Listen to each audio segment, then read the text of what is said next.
And let me know, Ben, when it's live. Will do.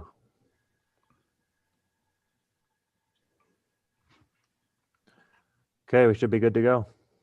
Great. Well, welcome to this morning's informational session orientation for the Energy, Utilities, and Technology Committee. I am State Senator Mark Lawrence from Southern York County. I'm the Senate Chair of the committee. And with me, I just ask him to introduce himself as our House Chair. Representative Berry, do you want to introduce yourself? Yes, good morning. Seth Berry. I represent House District 55, which is Bodenham, almost all of Richmond, and beautiful Swan Island on the Kennebec. And the House Chair of the committee. Looking forward to a great session this morning and this afternoon. Good. And I'd ask Ben to essentially call the roll around the committee room and identify, so each member can have a chance to introduce themselves. And I just ask if you turn your committee member, just turn your video on. All right, so we already heard from our chairs, so we'll go with Senator Vitelli. Good morning, everyone. I'm State Senator Eloise Vitelli. I represent District 23, which is all of Saginaw County and the town of Dresden in Lincoln County. Senator Stewart. Good morning, I'm Trey Stewart, State Senator for District 2, 51 communities in Southern Aroostook and Northern Penobscot counties, including the wonderful town of Patton. Representative Cuddy. Good morning, my name is Scott Cuddy. I represent House District 98, which is Frankfort, Searsport, Swanville, and Winterport. Representative Grahowski. Morning, everyone. Nicole Grahowski. I'm the state representative for House District 132, the City of Ellsworth, and the town of Trenton. Thank you. Thank you. Representative Kessler. Good morning. I'm Chris Kessler, representing District 32, which is the middle portion of South Portland and a little smidgen of Cape Elizabeth. Representative Ziegler. Good morning. I'm Paige Ziegler. I represent the District 96, the 7 towns of Belmont, Liberty, Lincolnville, Montville, Morrill, Palermo, and Searsmont. And I'm also in the ENR committee. I heard the presentation yesterday, and I'm going to switch over to the AFA later on so that I can attend that because we have a very important issue there. I also want to say that the chair yesterday at the ENR told me I had a boring background, so you just have to suffer. Representative Wood. Hi, I'm Representative Barb Wood, House District 38, which is the western end of the peninsula in Portland. Representative Wadsworth. Good morning. My name is Nate Wadsworth, and I represent District 70, Southern Oxford County. Representative Foster. Good morning. I'm Steve Foster, representing House District 104, Dexter, Garland, Charleston, Exeter, and Stetson. And Representative Carlo. Good morning, Representative Carlo, representing District 16, which is part of Buxton and Saco and all of Hollis.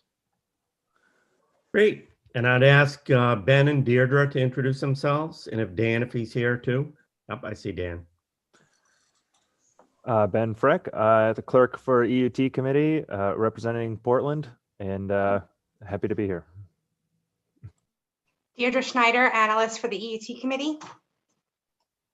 Dan Tartikoff, I'm the other analyst for this committee. Great. And we're glad you all are joining us. This is an orientation session, so it's not open to public participation, but certainly the public is viewing. I just want to remind everybody that we're on a hot mic and that also our chats can be seen. So please use the chat only for kind of procedural things, different things like that, like you're having trouble with your mic and things like, and those types of issues. We are joining you from around the state. One of the great things about the legislature is you serve with people from all different parts of the state. So you get all different kinds of perspectives.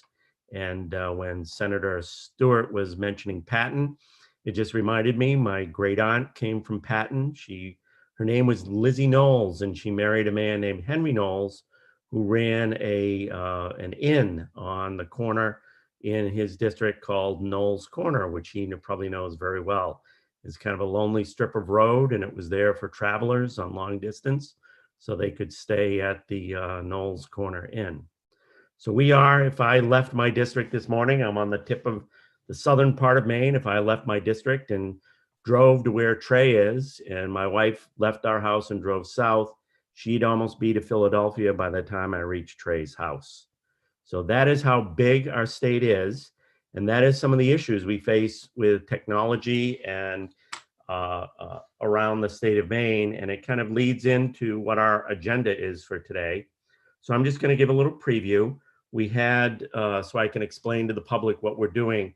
This is called orientation, where we're orienting our new members and our more experienced members on the committee to kind of who we deal with, what the issues are, and it's a general overview for us.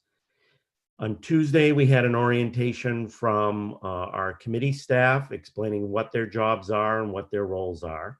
We also heard from the PUC, which is an agency we deal with constantly, the Public Utilities Commission on the Energy, Utilities, and Technology Committee. Today, we're going to hear from the Connect Me Authority, the Department of Economic Community Development, the Efficiency Maine Trust, the Governor's Energy Office, and that's just for this morning. This afternoon, we're going to get a briefing from Maine Won't Wait and the Climate Council, and the Synapse modeling overview, as well as an overview of transportation, buildings, and energy recommendations. We're also going to hear after a break from Strengthening Maine's Clean Energy Economy Report. And then we're going to discuss at the end of the day the next steps. Is that, Deirdre, is that agenda for today on our website? It is. It's on the orientation page under the committee's website. Okay. And for the public, do you want to just give a brief explanation again, Deirdre, of how to get to that information? If you go to the Maine Legislature's homepage, there's a bar at the top that says committees. Click that. There's a drop-down menu. You could select the committee. So it'd be obviously energy, utilities, and technology.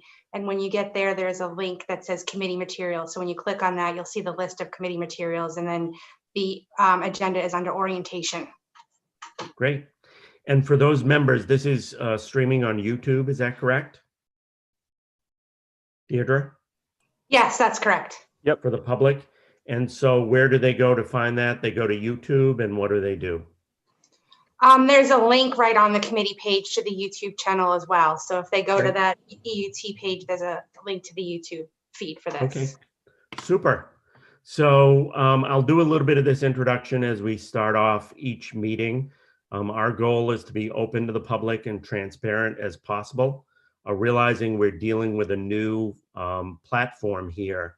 And this is all very new for us, how to organize this and how to get it operating effectively. So we may be constantly updating and changing kind of how we do things, but our goal is to try to allow the public to see and watch what we're doing. We have a couple of things that are happening on the schedule that I just kind of wanted to update committee members on. So Deirdre, Seth, and Ben and I met yesterday. We talked about setting up what's called the interesting parties for next week. Interested parties, did I say interesting? I meant interested parties. They may be interesting. You may find them interesting too. Interested Absolutely. Parties are people who commonly come before the EUT committee. And we do this so that you get to be able to put names with faces and understand who's going to be periodically testifying before our committee. And there's quite a few, and we're going to limit them to no more than 3 minutes each. Ask them to keep it brief, and it's mostly just, here we are, here's who we are, here's who we represent. And so when they come back, you'll kind of know who they are. We've also set, as part of that, after some discussion, we want to do a more prolonged introductory session in the area of electricity. So we're setting up an agenda for the major transportation and distribution companies to come before us and talk a little bit more in detail about what they do and what's going on over the past year, as well as other people like the public advocate and some other interested parties in electricity, to spend a morning talking about just an overview of what's going on and what the status is. My expectation, and I think it's Representative Berry's expectation too, is that electricity and what we did with solar power during the last legislature is going to be a large chunk of the work we do this session. So the purposes of this is just to lay some foundation, some context, some preliminary information that will allow us, when we get into individual bills, to provide some context, especially for newer members and those people who are semi-newer, kind of like me, to broaden their perspective and broaden the depth of their knowledge in these areas. We also are setting up our first bill. It's going to be a single bill. I'm the lucky victim that it's going to be one of my bills, and it's a bill I brought back in from the last legislature that the EUT committee worked on before we shut down due to COVID in March. So it's a bill we had reported out of committee. I believe it was unanimous, and it's going to be, has to be reintroduced to this committee, and we're going to hold a public hearing again. And that will be kind of a way for us to see how the public hearing process goes. The other thing I wanted to bring to your attention before we start, excuse me, is we have our first confirmation session. We have 3 members to the Efficiency Maine Trust who have been nominated by the governor, and we have to go through the appointment process. So for Nathan and Barb, who are new to the legislature, and I believe they're the only 2 on our committee that are new to the legislature, let me explain the confirmation process a little, and you'll understand what we're going to be doing. So Maine, like many states, used to have what's called an executive council. An executive council was an elected body of 5 people who sat between the legislature and the governor and oversaw a lot of the governor's executive functions. When the executive council was done away with about 40 to 50 years ago, there was a process set in the legislature for the legislature to assume those functions. And one of those functions is whenever the governor has certain appointments, such as commissioners, other types of positions that are designated from statute, we have a formal process to go through where we do a hearing. And the process is that the Committee of Jurisdiction has to hold a public hearing on the nominee, and then it goes to the Senate for confirmation. And the Senate can either, excuse me, either accept what the committee has done, or by a 2/3 vote, it can overturn what the committee has done and either accept or reject the nominee. And that's the process. And it's a little bit different than a hearing. There's a very formal process, a formal script we have to go through, certain time limits we have to wait between when people speak to allow for public comments and things like that. So these 3 members going on the Efficiency Maine Trust, it's a good process for us to learn that confirmation process, a good process to go through to learn that. And I believe that's all that has been scheduled now. Does anybody have questions before we go to the informational session?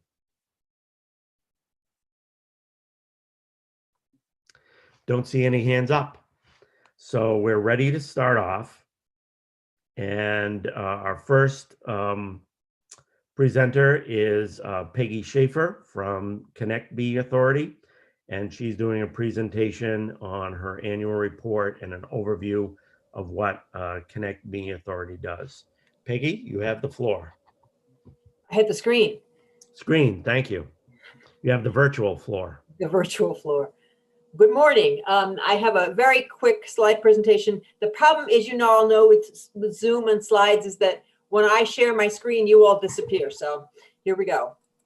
Hopefully this works.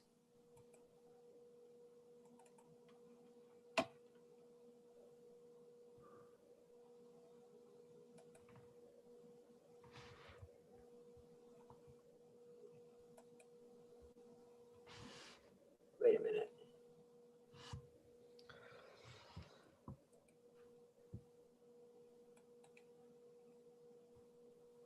Here we go. Sorry. Okay. So Connect Maine is a public instrumentality of the state. We were established through a I believe it's a legislative committee, study committee that came up with the importance of Connect Maine, I think back in 2006 and 2007. I think Representative Barry was on it at the time, not to date you. So we've been around for a while. We have 2 staff and we have a public board. I think the word public instrumentality of the state's an important piece here. We are essentially an independent agency from state government. The purpose of Connect Maine is, and this is in statute, is that broadband will be universally available, that it's going to be secure and reliable, that all residents have access to it. And then we have policies also set in statute. Our guiding principle here is that we try to bring broadband to people who are unserved, and our definition of unserved, which is set by rule, is that the speed limit is 25 megabits per second down and 3 megabits per second up. That is also the current FCC definition of served, what that means practically on the street is that we cannot provide funding for areas of the state that have service that is better than that. I think the critical issue, I know you have a bill coming in front of you to put our minimums unserved in statute. But I think it's important to note that this technology changes and the speed things changes. And so the way we have it in rural, we do evaluate it annually. So how we operate, we have 2 assessments, essentially on landlines. One is the one we've had from the beginning, which is a 0.25% on revenues for the companies that have landline service. And the second one that was put in place in 2019 that took effect in January of 2020 is 10 cents per phone number. Now, unfortunately, the way that was written in statute, it really only applies to landlines. It does not apply to cell phone numbers. To give you a little perspective on landlines, the number of landlines in the state has dropped 64% since 2008. So our assessment is based on a shrinking revenue base, and it generally the total revenue is about 1.6 to 1.8 million a year. We have 2 staff. We are employed by the Department of Economic and Community Director. There's myself and Stephanie. We have 7 board members, 3 of which are ex officio. Ex officio members are a member of the PUC, designated by the chair, the state CIO, and the commissioner of DECD. We have 4 public members that are appointed by the governor. 2 of them have to have extensive telecommunications background. One is represents community members, and the other is a telemedicine representative. This past spring, the legislature voted for the first time to fund infrastructure. That passed in July, a bond issue of about 76% of the people of Maine voted for it, and it's $15 million in one-time funding. This year, we also got additional funding of $12 million to connect students. That happened in October, and we were able to grant out about 6.6 million of that. I have a little detail on that later. We have 2 main programs. We do infrastructure support, which is our traditional program to build out infrastructure. And we do community planning grants. In 2000, I think it was 15, this committee added the responsibility to Connect Maine to do these community planning grants. And essentially how I start with communities, I traditionally say, which is true, if you don't have broadband yet, you're not going to get it unless you do something about it, right? And so what this community planning grant activity does is it encourages a community to get together with its interested parties, the anchor institutions, the schools, the hospitals, the businesses, and talk about why their community need broadband and begin to plan about how to expand broadband in their community. And I often refer to these community planning activities like sticky tape, which is essentially you're bringing people together and it gives a provider or a community something to sort of grab onto so that you can build out essentially a plan and a take rate so that people can see there's an opportunity for a revenue stream here. The community can look at it and figure out why is they want broadband and how is the best way to go about achieving the goal of getting everybody in their town connected. I just want to take a minute and introduce Stephanie because she's the new assistant director. She did come from the Island Institute, we stole her, where she had been doing the community planning program there. So Stephanie, do you want to say a word or two? Sure. Hello, everybody. I'm very excited to take the work that I did at Island Institute, developing their community-driven broadband process into Connect Maine to really bridge that gap that Peggy just talked about of getting communities engaged on this issue in a productive way with internet service providers in the private sector. I've worked in the private sector as well as the public sector prior to the Island Institute, which is a nonprofit. And so it does take these public-private partnerships to get this work done, as long as we're operating in that private market sphere. That's kind of what I'm bringing to the table, is try and bridge these communication gaps. I also, I was just going to say that this broadband standard of 25/3 being a way for us to most efficaciously really deploy state funds is one thing, but you will notice that I'm not on video and actually had a very difficult time even signing on today because of that level of broadband service. So just poster child here. So Stephanie's she's been doing a phenomenal amount of work keeping track of our invoices, our grants. We've been going through a process that I'll go into in a minute of trying to relook at our grant applications, and she's really been a godsend in terms of helping pull all that together. So this has been kind of a big year for us. Not just as a result of, going home in March and never going back into the office again, but it has been a significant year for broadband. The demand has increased tremendously. The need has increased tremendously. We are getting more calls from all across the state of people who are very frustrated about not being able to connect. And it ranges from people who've lived here for a long time and their students are home to people who've decided to move here and didn't check their internet before they bought their house. So it's been a challenging year to continue to hear from constituents across the state about challenges around connectivity and around cost. So what we'd actually accomplished last year, is we went through a rulemaking. The statute changed around data, and we had to go through a rulemaking process around that. We had 3 meetings around that before we had our public hearing.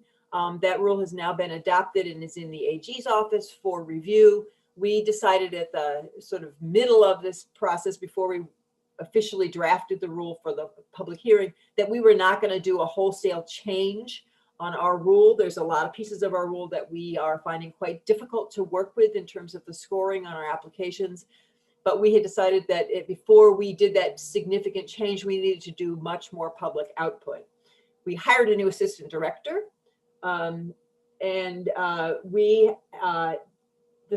we developed and implemented the Connect the Kids Now program. And that was, it was traumatic because basically the beginning of October, there was some funding left over in the education COVID relief funds, which is we call it the CRF funds. And they decided to put that towards broadband. Now the big significant piece in that is the federal funding for the CRF funds ended on 12/30/2020. So these projects had to be done. So we had essentially 11 weeks to award money and get these projects built. And if you can imagine, I mean, pole attachment alone is longer than that. And so what we did was we essentially had a meeting with all of the industry providers across the state. We outlined sort of what the parameters were. We asked them for proposals. We set a minimum speed of 50 down and 10 up for what the build was. And that the 10 up in large part was because we know that if you're going to have kids learning from home, if you have more than one kid at home, or if you have a kid and a parent, you really need a minimum of a 10 up speed to make this stuff work. Because down speed is how the world talks to us. Up speed is how we talk to the world. So for Zoom, you really need the up speed, and you need a low latency so you don't constantly like buffer. So that's what we set the piece at. We actually had great partnerships with the ISPs. We didn't get as many projects as we had hoped. We didn't spend the whole $12 million, and there's a number of really good reasons around that. The first being the deadline, right? The deadline of 11 weeks to engineer and build and light a network is very short. We had some providers who had done some engineering before and were ready to go. And we had others who quite frankly, some of them big companies like CCI and Charter were doing this in other states too, who'd had their programs up and running first. So they just didn't really have the capacity to come and do that kind of work in Maine. So they ended up doing a lot of sort of what I call line extensions. They ran new lines out to student locations to connect a few students. And then we had Red Zone that came in with a very ambitious proposal to upgrade some of their networks to get it to the 50 over 10 standard and to expand that to more communities. The result is that we think we're going to connect at least 800 students, probably more. The projects mostly got done by the end of December, which was a huge push. We uncovered a lot of interesting things as we started this process within state government.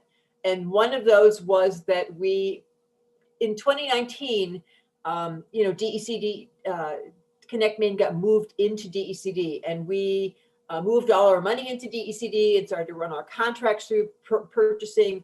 And through this process, we discovered as a public instrumentality of the state,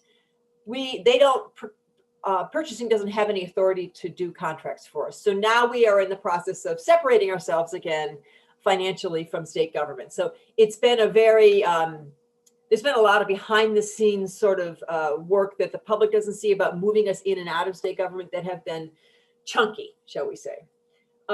We started in October doing a public engagement process around a new application and scoring criteria that matches our action plan.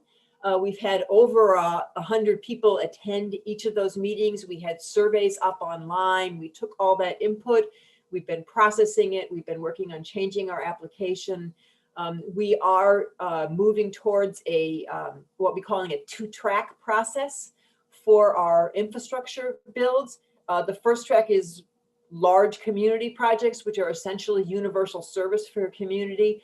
And the second one is smaller dark hole projects. So line extensions, filling in parts of a network that hasn't gotten to everybody in town. Those are really two sort of distinct opportunities that we have to expand service. And they're two different projects. They have different sizes and different requirements. So we've been looking at splitting up our application to recognize the difference in those two so they don't compete with each other in scoring criteria. We have continued to respond to constituent services.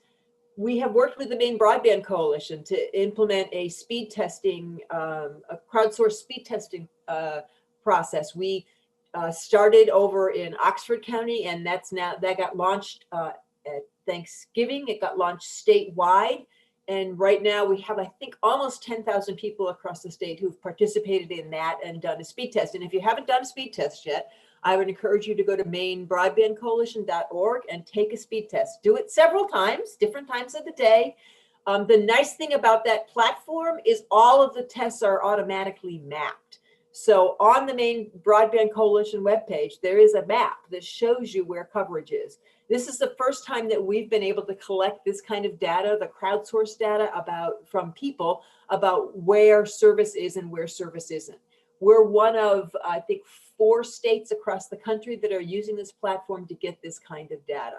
We're very excited about it. It's the first time we really had customers put their input into the system, and we think it's an important piece of the work we're doing.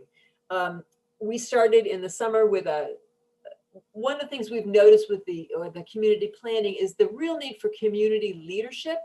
We had a number of conversations with some of our partners, which include Maine West, Community Concepts, the Northern Forest Council, the Island Institute, Greater Portland Council of Governments, about how we build this capacity in communities to really lead their communities in these discussions. And some of that is a conversation about leadership. Some of it's about technical information. And so we put together a Maine, we called it the Broadband Boot Camp for Maine West, which is the Oxford County area this year. And we had probably 12 or more meetings, all of them over Zoom, 50 or more people attending, I think 11 or 12 different communities over there who all have their own community plan. It was a very successful effort. And I think we will begin to look at how we can repeat that across the state.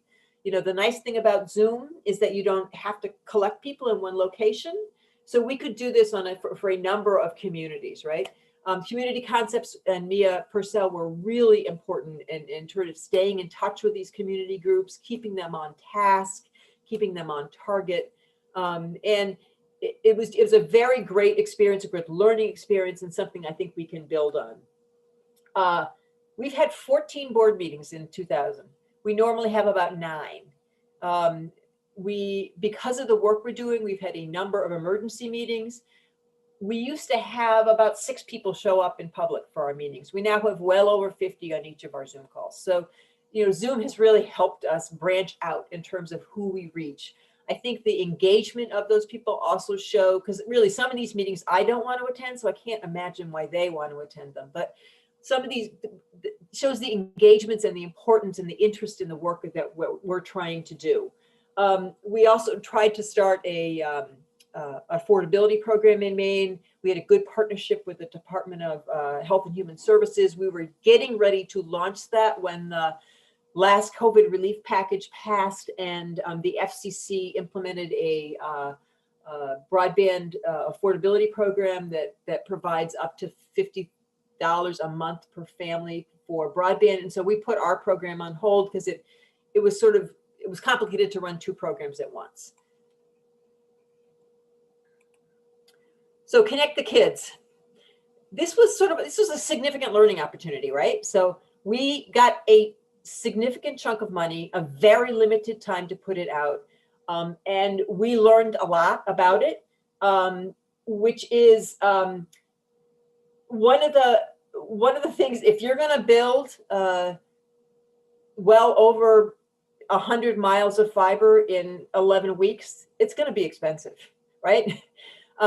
And so this was probably more expensive per connection than we've ever done before. Part of that was because because of the CRF funding, we were only counting student connections, not the connections of people who lived around them, but the people who lived around them all got connected. The data was very challenging. We had significant issues with confidentiality of student data.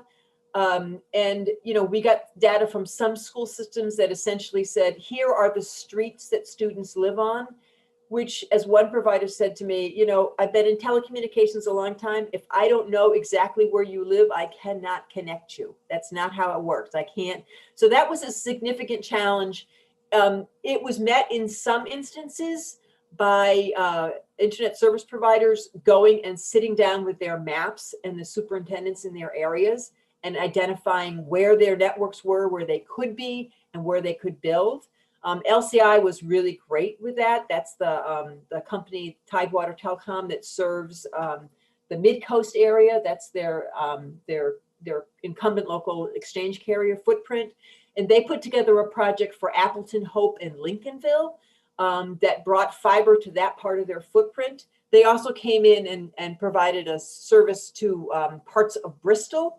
And actually, as a result of that beginning build in Bristol, they came in for an additional funding to expand that service in Bristol. They are pretty close to done. They had a few homes left to connect. And so when we got the extension in the end of December from Congress, their project is actually now going to be able to be completely built.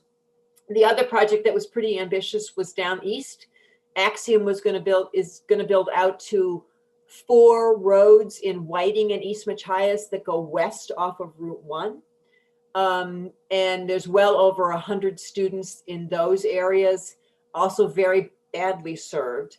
And that ran into some significant pole issues, right? Because LCI was able to overlash over their existing lines, so they did not have pole issues, but Axiom was building out into an area where they had provided wireless service before, but not wired service. So they had significant issues around pole delays, and the extension is going to allow them to actually get that project done. So we had great support from Vetro Fiber and Tilson.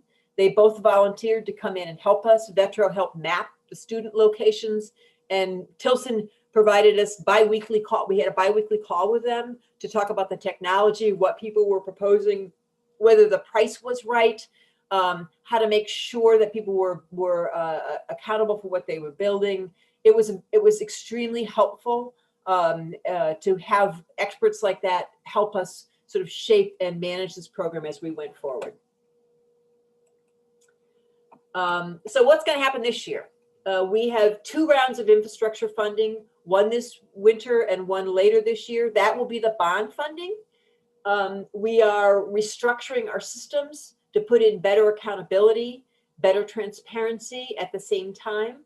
We are looking to expand a broadband intelligence platform. We are asking for increased technical assistance for us and accountability and grant support. I think this is, for us, it's really critical to put these pieces in place, not just because of this potential not just because of the current $15 million, but also because of the potential additional funding potential from the legislature and certainly from the federal government. The federal government funding, right now there's a small amount of money going through the NTIA, which is the National Telecommunications and Information Agency for states. But there's very strong interest in expanding service funding for broadband, and the opportunity for us with all these fundings is there's incredible, because they're all COVID relief related, there's very short timelines. So this small amount of money going through NTIA has 60 days to put out a notice of funding opportunity. States, people who apply have 45 days to apply, and then probably another 60 days to commit that funding and a year to build. These are very tight timelines. And if the feds put a lot of money into this program, I mean, there had been this talk in the Senate about $100 million per state, but incredibly tight timelines. We have to be ready to apply for that money. And to do that, we need both more technical support and better information about what it takes to build, what it costs to build, where we need to build. And that's part of the governor's recommendation in the budget. We have continued work on community planning. We've had 1 round of community planning grants this fall. We'll have another one this spring, and always continued work on pole attachments. The PUC is currently working through a pole attachment process now, One Touch Make Ready, which I think is an important piece, and I'm glad that they started that up this spring because it's an important piece of how we make if we're going to do builds in a year, pole attachment can't be one of the barriers. So what have we learned this year? We have significant data weaknesses. We don't really know who served. We don't know what it costs to serve. We don't know where the gaps are in our infrastructure. We know that we've known this for a while, that the need for upspeed drives the technology need. There's a conversation about technology neutral.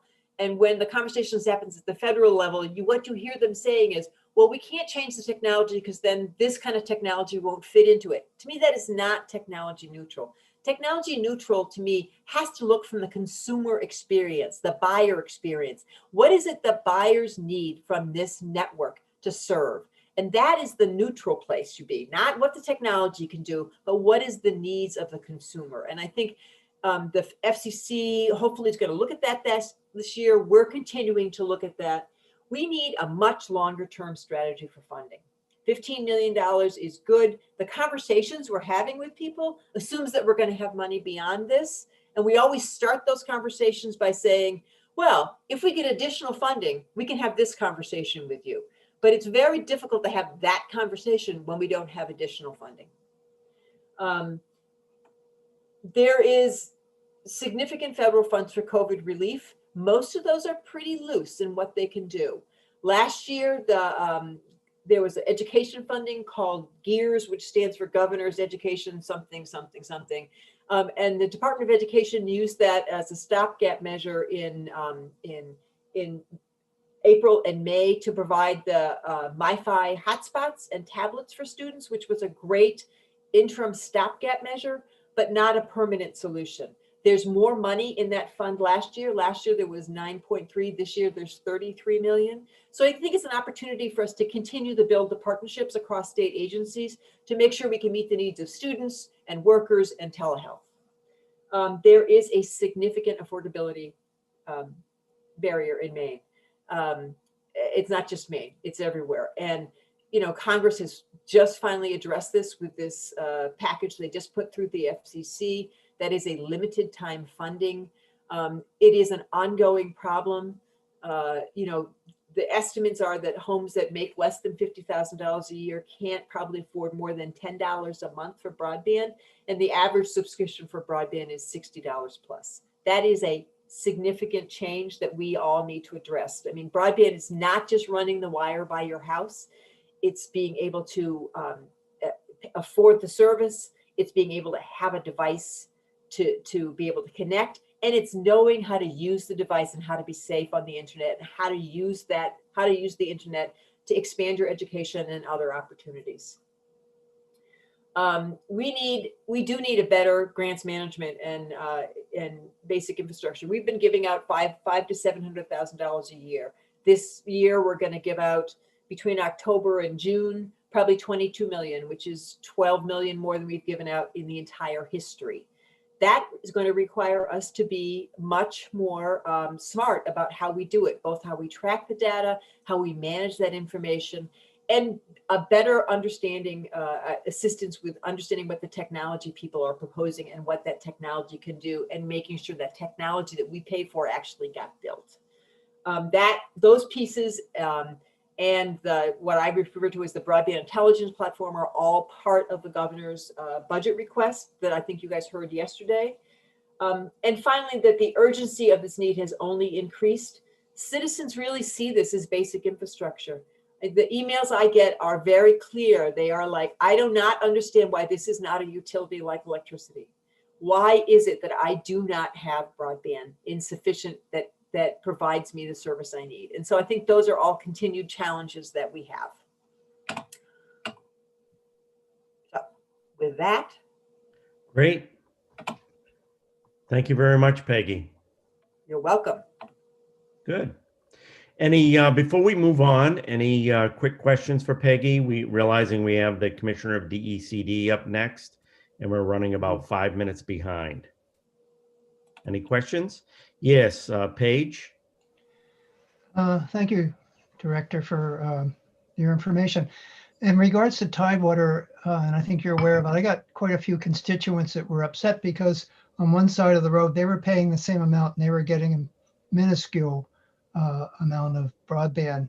Has Tidewater fixed that? The other issue is I just did my broadband speed and I'm doing 12. And the poll tax, are we looking at the technology to be strung fiber on the poles, or are we looking at wireless to augment the areas that don't get enough connection? Yes. Just everything. Yeah, right. So wireless is a different technology. It doesn't go on the poles, it goes on towers.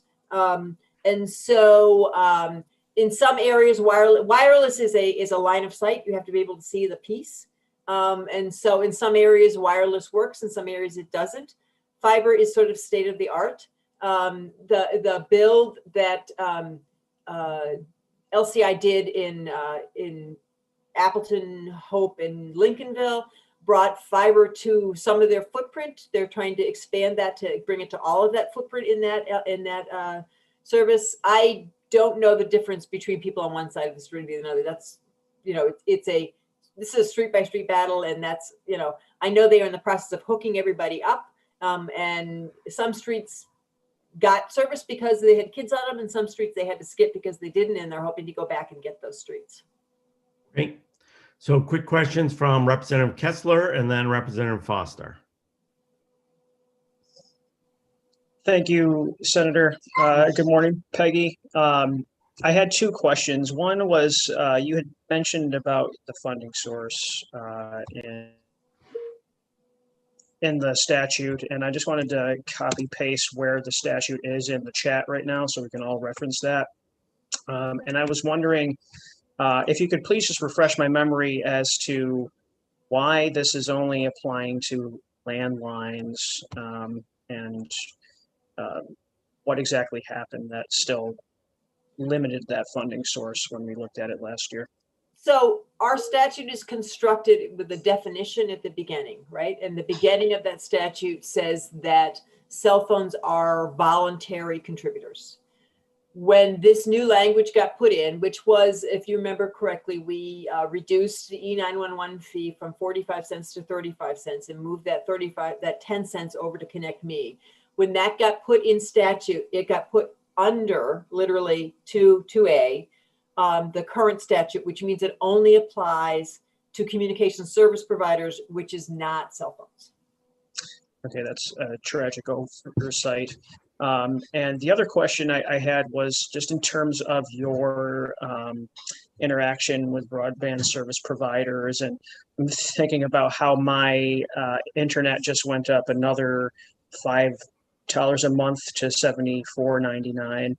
And the reason that they gave was because they are investing in infrastructure, and also with the knowledge that they're now starting to charge based on usage of data in certain areas of the state. And I'm wondering if you are in agreement that they are investing in infrastructure in a way that justifies their price increases. Well, broadband is an unregulated service, right? And so what their pricing is and where they provide service is really up to, is what the company does. I will say that Charter and both Charter and Comcast are big national companies, and they raise their rates nationally. Comcast put a data cap in. Charter has decided not to put a data cap in. Those are national decisions. Our people here don't have any control over that, right? That's one of the problems with having a national company, is that they really reflect a national policy.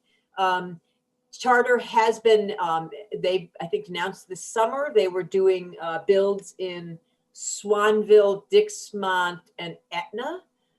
So they are expanding internet. I know we've had conversations with them. They have, I think, 11 or 12 areas that they're thinking about coming in to ask our assistance to help build. So Charter is making investments in the state. Comcast has actually a very small footprint in the state. So, and it's mostly, so they don't have a broad area that are traditionally sort of rural or unserved in this state. So they have not usually come in. They did get a Kids Count grant actually to do a piece in Woolwich and a piece, I think, down in Berwick. But so that's that. Okay, Representative Foster. Thank you, Mr. Chair. Good morning, Ms. Schaefer. I won't ask you to take the time now to answer this, but if you could provide the committee with the information prior to our upcoming discussion of the budget item that we have, which is 1.8 million for a mapping of the state project. I was wondering, I asked this yesterday, but I'll ask you to give us a little finer detail on, with the amount of money that's being channeled through Connect Maine and is coming in the $15 million bond, is there not a reason that we could expect the providers to participate in that mapping program and provide it for the state rather than spending $1.8 million of taxpayer money to do so. It seems like that's a small investment for them. It's a big chunk of money when you consider that your budget receives only that amount. You said 1.6 to 1.8 million from current funding. So if you could just provide a more detailed explanation, if that's possible or not later, that'd be fine. Thank you. Too quick. This is not a map. This is an intelligence platform. It's not mapping. It's an intelligence platform. So it's much broader than just a map. And the second piece is the data is a huge issue nationwide. Providers are traditionally reluctant to tell us street by street locations. Great. Thank you very much, Peggy. We appreciate you coming. Representative Barry, I believe, has posted the agenda to the chat for everybody to see. We're running about a little over 10 minutes behind. So I'd ask people to do what Representative Foster did, which was very good, to limit your questions to information to be provided at other sessions so we don't cut into our presenters' time too much. We will be taking a break right at 10:30 and going to for 15 minutes, and we will also be breaking at 12:15. So with that, I'll ask Commissioner Heather Johnson of DECD to join us and turn the virtual floor over to her. Thank you, Senator Lawrence. Representative Barry, it's nice to see you all again. And I think I can help catch you up a little bit. You know, I wanted a couple of minutes just to make sure we were talking about how important broadband is to the broader state economic plan and to the landscape of investment attraction and other pieces. I don't know if you have our document. If you don't, it's not a big deal. If you do, and or I can share. But so 2 years ago, we embarked on creating a strategic plan for the state for economic development. And one of those strategies, so there's 6 kind of big picture strategies there. One of them looks at connectivity. It's not just about broadband. We're talking about broadband today, but it's not just about broadband. It's about connectivity. It's about being able to do this kind of work effectively on a consistent and stable basis. I don't know how many of you have gotten bumped out of some of this work. Certainly I'm in the office today because it's snowing at my house, which means you don't get as good service when it's snowing. And so, right, we've got a number of different situations that are really shining the light on some of the connectivity challenges. One example, we were talking with a company in Cambridge, and they were looking at doing a northern spur, right, for some of their employees to place them in southern Maine and to start to think about growing their base here in Maine. And they drove up and couldn't stay on a conference call during that drive.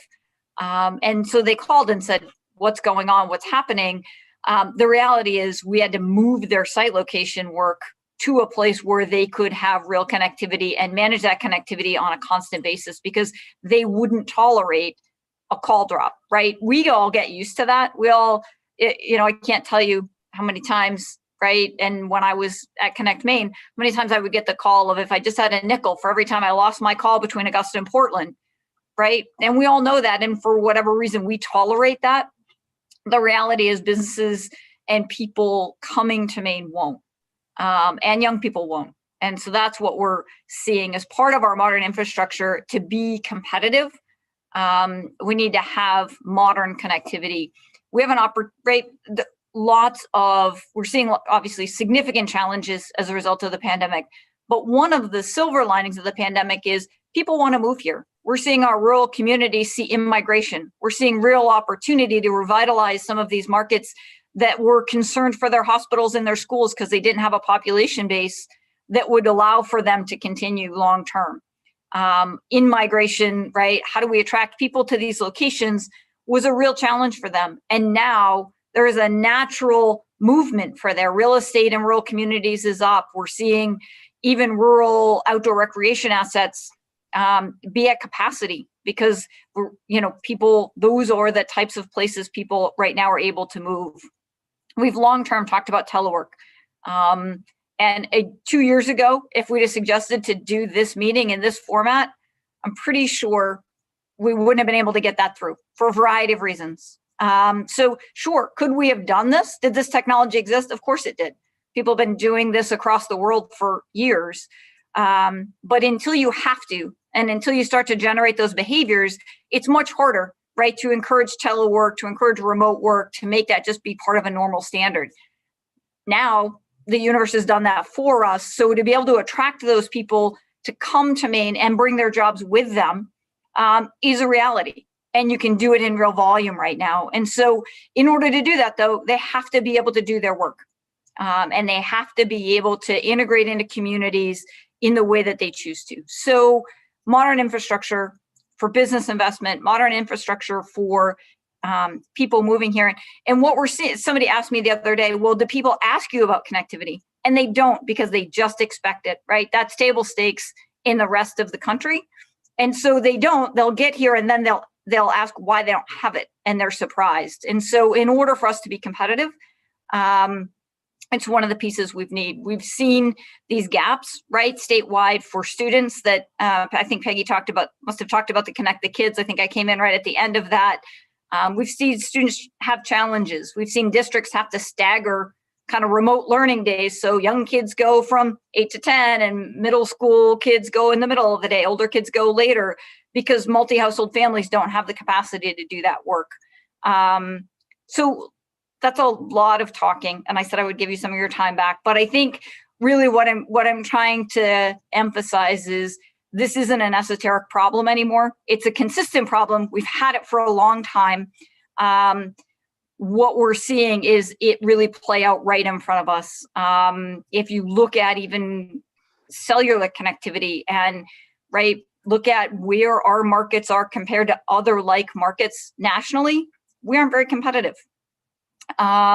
We really have three barriers, and these three barriers aren't unique to us, and I've heard you talk all about them, but I think it's important to get them on one page, and this page is in your documents. But there are three kind of key barriers. One of them is infrastructure. Do you have the infrastructure to connect? Is it there and viable for you? And that's a significant challenge across our state. One of them is, if you have the infrastructure, do you know what to do with it? Do you have the tools and do you have the knowledge to leverage modern infrastructure? And then the third one is certainly affordability. Can you afford to connect? Go into some of our communities and 25% of our kids are living below the poverty line. They can't afford to connect and they are getting left behind. And that's not okay. So, think about seniors that need telehealth right now, and those options are there now, right? Doctors are using telehealth. And again, it's one of those, it took a long time to get there, but doctors are there now. Hospital systems are there now. You don't have to drive 75 miles from Jackman to Bangor or to Skowhegan or wherever they go to get healthcare. You can get it real time and live. And it doesn't mean that's the only system you should use, but it does facilitate that option for folks. So those three key barriers, they all need to be addressed. They all have different reasons that they exist, and they all need tangible solutions available to them. So, I think you'll hear us, Peggy and me and others, talk a lot over the course of this legislative session about these three barriers and isolated solutions for the three barriers, because they are all equally important. We were in the process of standing up an affordability program to try to be helpful on that. The federal government has come in and said that they have recognized affordability as a key challenge, and they are standing up an affordability program. So we didn't want to duplicate efforts. We've provided comments. Peggy and her team and our team have been very involved with the federal delegation and others with this affordability piece. I think we'll watch how that goes, figure out what adjustments need to be made, and do our best to try to move that forward. But there are a lot of pieces. These aren't easy challenges, and it will take all of us to kind of work through these three work streams around the barriers. Thank you very much, Commissioner. First of all, I just want to congratulate you on what an excellent job you've done as Commissioner with dealing with COVID.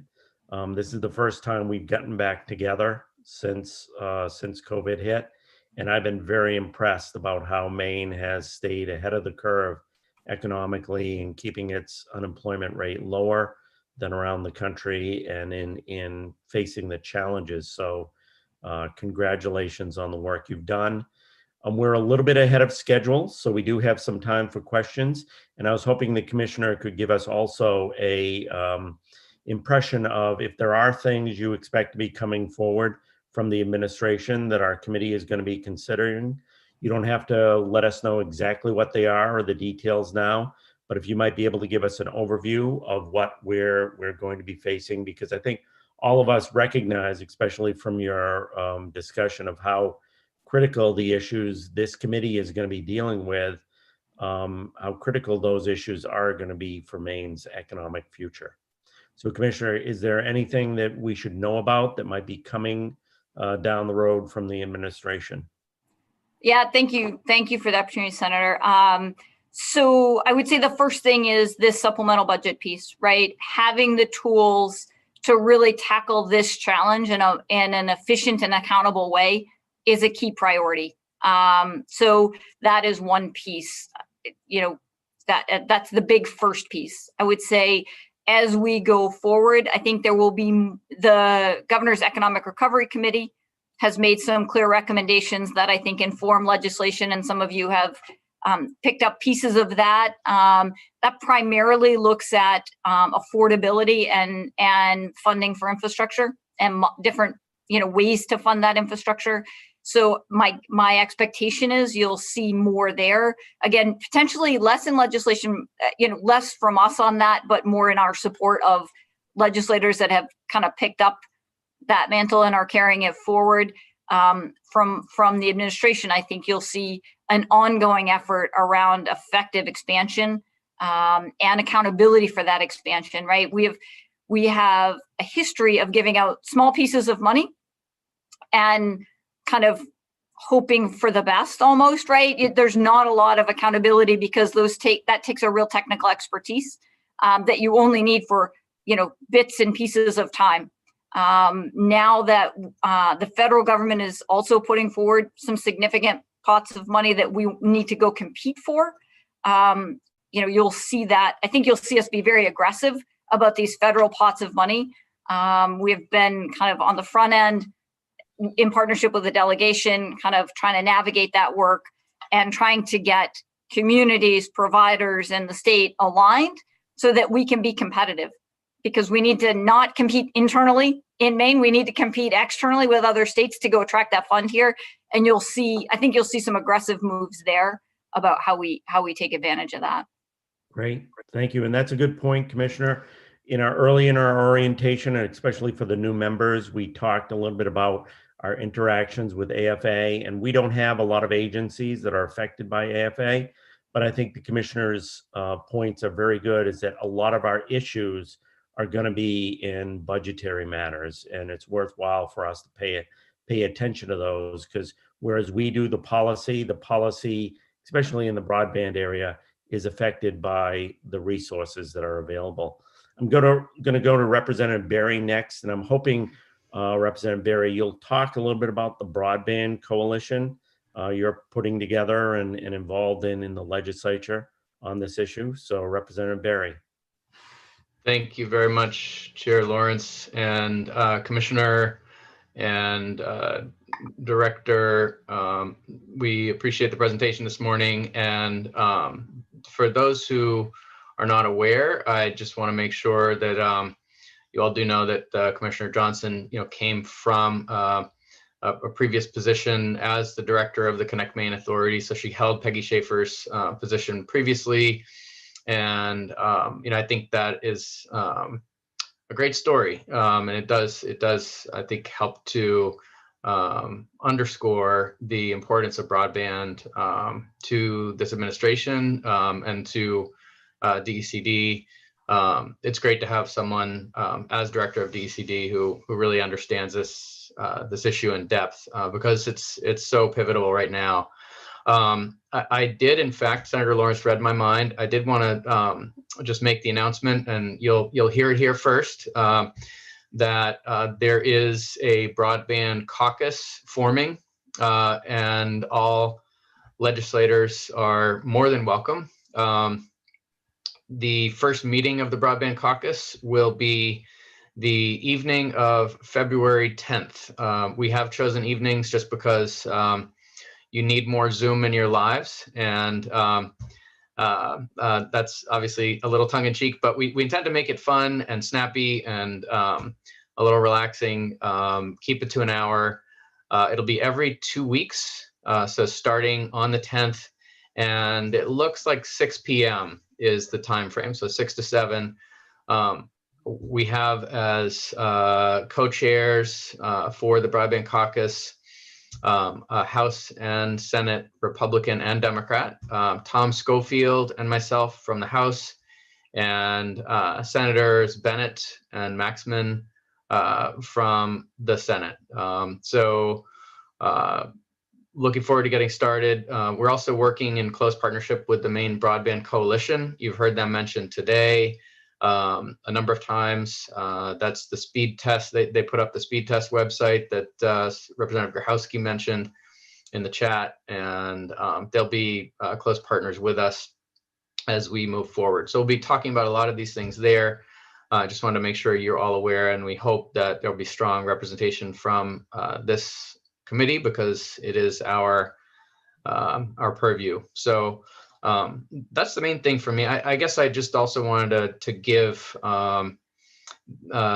Commissioner Johnson or Director Schaefer the opportunity to speak about the importance of symmetry a little bit more, and what technologies tend to lend themselves best to symmetry. And I think upload and download speed has been referred to a bit, but can you speak a little more about symmetry and how we achieve that affordably here in across the state?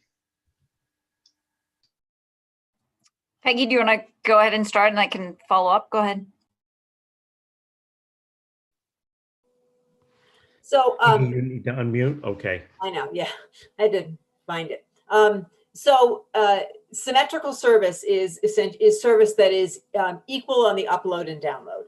And traditionally, the one sort of technology that provides that best is fiber, and that's because fiber is a simple glass tube that shoots a laser through it. And the importance is when we talk about downspeed, it's a consumable, right? When we talk about upspeed, it's how you're creating. And so the faster the upspeed you have, the better you have the ability to get information out of your space out into the universe. And when we talk about symmetrical service, that is a service that is equal for downspeed and upspeed. And that ranges. You can do a 10-10. You can do all kinds of varieties depending on how you do. It's all just about how you organize your technology around delivery of service. But nationally, there's a significant move to set standards at 100 over 100. And that is simply a lot because of the thing that COVID has demonstrated to us, which is the importance of this upspeed. So that's the national movement, is to look at a symmetrical speed as a definition of broadband, and that symmetrical speed should be set at about 100 over 100 is what they're talking about. And I will say the new the RDOF auction that just happened recognized the importance of symmetrical speed. They gave you bonus points, so to speak, for providing gig service. So there is a recognition even at the FCC level for the importance of this kind of technology piece. Commissioner? Yeah, so they've asked me not to be a technology geek, so I will try really hard not to. But I came from my private sector career before this was in the cellular space, so I a little bit can't help it. But if you think about where the technology came from, there was a reason to have a symmetrical service early in this technology lifecycle, right? That was how the technology got developed. There wasn't throughput for both. And so there were technical policy decisions made in private companies to say, we're gonna have more download. Download is more valuable. We can sell ads and services around download in a different way than we can around upload, because at that point, upload is a very small percentage of the population. And it was really a technology limited, a capacity limitation by technology. We don't have that anymore. That discussion really could just go away. There's, you know, the technology is absolutely available to not make this even be a discussion anymore.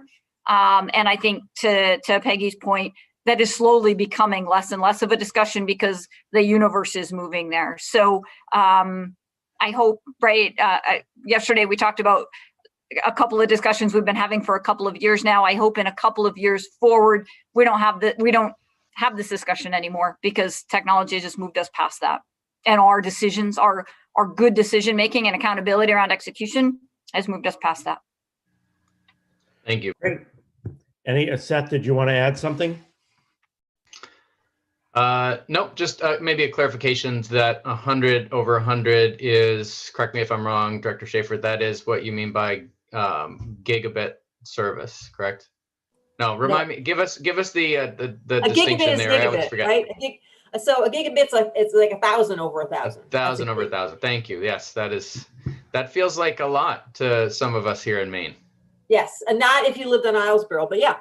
Orders of magnitude greater than what many of us have. Yeah. Thank you. Good. Any other questions for either Peggy or the commissioner? Chris. Thank you, Senator. On this topic of symmetry, I was wondering if you could explain, for example, you know, in South Portland, we do have, you know, high speed access. And I am wondering, is it just a matter of that we have the existing infrastructure in place to already offer this, but it's just a matter of them opening the floodgates? So Peggy may have more detail about the South Portland piece, and I don't. One of the challenges, right, is it's not the same answer everywhere. Like, I don't know, is it a trunk issue? It could be that, you know, at your house you have the capacity, but by the time it gets to the trunk, you don't, right? There are lots of places along the chain that need to be at a certain capacity in order to have that be kind of ubiquitous. So I guess I would be cautious without looking at the technical specs of what they've built in South Portland to answer that question specifically. I think, though, what we see in some places there are modern infrastructure pieces at parts of the chain, but if the whole chain isn't there, it won't help because you are limited by whatever your most limited capacity is. And that's, again, why fiber density in these markets is so important, because you know, the fiber density will allow you flexibility. It will allow companies flexibility to move their data through different channels, right? If you know there's congestion on a particular road, you take a different road. And data works the exact same way. If data has the opportunity to flow faster, then it can, right? They can switch that data to move faster in different ways. If you know there's an accident on a particular road, you don't take that road, right? You know how to reroute yourself around there. Systems allow data to do the exact same thing. If a squirrel chews through a fiber line, which happens, sounds odd, but that is one of the challenges of fiber maintenance, they can reroute around that, right? And systems will automatically do that. You don't really even need humans necessarily to do that, but you do need fiber density to do that. Cellular works exactly the same way. I know this question wasn't to me, and I'll be really quick, Senator, but one of the things that we talk about is what's the next technology, what else, right? And I always reference it to when TVs first came out. My grandmother was very cautious to buy the next TV because she was pretty sure as soon as she bought that one, there'd be something better. One of the advantages of this discussion that we're having is fiber density is always good, and fiber density is always right now. That may change in 20 years, but fiber density continues to be the enabler for all other technologies. So you don't go wrong with that, right? It's a great foundation for us to build from. Also, I will say there's market stuff here happening, right? So just because you have fiber to your house does not mean that your provider is going to give you a gig, right? There's a cost involved in that gig. There's, you know, an expensive, like those little trucks coming and dropping stuff into your mailbox is expensive.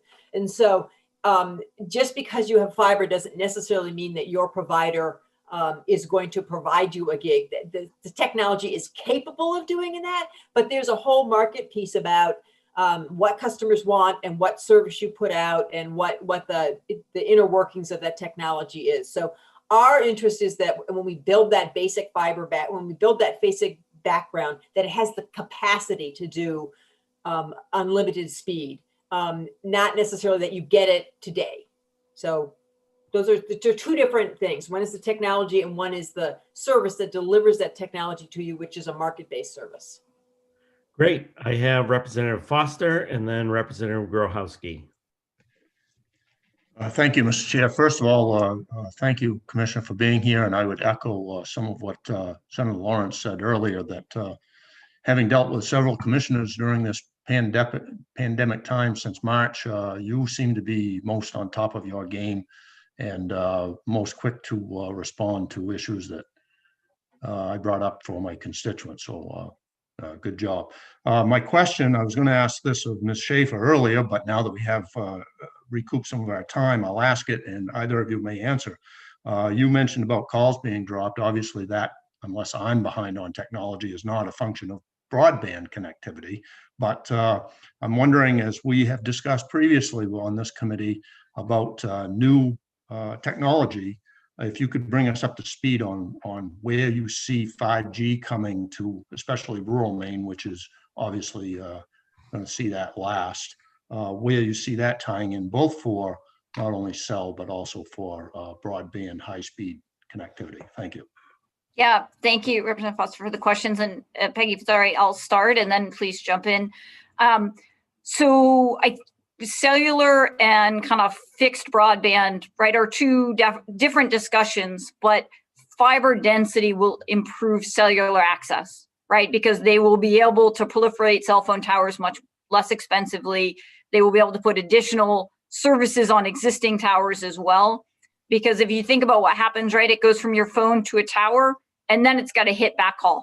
It's got to hit fiber backhaul in order to do anything. And so one of the things is we talk to cellular companies, and obviously I'm a little bit prejudiced to that from my background, but as we know that the lower the cost, the way to lower cost for cellular providers to come to Maine is to improve fiber density across the state. And particularly for them to come to rural Maine, the cost to pull fiber out into some of these towers is really high and is a quick barrier for them, for cellular companies to say, you know what, I'm going to go someplace else because it's just too much cost to get fiber to the tower for the number of people we'll have in this space. So that's one of the challenges. So fiber density will support the proliferation of cellular. For 5G, right? Fiber density is incredibly important because of the data and the amount of throughput that 5G takes. I would say, I don't know, I didn't look at the agenda. I apologize. You probably have somebody talking about cellular later today, so I won't, again, I'll try not to geek out too much, but there are a number of reasons why as a state we are already behind in 5G. Some of them relate to permitting. Some of them relate to fiber density. And so there are a number of reasons that we have challenges in 5G. But if you look at even at urban, you referenced rural markets, right? Like the ones that you live in and the one that I live in. I'm still operating on a 1G network. If that gives you a sense, 9 years ago now, I guess when I was in the cellular space, I thought they'd shut down all the 1G networks, and that was that long ago. So we are still operating on that in some of our rural markets because there isn't the capacity to move past that. One is that it's not financially viable for them to do it. Two is there's not enough throughput that makes it easy for them to do that.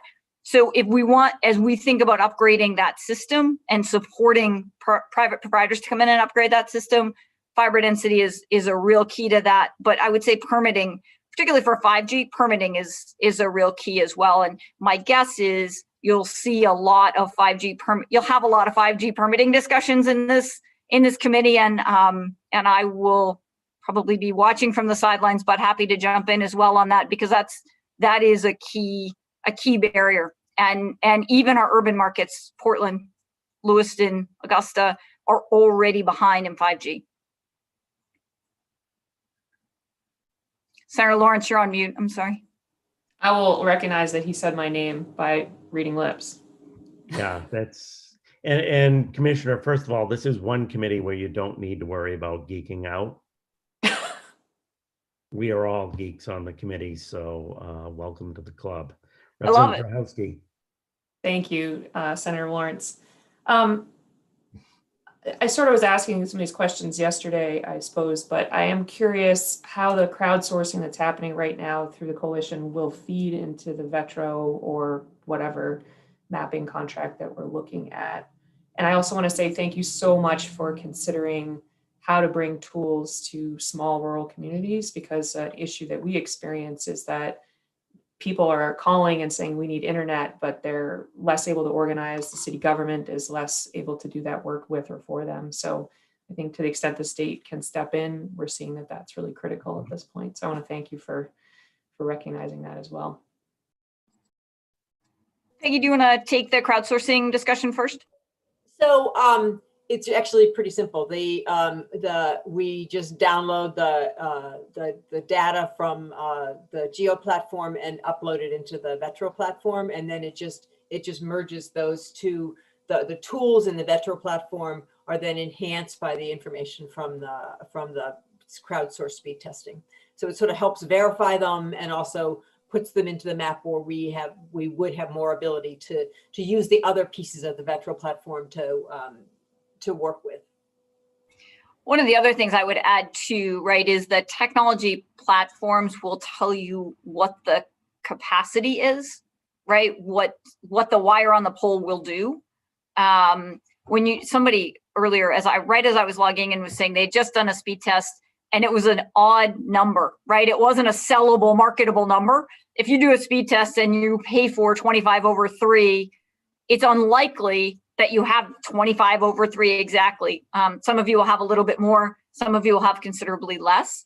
And so the crowdsourcing of that data helps look at that with a timestamp, because for a lot of technologies, the timestamp will make a real difference. So it will give some of that more local knowledge to the system as well. Great. With that, I want to thank you, Commissioner, and thank you, Peggy, for coming to join us. I don't see any more hands up, and we're back on. We actually are 2 minutes ahead of time, which is good. So we're going to be breaking in 2 minutes. I just wanted to, first of all, compliment the committee. I mean, we represent a wide variety of geographical distribution, and especially in this area, getting feedback from what's going around the different sections of Maine is extremely important to hear that and to represent. I know we have Representative Foster, who tends to be more rural inland. We have coastal areas that have connectivity issues, but as we see, we have urban areas that have connectivity issues. So it's extremely important. The other tip I'll give, especially for the new members to the committee, are one of the things I always struggle with is the acronyms. This committee has a huge number of acronyms. So I have to maintain a little chart on the side, and every subject area is going to have, its own set of acronyms. So we're in electricity, we're going to have one set of acronyms, and we're in broadband, we're going to have another. And as we move on to natural gas or anything else, it can become very overwhelming. So feel free to use Deirdre as a resource and Ben as a resource, and also people who have been on the committee much longer, like Nate and Seth, to just kind of, it's a new vocabulary we deal with on this committee, and mastering it is one of the great challenges for me. So with that, it's now 1 minute ahead of time, and we're going to break, and we'll be back at 10:45. Thanks. Remember to turn off your mics. Thank you all. Yep. Turn off your mics and turn off your video while we're on break, and then join us at 10:45.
Hey, Mike, we're just on break. We'll be back at 10:45. Oh, you're on mute. Yeah, just want to check and see if my audio is okay. You're good. Okay, thanks, man. See you in a few. No problem. Yep.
Okay, we are back on with the EUT committee. It's 10:45, and I'm going to give a pause for each of the members to join again.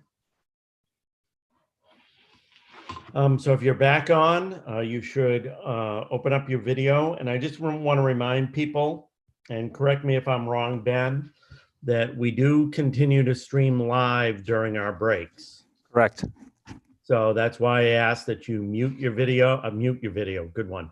Mute your audio and stop your video during that time.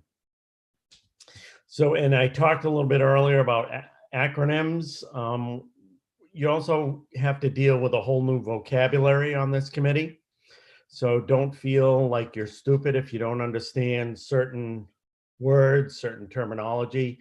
Many times I have to go back and kind of look up and refresh my memory. And every time I get one kind of learned, somebody invents a new one, like thought experiment, that I have to research and figure out what exactly they're talking about. So especially for new members, don't feel like you can't contribute because you don't understand a lot of the terminology and a lot of what's going on.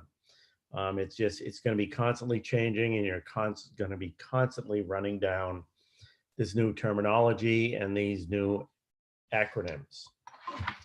So we are going to, if we finish up early, we are going to break all the way to 1 o'clock, simply because it's difficult to reschedule so many different people, but I am going to try to keep people on schedule, because a lot of the people we have speaking to us are getting pulled in many, many different directions right now. So if we can stay on schedule, it helps them meet their other obligations. So up till the break, we have Efficiency Maine Trust, and we have the Governor's Energy Office. So we have Mike started here from Efficiency Maine Trust. Hi, Mike. Good morning. And we're going to turn on your mic and just ask you to do a presentation for us. Thanks. I am joined by my colleague, Deputy Director Peter Eglinton, and together we're going to tag team a little PowerPoint presentation for you.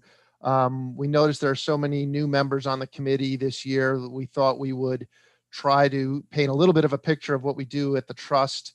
And I'm going to attempt to share my screen. And if I fail, Deirdre hopefully will save my bacon. And we'll get going, because we know you got a lot of ground to cover today, and appreciate that you've already been. So how does that look? Can you see that title page? I see Seth nodding. So I see very good, Mike. Representative Barry nodding. So I'm going to launch in. So good morning. Thanks for inviting us to present to the committee today. My name is Michael Stoddard. I'm the Executive Director of the Efficiency Maine Trust, and as I said before, joined by my colleague, Deputy Director Peter Eglinton.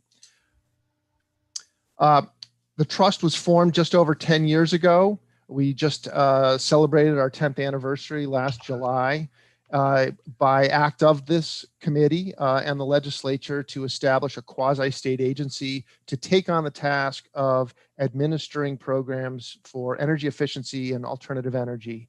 And over the years, we've added to that the role of running programs to help reduce greenhouse gas emissions. We have a board of trustees, 9 members who represent a variety of constituencies from across the state.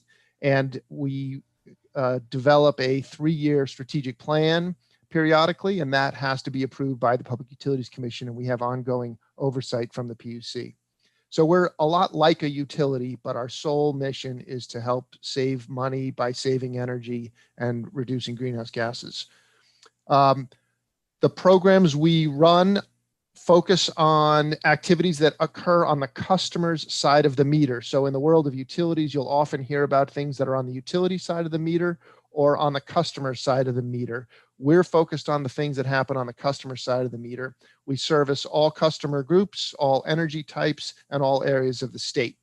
And the tools in our toolbox, the big one is financial. We provide financial incentives to take a bit of the bite away from the upfront cost of purchasing a high efficiency piece of equipment. But we complement that with some other tools. We have loans that we offer through our financing program, and we do a lot of technical information and general public information. And I think one of the most valuable resources we have, it turns out, is this registry we keep on our website of all the vendors and contractors in the state who are interested in and knowledgeable about installing the various kinds of high efficiency equipment we promote. Our purpose, according to the statute that is developed through the laws you enact through this committee, is to, number one, provide uniform, integrated planning, program design, and administration of these programs I was describing. One of the goals is to reduce energy costs. That's probably our top goal, but it has other side benefits. It does improve the security of our economy. It insulates us from price swings on energy costs. And it obviously has environmental benefits as well. We have a term of art that we use that is baked here into the law, that the programs we run will be cost effective. That we could have a whole day seminar on what it means, what cost effectiveness means, how it's defined. But suffice to say that the objects of the financial incentives that we offer have been screened to ensure that the customers will be saving more money than the project will cost over the life of the measure. That's the shorthand description or definition of cost effectiveness. We are bound by a fiduciary duty that is established in the statute. So the funds that we get from the electric conservation in the electric conservation fund are remitted to us by the utilities. So Central Maine Power and Versant and the other electric utilities remit their share of the cost for the electric conservation funds. And we treat that money, it's not our money, it's ratepayers' money, and we hold it in trust for their benefit. So the programs we do have to benefit them with those funds. We have a companion parallel fund for natural gas ratepayers that is paid into by natural gas utility customers. And then we have some other funds that we have at our disposal. One of them is the Regional Greenhouse Gas Initiative. There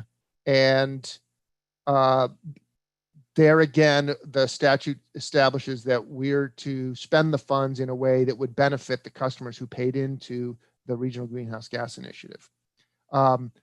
As I mentioned at the outset, we have a 3-year strategic plan. We call it the triennial plan. We happen to be starting right now to plan out, to develop our next 3-year plan. We will file that if our board approves it. When our board approves it, we will file it at the Public Utilities Commission next fall, and they will have a full proceeding open to the public, adjudicated proceeding, and make a final determination about what our budgets will be and what the program strategies will be. And if they approve it, we'll be off and running for another 3 years.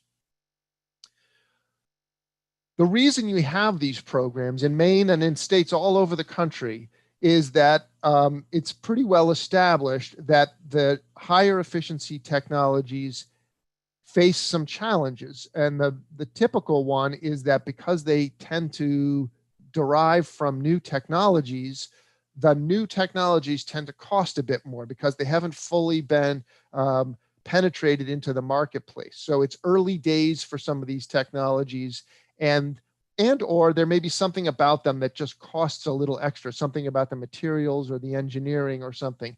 And so that proves to be a barrier to customers doing what otherwise would be the rational, economically rational thing to do, which is to purchase, install the high efficiency equipment. And so a financial incentive is the solution to, at that point of purchase, to help bring down the upfront cost of that higher efficiency equipment and make it more comparable, or in some cases comparable, to the price of the average efficiency unit.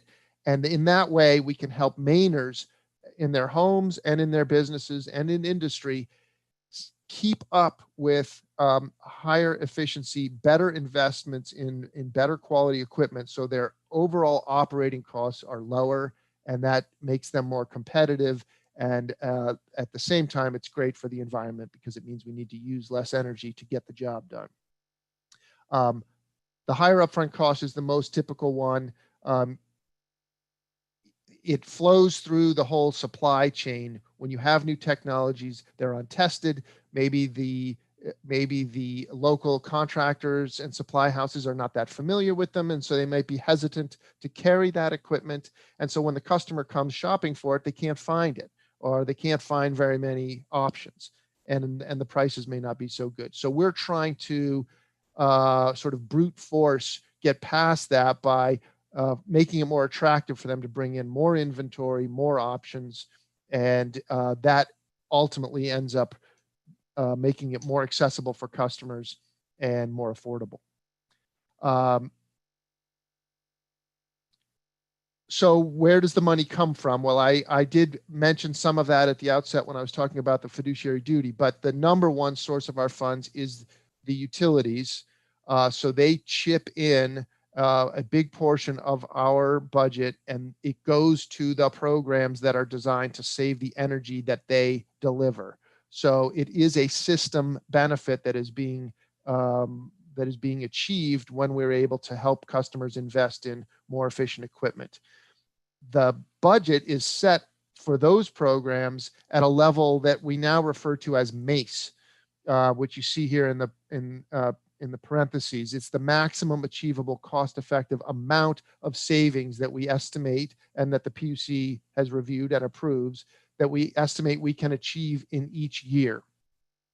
And so that's part of why the triennial plan we do is very important. It includes a bunch of analysis and research that would help inform the question of how much potential is there out in Maine, in all the homes and in all the small businesses and all the big businesses and in all the institutions and all the little town halls. When we sum all that up, how much potential is there in the next 3 years for us to save? And what do we think, based on our past program experience, it's going to cost us to achieve that? And so we wrangle about that, and we come up with a budget number, and then the PUC reviews that, and they may quibble, and we have quibbled a lot in the past, but ultimately they come to a determination, and we live with that, and we go on. The RGGI funds are pretty out of our control what the revenues will be. They will be whatever Maine's share of the auctions are each year. It comes out to about $10 million a year. That's been pretty consistent the last several years.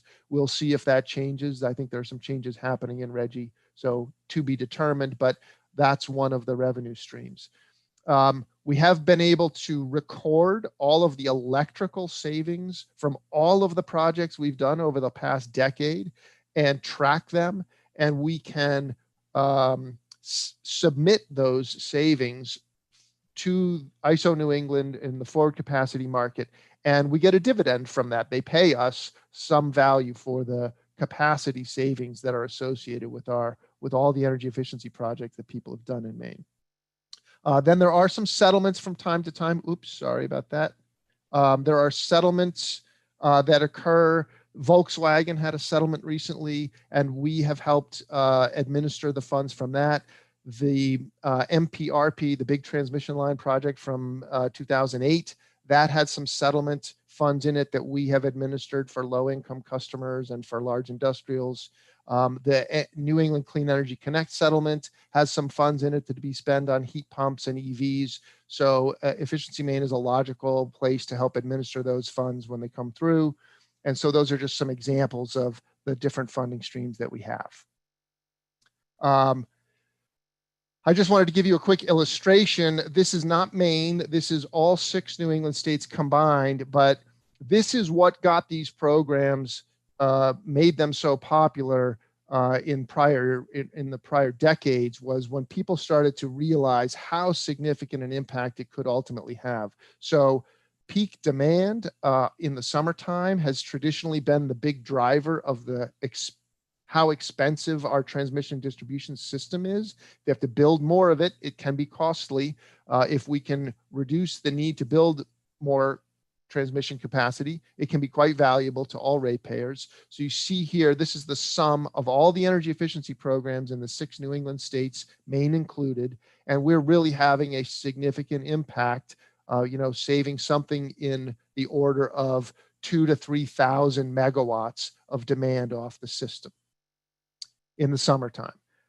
And This looks like the exact same graph, but it's a little different. This is the one that shows the amount of energy, the kilowatt hours, the volume of electricity that we consume. This is expressed in gigawatt hours. So that's 1,000 kilowatt hours in a megawatt and 1,000 megawatt hours in a gigawatt hour. So it's 1,000 kilowatt hours.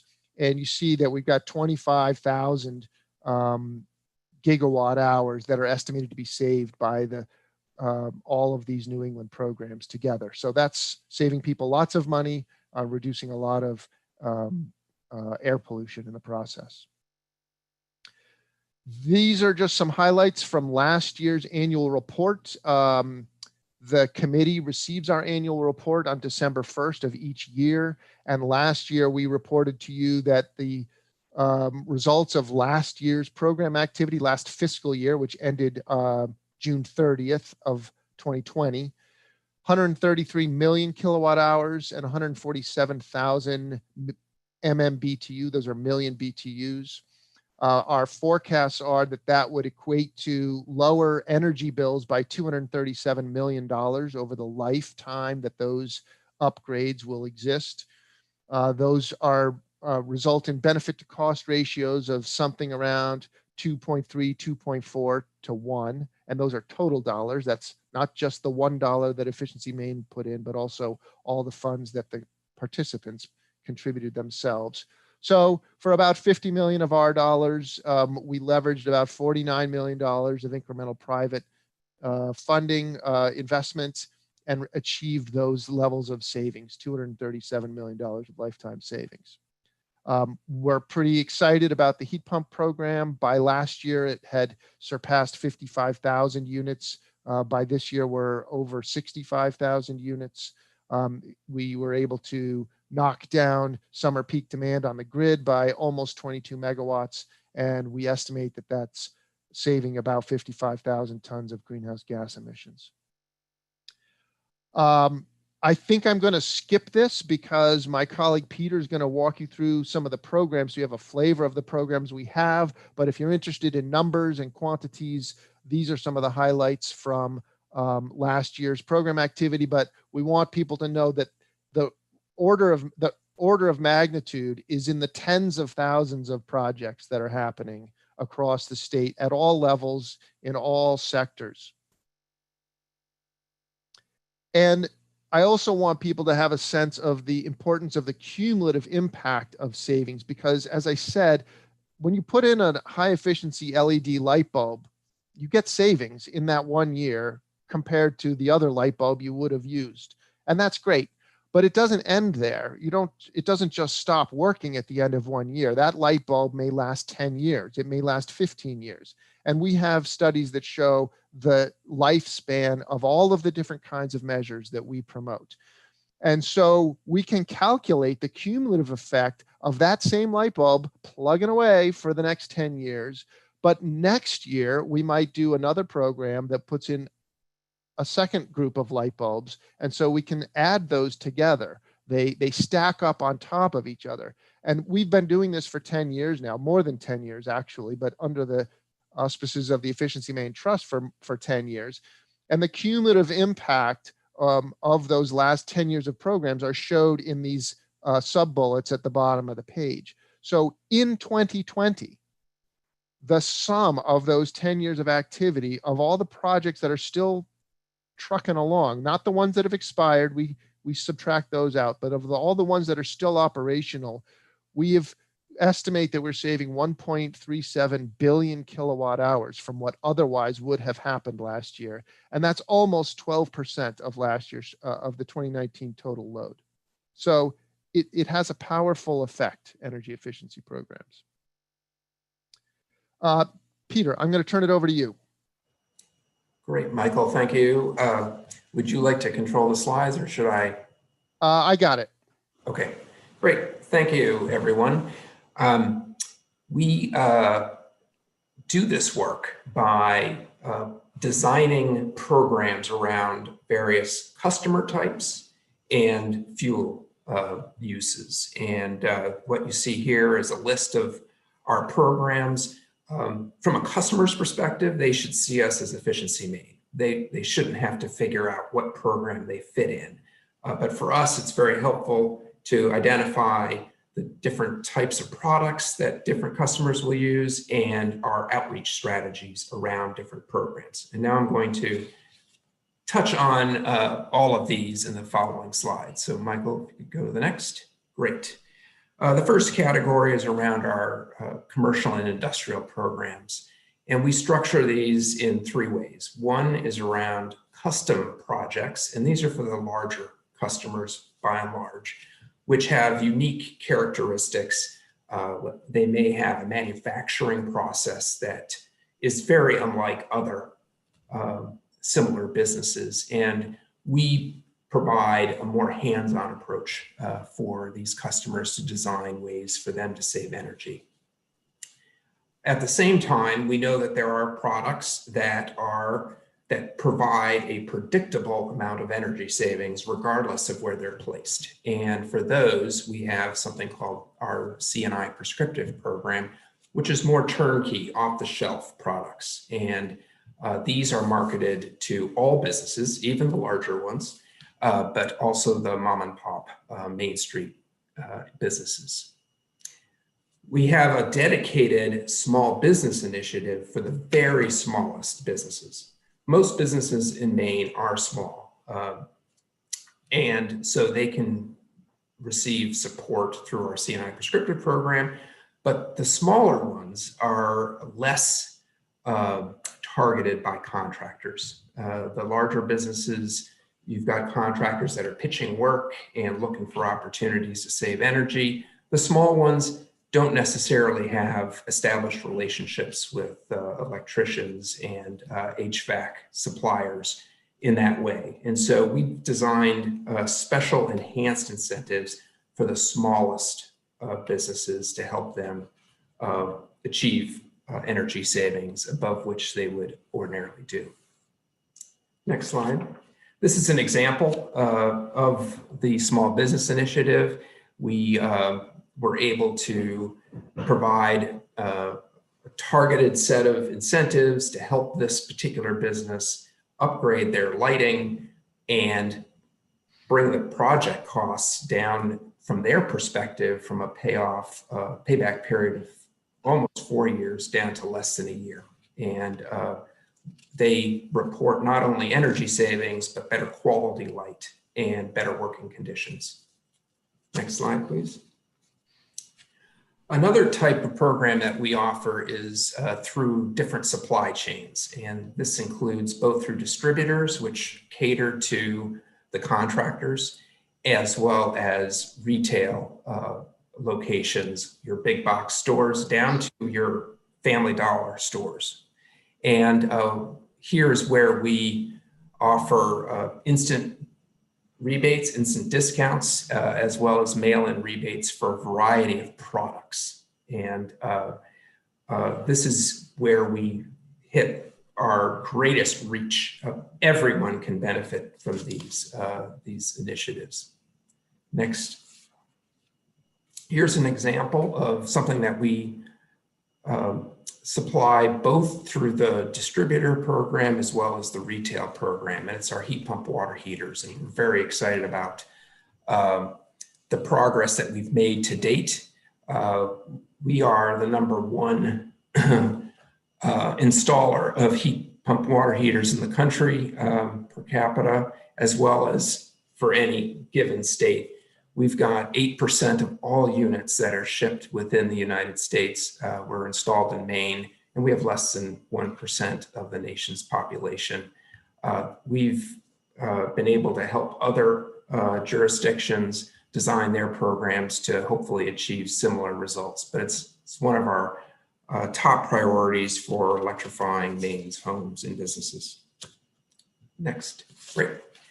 The other flagship program that we've had since the very beginning has been around home energy savings. And this is where we do our weatherization and heating system upgrades for residents of the state. We're not the ones actually doing the work, obviously. We've got a network of registered vendors, And I'll have an example here coming up of how customers are able to identify and engage them. Here's the slide. We have a locator that allows customers to identify the type of work that they're looking for and how close to their home they want the contractor to come from, and instantly find a long list of contractors that can do the work and who have met our criteria for being listed, which revolves around the level of training and the licensing that the vendors provide. To help beyond our financial incentives, rebates, we also have a variety of loan products, and these have always been an important part of our offering, particularly for those who need extra help in doing an upgrade. What's nice about our programs versus what you might find on the open market is that we go down to as low as $1,000 and credit scores as low as 580, which really opens it up to all income individuals. And it's been a very popular part of our program. One of the largest initiatives in our home energy savings program is our heat pumps. And we are very grateful of the support of the legislature and the governor in setting ambitious goals for us to motivate residents as well as businesses to install these very efficient heating systems. This chart shows where we've been and where we're headed. And according to our modeling, we're well on track for meeting the goal of 100,000 new heat pumps between fiscal year 2020 and 2025 for the state. Nope, I was just going to mention that on that, go back one more slide to that. I just wanted to mention that the dark areas on this slide indicate what's already been achieved. So we are well on our way. Next slide, please. The weatherization continues to be an important part of our work. We did a study several years ago around the condition of Maine's housing stock, and Maine has very leaky homes. It's one of the major targets of our weatherization initiatives, and there's a continuing need in the state for assistance to help customers tighten up their homes. And there will be ambitious goals going forward to do that. Lastly, I wanted to cover low-income initiatives.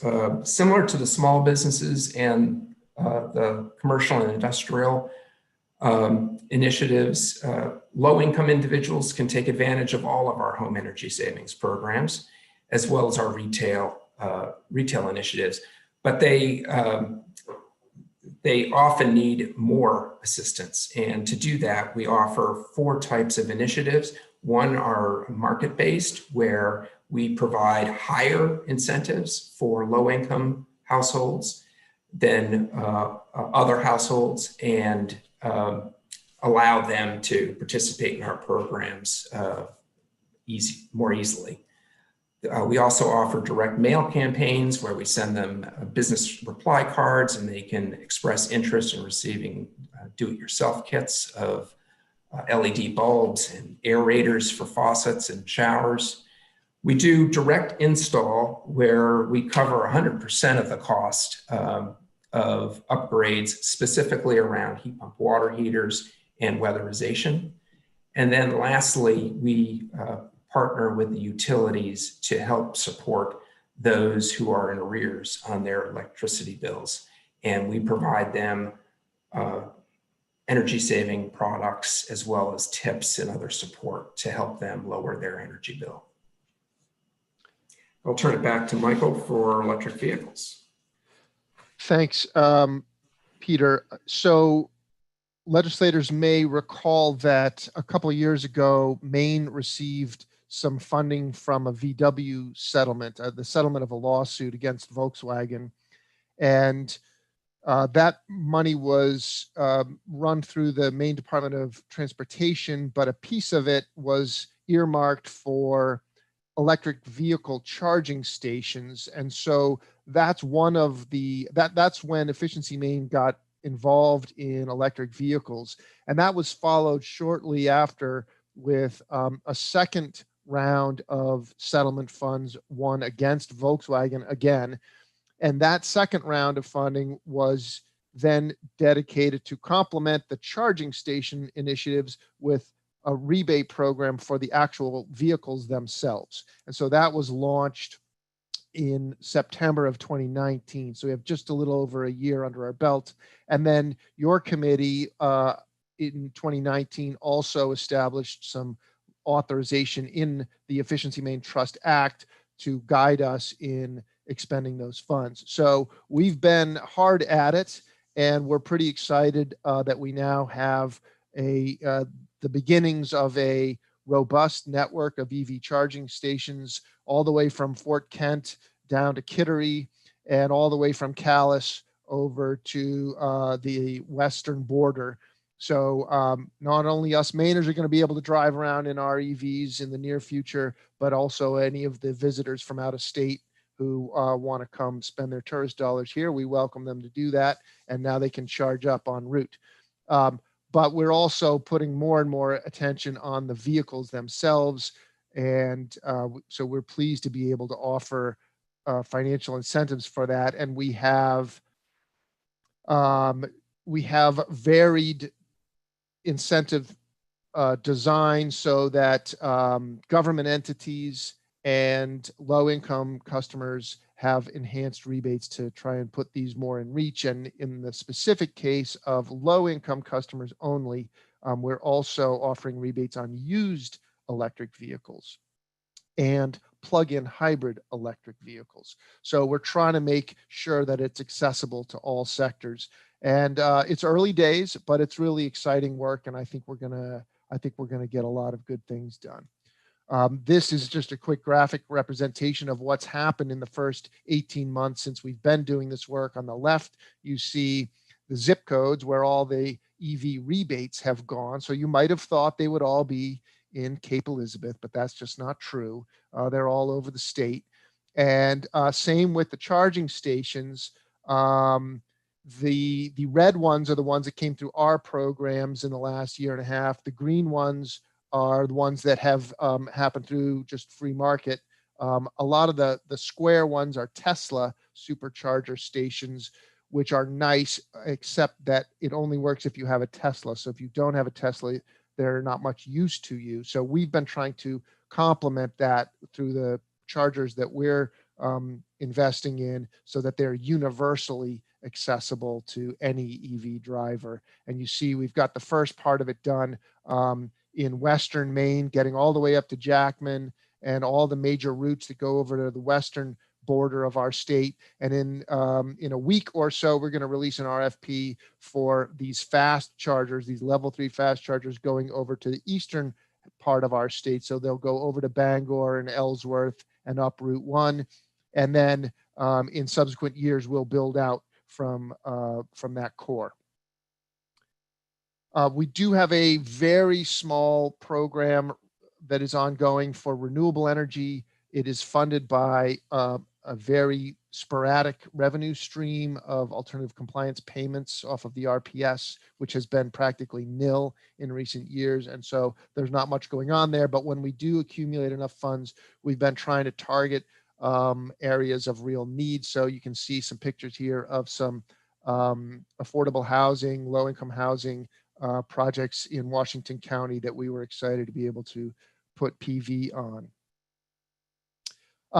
Just so you know, there's some other things we do besides our incentive programs, and I will not dwell on these because I want to leave time for questions, but we have this bucket of activities we call strategic initiatives, where we do our education and training. This is where we do some pilot projects to test out new technologies and see if they work. And in that regard, we've been especially focused lately on this area of non-wires alternatives and what they call active efficiency or distributed energy resources, things where we can manipulate load, manage load to reduce the strain on the grid during peak demand times. And there's seems to be a lot of opportunity there. And then finally, you should, I hope, take some comfort in the knowledge that we are statutorily required to have independent evaluations of our programs every 3 or 4 years, and we do that. And we learn great things from those evaluations and try to put those lessons learned right to work in our next generation of programs. We did a lot of work last year on the Maine Climate Council and also getting the non-wires alternatives initiative up and running. We play a key role in that, in, as I said at the outset, anything that's happening on the customer side of the meter. Efficiency Maine is working to help OPA and the non-wires alternative coordinator to analyze the cost effectiveness of those and see if they would be cheaper than doing more transmission distribution investments.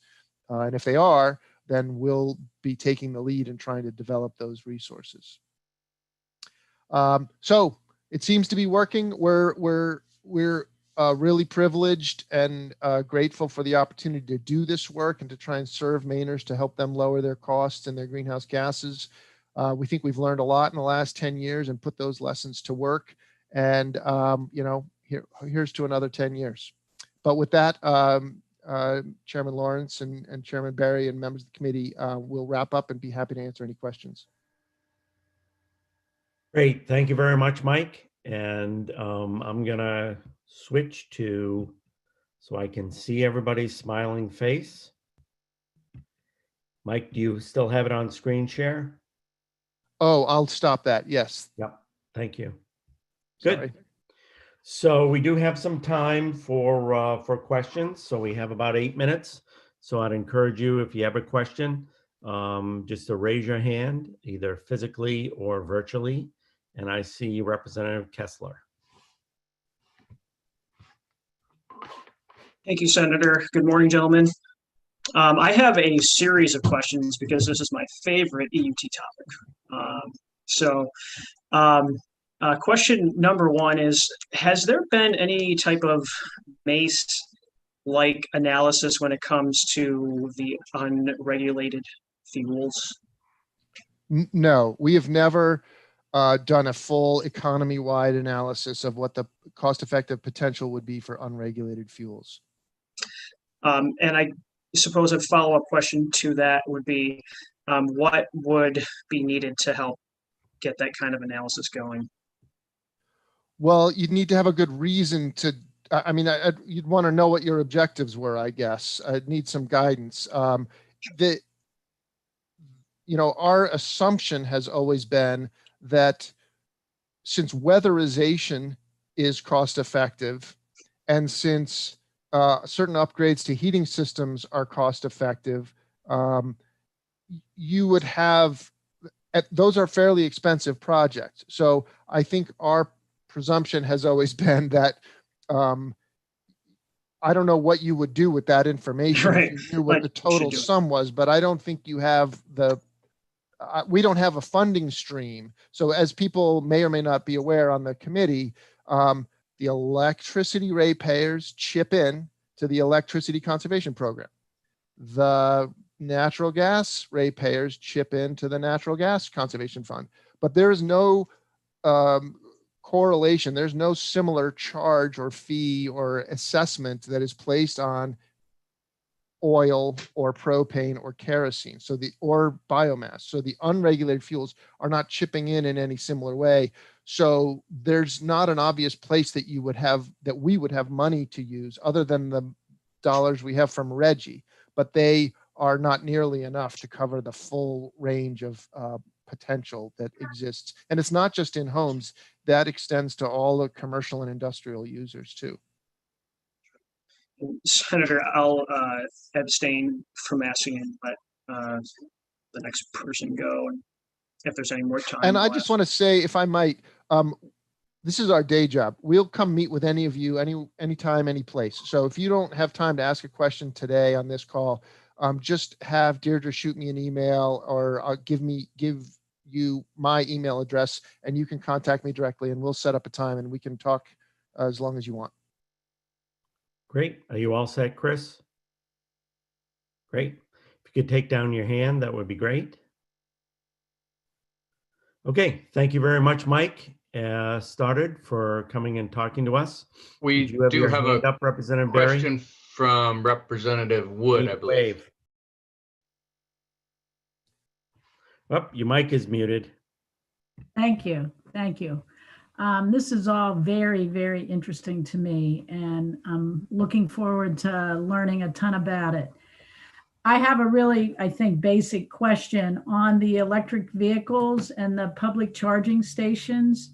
Somebody has asked me, who pays for that? I mean, we're used to seeing a gas pump where we have to put in our credit card or pay some cash.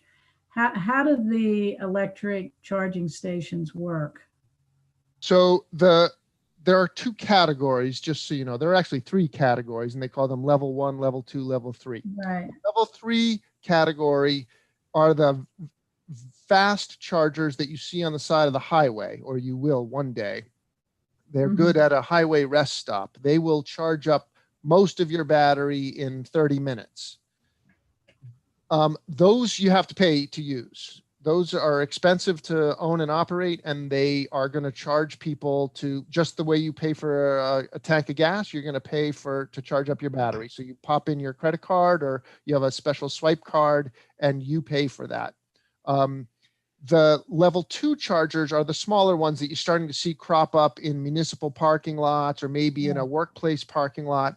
And those also can be fee for service. So some of them come programmed with software that will accept a payment. And for the ones that are in public places, that's usually what they do. But some people just give it away for free. And so, you know, if you had, this is the same kind of charger you could put in your garage if you owned an electric vehicle. So you don't have to charge for it. It sort of depends on what's going on with the person who owns that charger.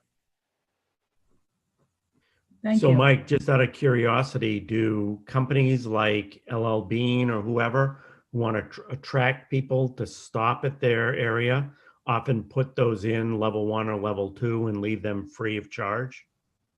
They do sometimes. Yeah. So LL Bean has 8 of these. They have a bunch of Tesla chargers, and then 8 of these level 2 chargers, the slightly slower ones, but you can still get 10 to 20 miles of range an hour off of that. And I don't recall whether those are free or whether you have to pay to use them. But even the payment is pretty modest. It's not as much as a tank of gas. I can tell you that for sure. Right. Are you all set, Barb? Yes, thank you. Okay, great. If you could just lower your hand. And Chris, I see your hand is back up. Yes, I wanted to ask a question about communication with the contractors that are in your vendor network. Have you been able to understand how they're doing in the industry, and what sort of impacts COVID has had over the past year, and what is program activity levels at right now relative to what it would have been pre-pandemic?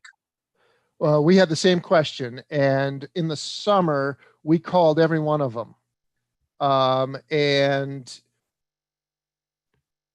it was actually kind of surprising. The heat pump guys were slammed. They were working around the clock, and it seems that they still are. So that's good news. Those guys are employed. They're busy. They're making money. They're paying taxes. They took about a couple weeks off or a month off in that very beginning stage, and ever since then, it's been full speed ahead. They have a bit of a luxury where a lot of the work they do is outside the house, so they don't have to go inside the house. So it's a little less of a health safety concern. The weatherization guys have not been doing so well. And so it seems like there have been some guys that have been able to keep it going there, and some others that just couldn't. There was no customer demand. And so that sector seems to be suffering more. And that's what we're seeing in our rebates too. We've seen our weatherization rebates decline because people aren't asking for as much, and the heat pump rebates have continued to climb. Thank you again, Mike, and for your presentation. We are on track. You're welcome to stay. We're going to hear from Dan Burgess next. Oh, well then, I'm out. And Dan I will Burgess be seeing you this afternoon. Okay, thank you, Mike. For those new members of the committee, Dan Burgess is probably one of the more important people we deal with on our committee because he is our direct link to the governor's energy policy. He works in the governor's energy. He's the director of the governor's energy office. So he is a key contact for us to determine what things the administration is looking at and looking at down the road that are going to impact us and we're going to have to deal with as a committee. So Dan, with that, that introduction, if you could just wow us for a few minutes. Thank you, Chairman Lawrence, Chairman Barry, members of the committee. It's good to see those of you that I've worked with before, and to new members and folks I haven't met. Looking forward to working with you. I'm joined by Melissa Winnie, energy policy analyst in my office. She is going to hopefully be able to share slides, if that's okay.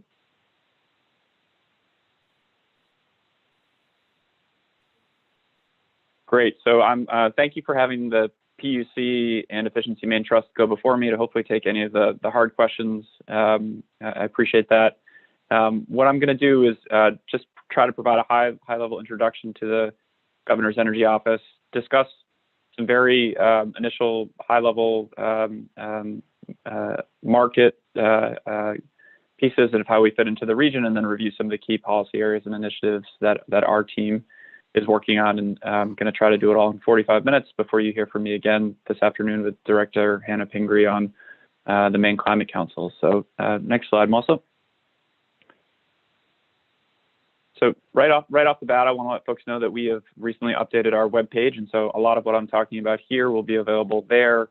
All of our contact information, a constituent form, as well as any sort of kind of latest news or updates on any of the activities that we're going through. And it took us a little while to get the new webpage up and going, but it's there, so I want to make sure you were aware of it.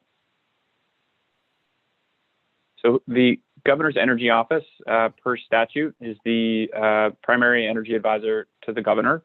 We provide, required to provide technical assistance to the legislature, to the general public regarding the state's energy situation. We are working to implement forward-thinking, cost-effective policies to meet Maine's energy and GHG targets. We are tasked with and do collaborate with other state agencies, with those in both the public and private sector, to advance those objectives, but also to help grow Maine's economy and ensure that the work that we're doing is both affordable and equitable, or that Maine's energy situation meets those targets. And that is the main statute or that you'll see referred to for our office is Title II, Section 9. Next slide. Next slide, Melissa. Thanks. So the Governor's Energy Office is every state has an energy office. They differ by setup, by size, by structure. Our office now has six employees. Myself, the director, newly hired Deputy Director Selena Cunningham. She began actually the week before the pandemic hit. We're happy to have her here. We have a new solar storage analyst and a new offshore wind program manager.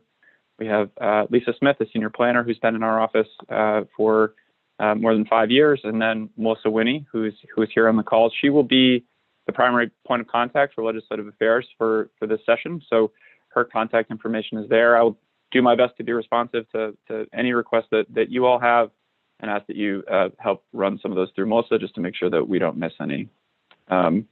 Importantly, we are also a part of several organizations which help us meet our mission. I'm on the board of directors of the National Association of State Energy Officials, which is a nonprofit bipartisan organization of energy directors across the country. And we meet often and share best practices and work together on a number of issues. Last year, the annual meeting of that organization was supposed to be in Portland, but obviously it's been had to be moved off because of the pandemic. But I do think it's a sign that a good sign that attention is turning to Maine on these topics. I'm a part of the, as required, the director is a part of the Efficiency Maine Trust Board. And then we are also a member of the Clean Energy States Alliance, which is a national nonprofit of public agencies that work together to advance clean energy. Next slide. So we are primarily funded from two main sources. One is through the State Energy Program, which is a program through the U.S. Department of Energy, which provides funding to each of the state energy offices. Prior to last budget, that had been our only, or not only, but very much the largest source of funds that funded our office. Last year, there was a general fund appropriation for $300,000 a year to our office, which is greatly appreciated. And then Efficiency Maine Trust does have the ability to help pay for some time, actually my salary if needed when working with them. There are several other grants and awards that our office has pursued and that we've is helping fund some of the staffing in our office or some of the other work.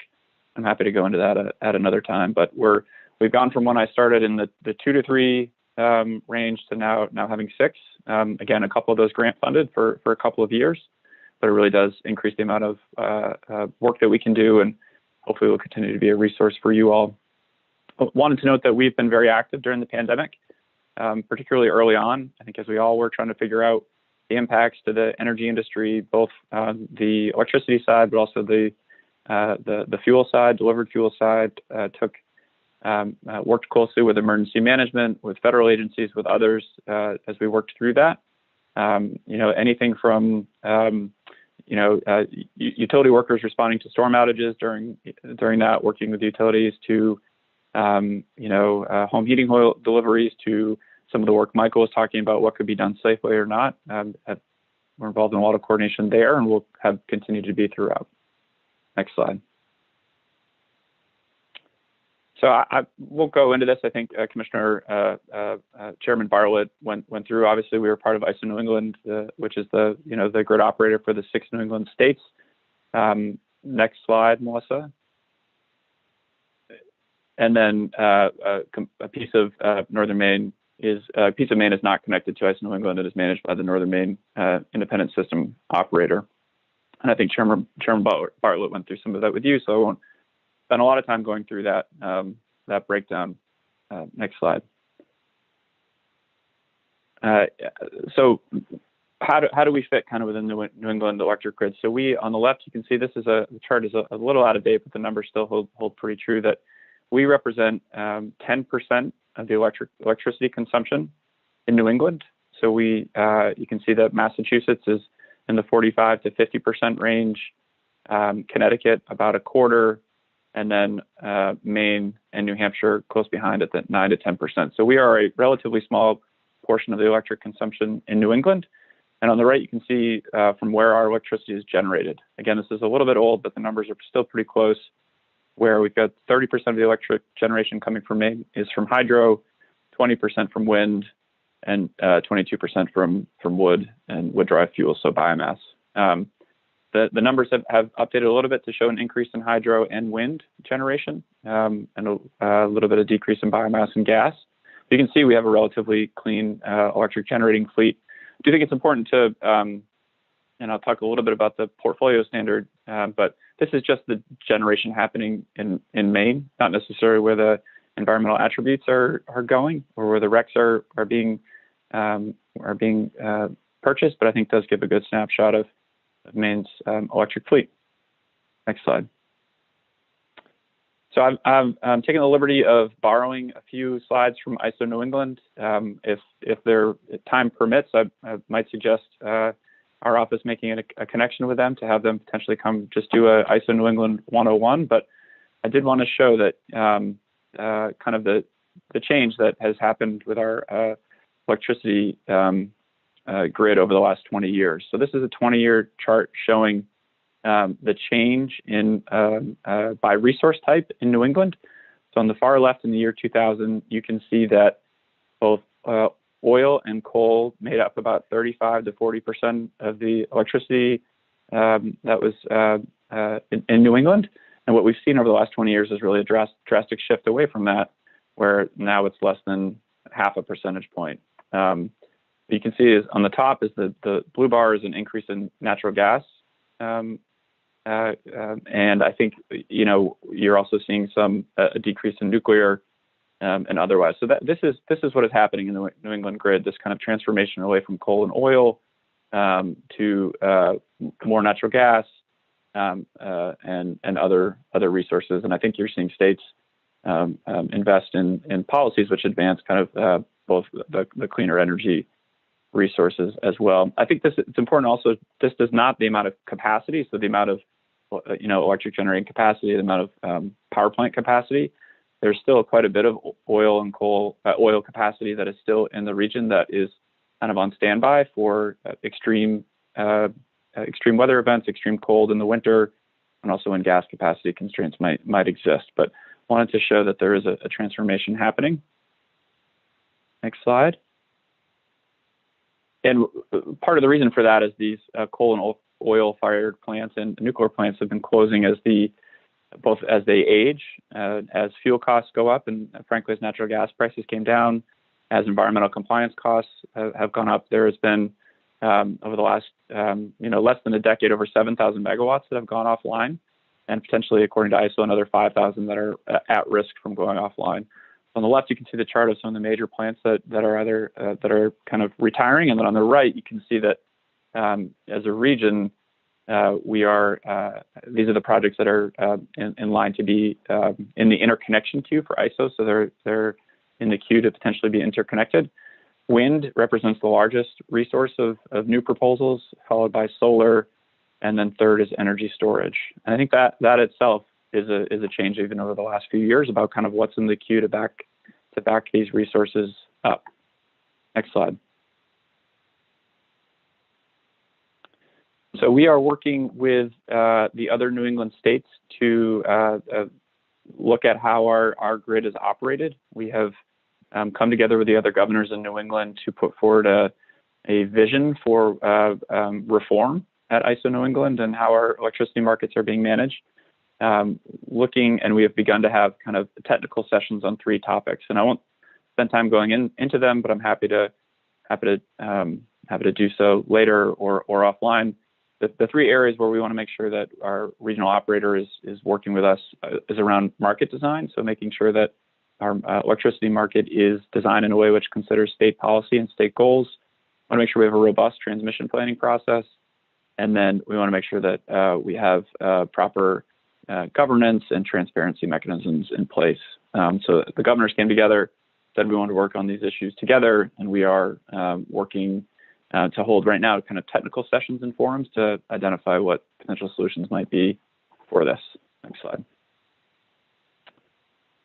So if you look at on the heating side, Maine is the most heating oil dependent state in the country. On the left, you'll see that this is from 2017. The numbers are still pretty close, where roughly 60% of Maine homes rely on home heating oil, which you can see on the right is the most heating oil dependent state in the country. We're that green triangle, and the other orange squares are the other New England states. So New England is heavily dependent on home heating oil to heat our homes, and Maine is leading the country.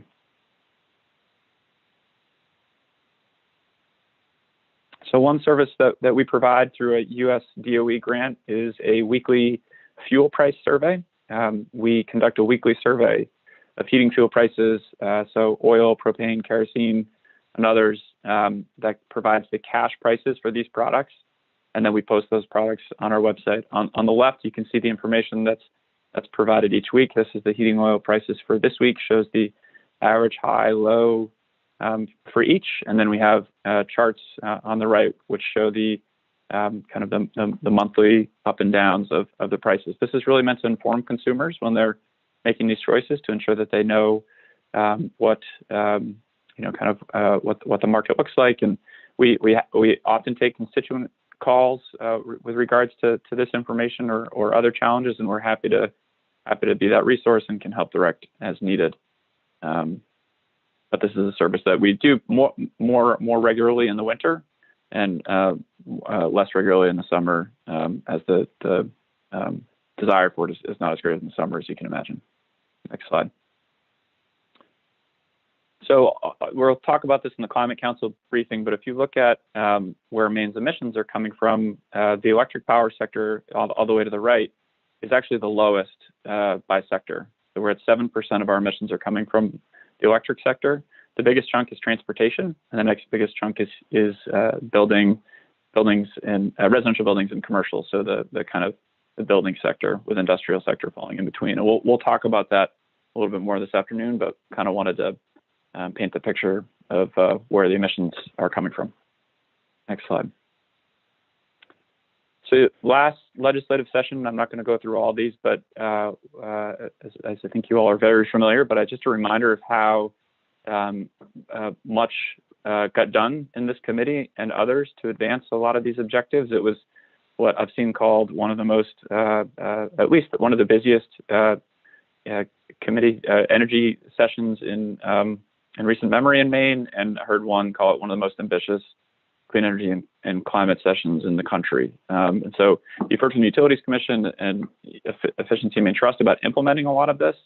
You know, we are not directly responsible for certain components of this, but we're involved in a lot of it and kind of informing the regulatory process, working with Efficiency Maine Trust on their board, you know, meeting with industry, utilities, and others in implementation. So we kind of play that role of working with each of those departments and agencies. Next slide. I did want to highlight a few of the you know, major policy areas. So the renewable portfolio standard, as you were briefed on by the commission, is the requirement that a specified percentage of electricity that comes from electricity providers come from renewable resources. The top map you can see are the states that have RPS requirements. There are 30 jurisdictions that have them. They vary by state. The state legislatures set those up. And then you can see on the bottom, Maine had a 40% renewable portfolio standard that topped out in 2017 and then was doubled to 80% by 2030 in the last legislative session. This chart right here is just for what are known as Class 1 or Class 1A resources, or those are the newer resources. But you can see that Maine has now is one of the most ambitious RPSs in the country, and certainly here in New England. One of the mechanisms that is driving the Maine's ability to meet this ambitious RPS are the procurements that the Utilities Commission is doing. They're required to go out for long-term contracts for 14% of Maine's electric load. The first tranche that they completed last summer resulted in 9.5% about of Maine's electric load under long-term contracts, 17 renewable projects, significant amount of emissions reductions, but also economic development opportunities. And as you've heard, they're going out for the second tranche for the remainder of that 14%, about 4.5% of Maine's electric load right now. And so this is helping us meet our RPS, but also, you know, during a time of economic uncertainty, driving economic development as well. The RPS also includes a thermal rec requirement. I don't have much to say beyond that. It is a requirement that will incentivize thermal technologies, which is also done in Mass and New Hampshire, and that obligation won't kick in until, I believe, the end of this year, but it is something that the PUC is working on as well. Next slide. Also in the RPS was a requirement that our office do a 10-year renewable energy market assessment, really looking at how are we going to meet this 2030 RPS. We are in the final days and nights and weekends of finalizing this report. It's going to look at energy and rec needs for our 2030 RPS, what technologies are available, what policy and regulatory options might be available to meet those. We've got a few different scenarios of how that could be done. And so we'll be issuing that in the coming days. We're kind of going through final review of it right now, and we will certainly want to brief you all on the results of that when it's complete. Distributed generation, you know, it's obviously something our office is paying attention to. We, you know, Commissioner Chairman Bartlett, I'm sure went through the DG procurement and energy billing changes and their reports on those. So we're actively monitoring those, as well as issues around interconnection, taxation, the siting of these and other projects. So we're active in those spaces. We'll say, if you look at how much solar is actually installed in Maine, it's as a few weeks ago, or it was less than 100 megawatts, which is lowest in New England. We are slated to do much more than that, both through the distributed generation, these smaller projects, but also these larger scale projects, and we'll be updating those numbers soon. And I know this is going to be a topic of great interest to the committee, and we'll want to work with you closely on these issues. Next slide. So the next topic I want to talk to you all about was offshore wind, and I have a few slides here about it, but I'm also happy to, again, have our office brief you all specifically on this with others. So first and foremost, offshore wind is taking off both around the world, but on the East Coast, particularly in the United States. There are more than 28,000 megawatts of projects that are either targeted or in the pipeline for offshore wind from North Carolina to Massachusetts. And over close to 10,000 megawatts of that now, I might be over that actually with some announcements last week, has contracts and have been selected to be built. So that is just really significant development. And right now there are 50 megawatts in the water, right? So one project in Rhode Island, one in Virginia, and now we're looking at going from 50 to 10,000 megawatts on the East Coast. And most of those are fixed bottom. When you look at Maine's, kind of world-class wind resource in the Gulf of Maine, that will need to be floating. And so if we go to the next slide, we've launched a few different things that I'll go through really quickly. One is an offshore wind initiative that is helping us coordinate our work with the BOEM task force and looking to make sure we're taking a data-driven collaborative approach as we're thinking about developing offshore wind.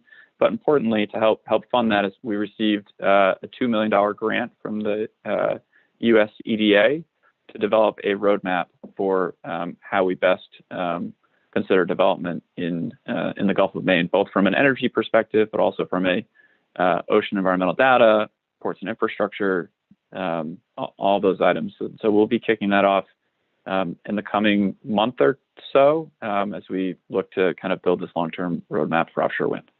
Next slide. At the same time, thanks in part to this committee and others, the first floating demonstration project is slated to go ahead and off the coast of Monhegan. That's a one-turbine project, which has received support of the U.S. Department of Energy using the University of Maine technology in the floating structure. And so excited to see that move forward. Next slide. And in parallel, or not in parallel, but in addition, late last year, the governor announced her intention to move forward with pursuing a research array.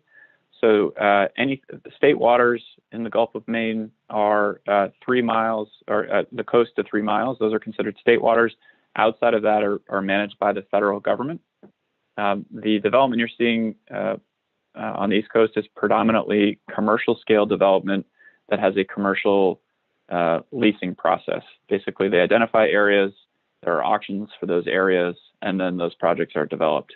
What the governor is, and what we're working on here is another component, not that commercial scale project through BOEM, but they have an avenue for states to apply for a research area or a research lease with BOEM.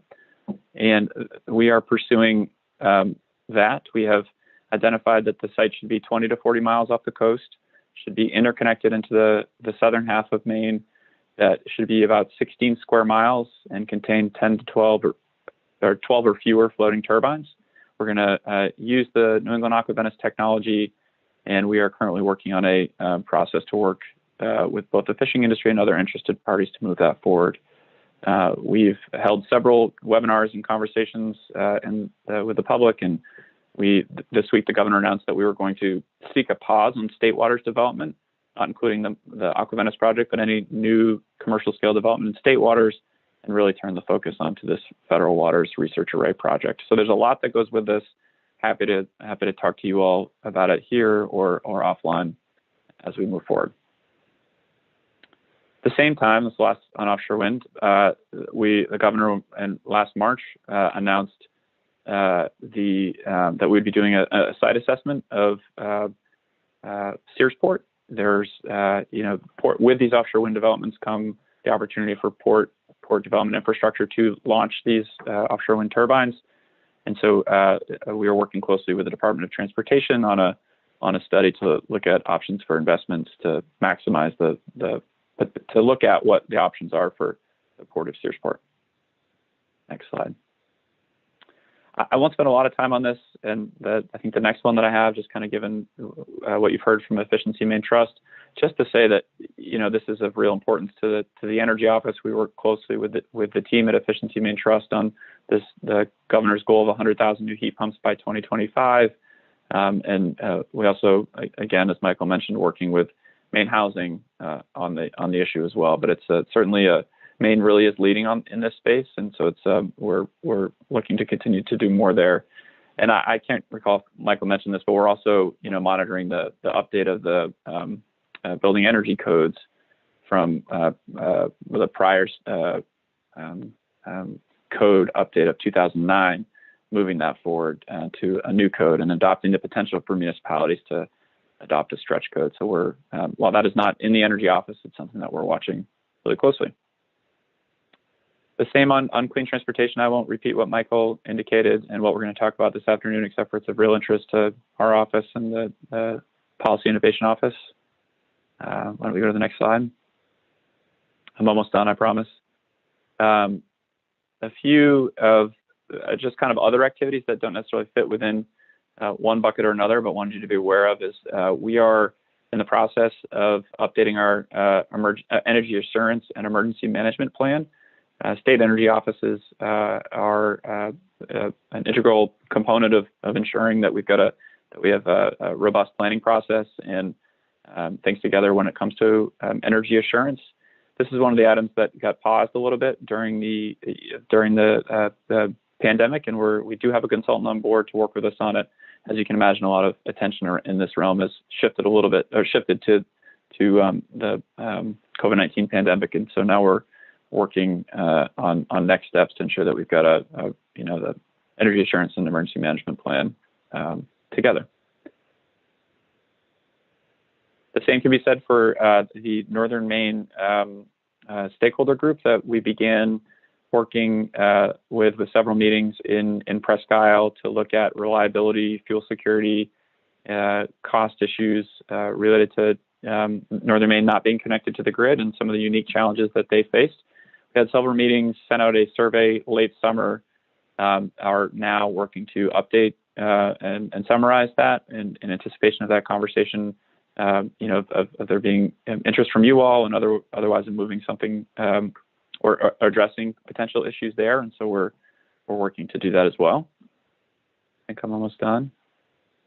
But we are also intimately involved in the state's efforts to lead by example. Governor signed an executive order in November of 2019 requiring states to invest in efficiency, promote sustainability, build resilient infrastructure, reduce waste, promote employee health.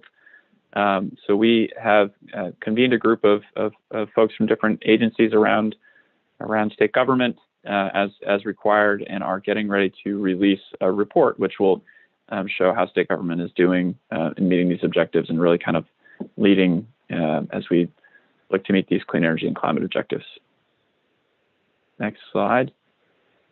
We are, I was the co-chair of the energy working group, so we worked really closely with Director Pingree office. You're going to hear a lot about that later, so I won't dive into that. And then we also just published a clean energy economy report in late November. We are going to brief you on that later this afternoon. So with that, I think I am done. That is the last slide. I really appreciate the opportunity to brief you all again really quickly on a lot of different items, but my team and I are really looking forward to working with you this session. Thank you, Dan. We need to get back to good. Thank you for taking down your screen share. We're going to open it up to any questions for Director Burgess. So for some of the newer members to the committee, just to let you know, and I've been accused of being Senator Dad on the committee, being the one who kind of explains the process and kind of how we work. But the executive obviously is there to implement the laws that we pass as a legislature. They also propose laws, and they also have the ability to veto laws. So we work together, and that's why our communication with Dan is so important, to determine what, if anything, the governor is considering proposing, to determine their, as much as we can, their positions on issues as things are going through the legislature, and to go back to them to see how things are being implemented and any changes we may need to make the law to achieve the legislature's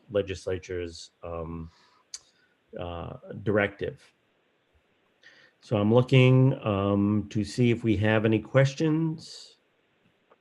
I'm between break and lunch, so I figured I would, maybe people didn't want to ask, but I'm happy to answer questions here or other offline too, as folks. That's fine, and we can answer them. We're going to have obviously a larger presentation this afternoon. So if that's the case, we'll be breaking a little bit early and coming back at 1 o'clock.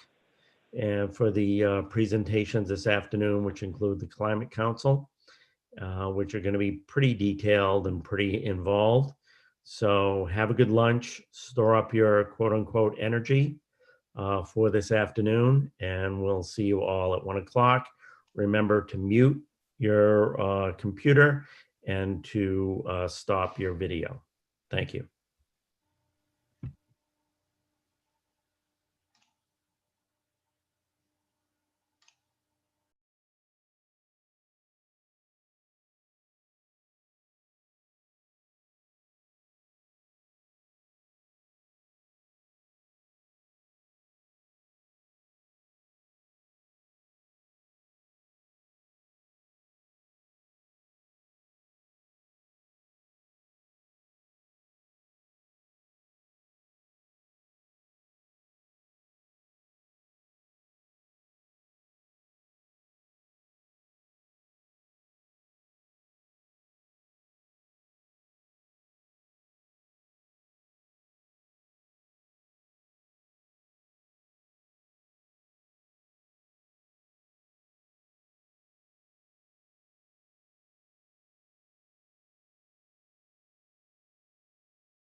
Is it still And snowing are where we still everybody live else is? streaming? We are, yeah. Okay, so I'll keep Yep. myself on mute. Yeah, it does not, it goes through the whole day. It's just one stream. Is it still snowing where everybody else is? It is down here. Seems like it's been a day and a half so far. Stopped here a few minutes ago. That's good. The end is in sight. Well, it's been snowing, but it's Yeah, not no. accumulating anything. Thankfully, the ground's warm enough.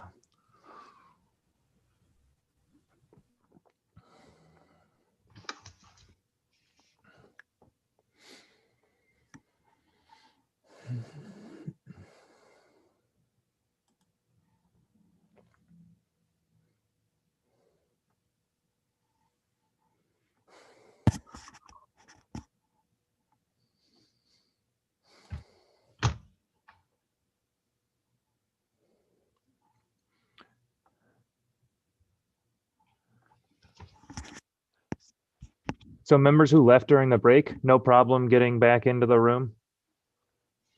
Great.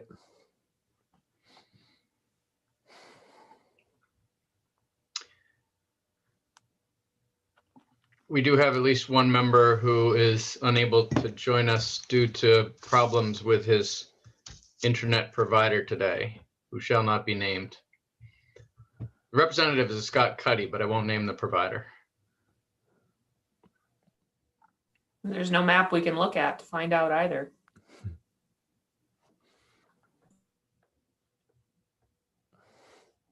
Ben, have I got 5 committee members attending right now or 6?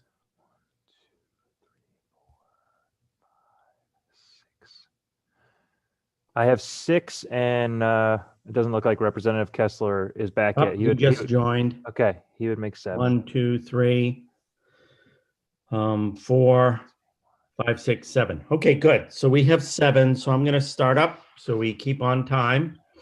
And this afternoon is going to be pretty important because we're going to hear from the Maine Climate Council and kind of what's been going on. The Maine Climate Council was set up during the last legislature, and they're going to be reporting back to us, and they reported to the Energy and Natural Resources Committee. And my understanding from just a preliminary estimate from legislative staff is that it could be up to 80% of the legislation that the Climate Council generates could be coming our way. So that's a pretty big amount of legislation, and which is why we wanted to spend this time with them. They've also done a presentation to the the Environment and Natural Resources Committee. So in my role as Senator Dad, I will tell you, when I served in the legislature before, I chaired what was then the Energy and Natural Resources Committee. So the jurisdiction of energy was in that committee. And there used to be a utilities committee outside of that. And so part of restructuring that the legislature periodically goes through was energy was moved over to our committee, and the other committee became the Environment and Natural Resources Committee. Despite that, there is a great overlap between our two committees on issues and areas of discussion. And that's one of the reasons why Deirdre and Dan, under this new structure, are staffing both of our committees so that they can keep us kind of in touch with what is going on in both committees, because sometimes we can get tunnel vision in a committee and think of only the issues we're dealing with and not realize that other committees are dealing with issues that have certainly tangentially impact on us and relationship to what we're doing. Again, I just want to remind committee members that this is especially the new committee members, this is a huge amount of information you're getting in these few weeks, and it's only going to get more. Don't worry about absorbing it all. Yeah, I see, Barb, you've got your huge folder. Don't worry about absorbing it all. Don't worry about learning the language, the acronyms, everything right off the bat. For many of us who have been on the committee for a while, we're still continually learning, all the policy areas of our jurisdiction.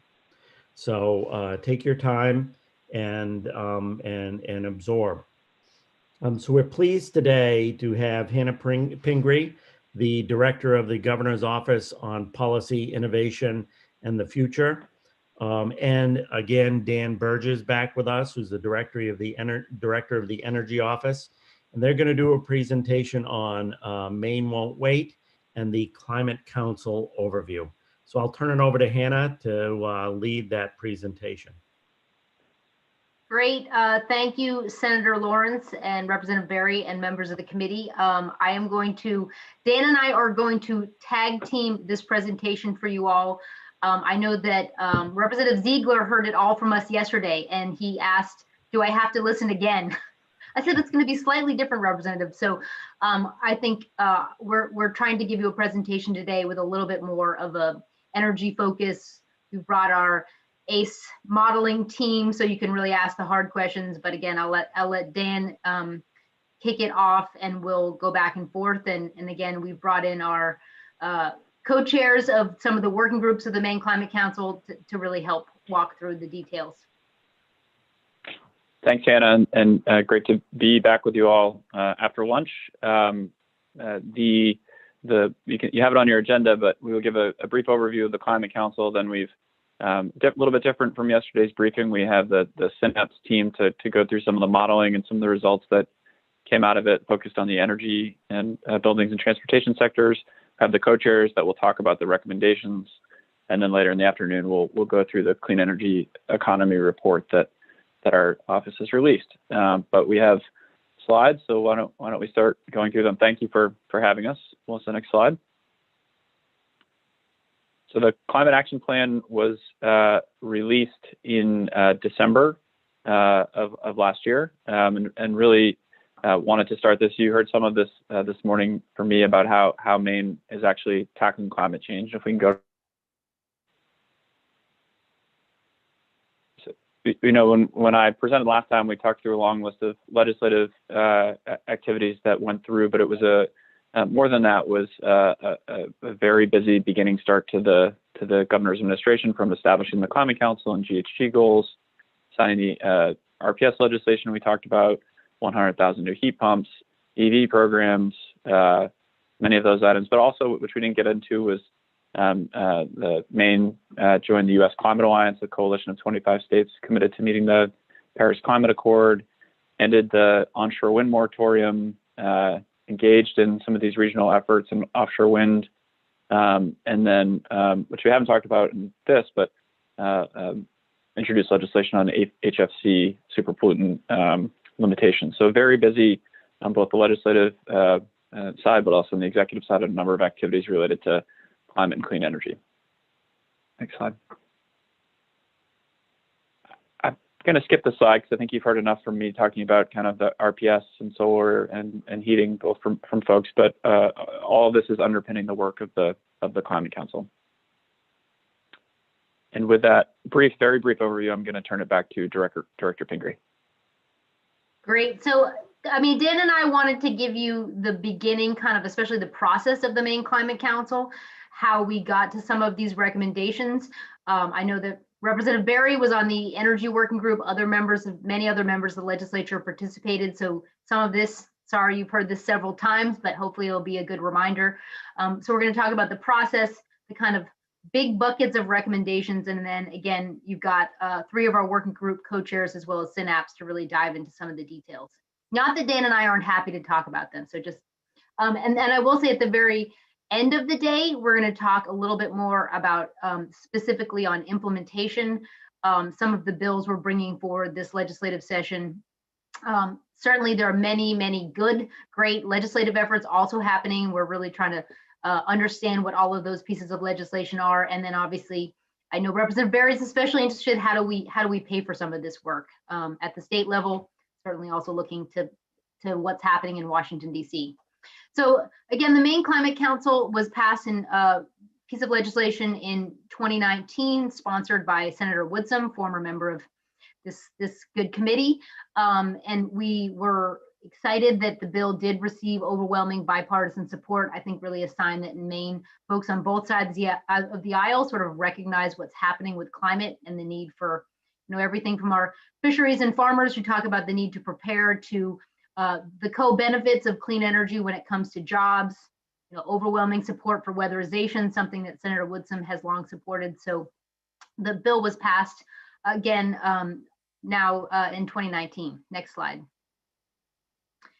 So the kind of chief goals of the council, one, were to deliver a 4-year action plan this past December, which we did.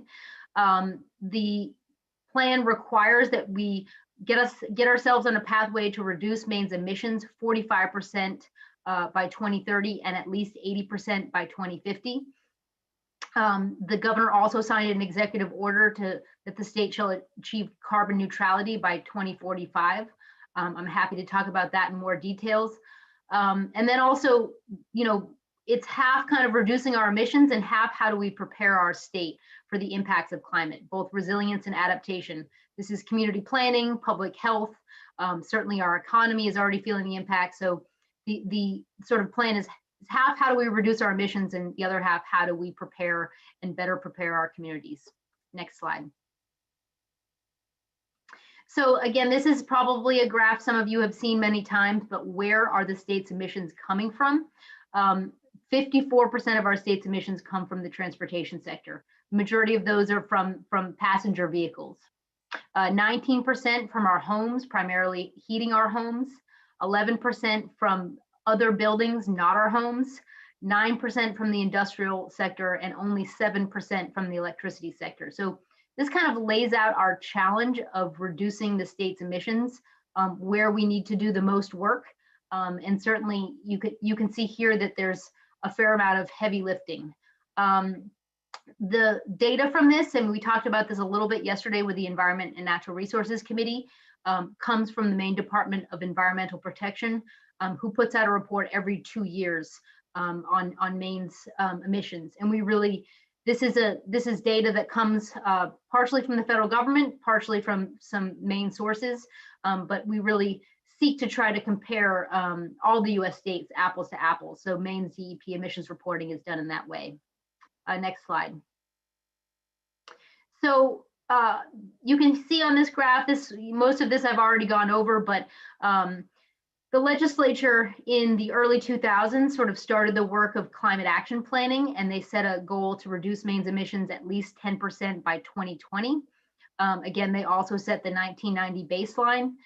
The most recent DEP emissions report, as of it just came out, but it was data through 2 years ago, has us about 17.5% below 1990 levels. So compared to some of our other states, you know, we're just looking at some data on Vermont, we're moving in the right direction, but it certainly shows that we still have a ways to go to get to the 2030 goal. Next slide. So the Maine Climate Council, again, established by that, the bill in 2019, was really an effort, and just take us to the next slide, Melissa, was really, how do we come up with the plan to get there? You know, it was about achieving specific goals, but also the kind of work that needed to go into achieving those goals. And I would say we really approached it in a way of how do we involve many different Maine people in the process? How do we look at it from different sectors? How do we make sure, especially that science and data is driving our process? And that is kind of, I would say, the kind of overview of what the Maine Climate Council's work has looked like. So the Maine Climate Council is a group of 39 people. There are 15 folks from state agencies, everyone from commissioners to head of Maine State Housing. We have 4 members of the Maine legislature, 2 Democrats, 2 Republicans, House and Senate. And then a group of leaders from everything from a youth representative, forest products representative, a farmer, somebody representing fishing, so varying industry, municipal, and other representatives to really make it a kind of broad group who is coming at this from all directions. We have a science and technical subcommittee, again, that was sort of charged with coming up with the really the data about what's happening with climate in Maine. They were specifically charged on sea level rise, with really looking at predicting what kind of sea level rise Maine is likely to expect, so we could really start taking that into account in state planning issues. And then I will also say we are starting an equity subcommittee that came out of the process. Really, how do we think about these issues broadly, you know, involving diverse Maine people, thinking about these issues as they relate to low-income Mainers, rural Mainers, so really trying to take a more broad perspective on equity, especially as it relates to implementation. But the bulk of the work of the council, where did the strategies came from? It's these 6 groups: transportation, buildings, infrastructure and housing, energy, community resilience planning, public health and emergency management, our mouthful resilience group, coastal and marine, and natural and working lands. So today you're going to hear primarily about the first 3, because those are really the issues that most relate to the work of this committee. But certainly all 6 groups did really incredible work. We had over 230,000 Mainers, primarily 230 Mainers involved, most of them volunteering their time on Zoom. This process started in October of 2019, but it really did the bulk of the work during the beginning stages of the pandemic. Next slide. So again, I talked about our sort of focus on data. The Science and Technical Subcommittee put together really an incredible report on the scientific assessment of climate change. All of these are available at climatecouncil.maine.gov. We then worked with 2 consulting companies, ERG as well as Synapse, and you're going to hear in detail from Synapse today, but helping us with really a cost-benefit analysis of the strategies presented, as well as the greenhouse gas modeling. So what are the strategies that the working groups came up with? What would be the impacts if implemented? We worked with the Mitchell Center at the University of Maine on the equity assessment, which really went through all of the strategies. Both made recommendations and asked questions about how the strategies could be achieved in an equitable way. Again, thinking about equity broadly, from racial diversity, but also, a lot of focus on vulnerable and rural Mainers, those who are, most likely to be impacted by climate, but also likely to be left behind. And last, we did a report on strengthening Maine's clean energy economy. And Dan and Melissa are really going to go into the details of that, but, how do we make these climate transitions, reduce our emissions in a way that builds good paying jobs for the state of Maine. Next slide. So this is a slide you may have seen before, but also I think it's important just to highlight. So this is a graph of Maine's emissions over time. You can see them reducing, especially from about 2003, 2004 levels.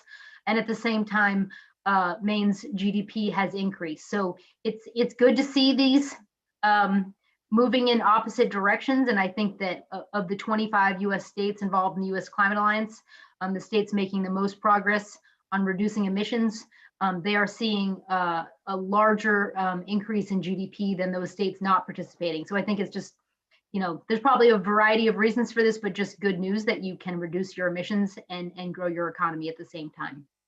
Next slide. So the 4 goals that the Maine Climate Council came up with in our process, and were really not surprising, but first, to reduce Maine's greenhouse gas emissions, to meet the pathway required by the law, to make Maine more resilient to the impacts of climate, foster economic opportunity and prosperity, both as we make this transition, but also protecting those industries most impacted by climate, and last, to advance equity through Maine's climate response. Next slide.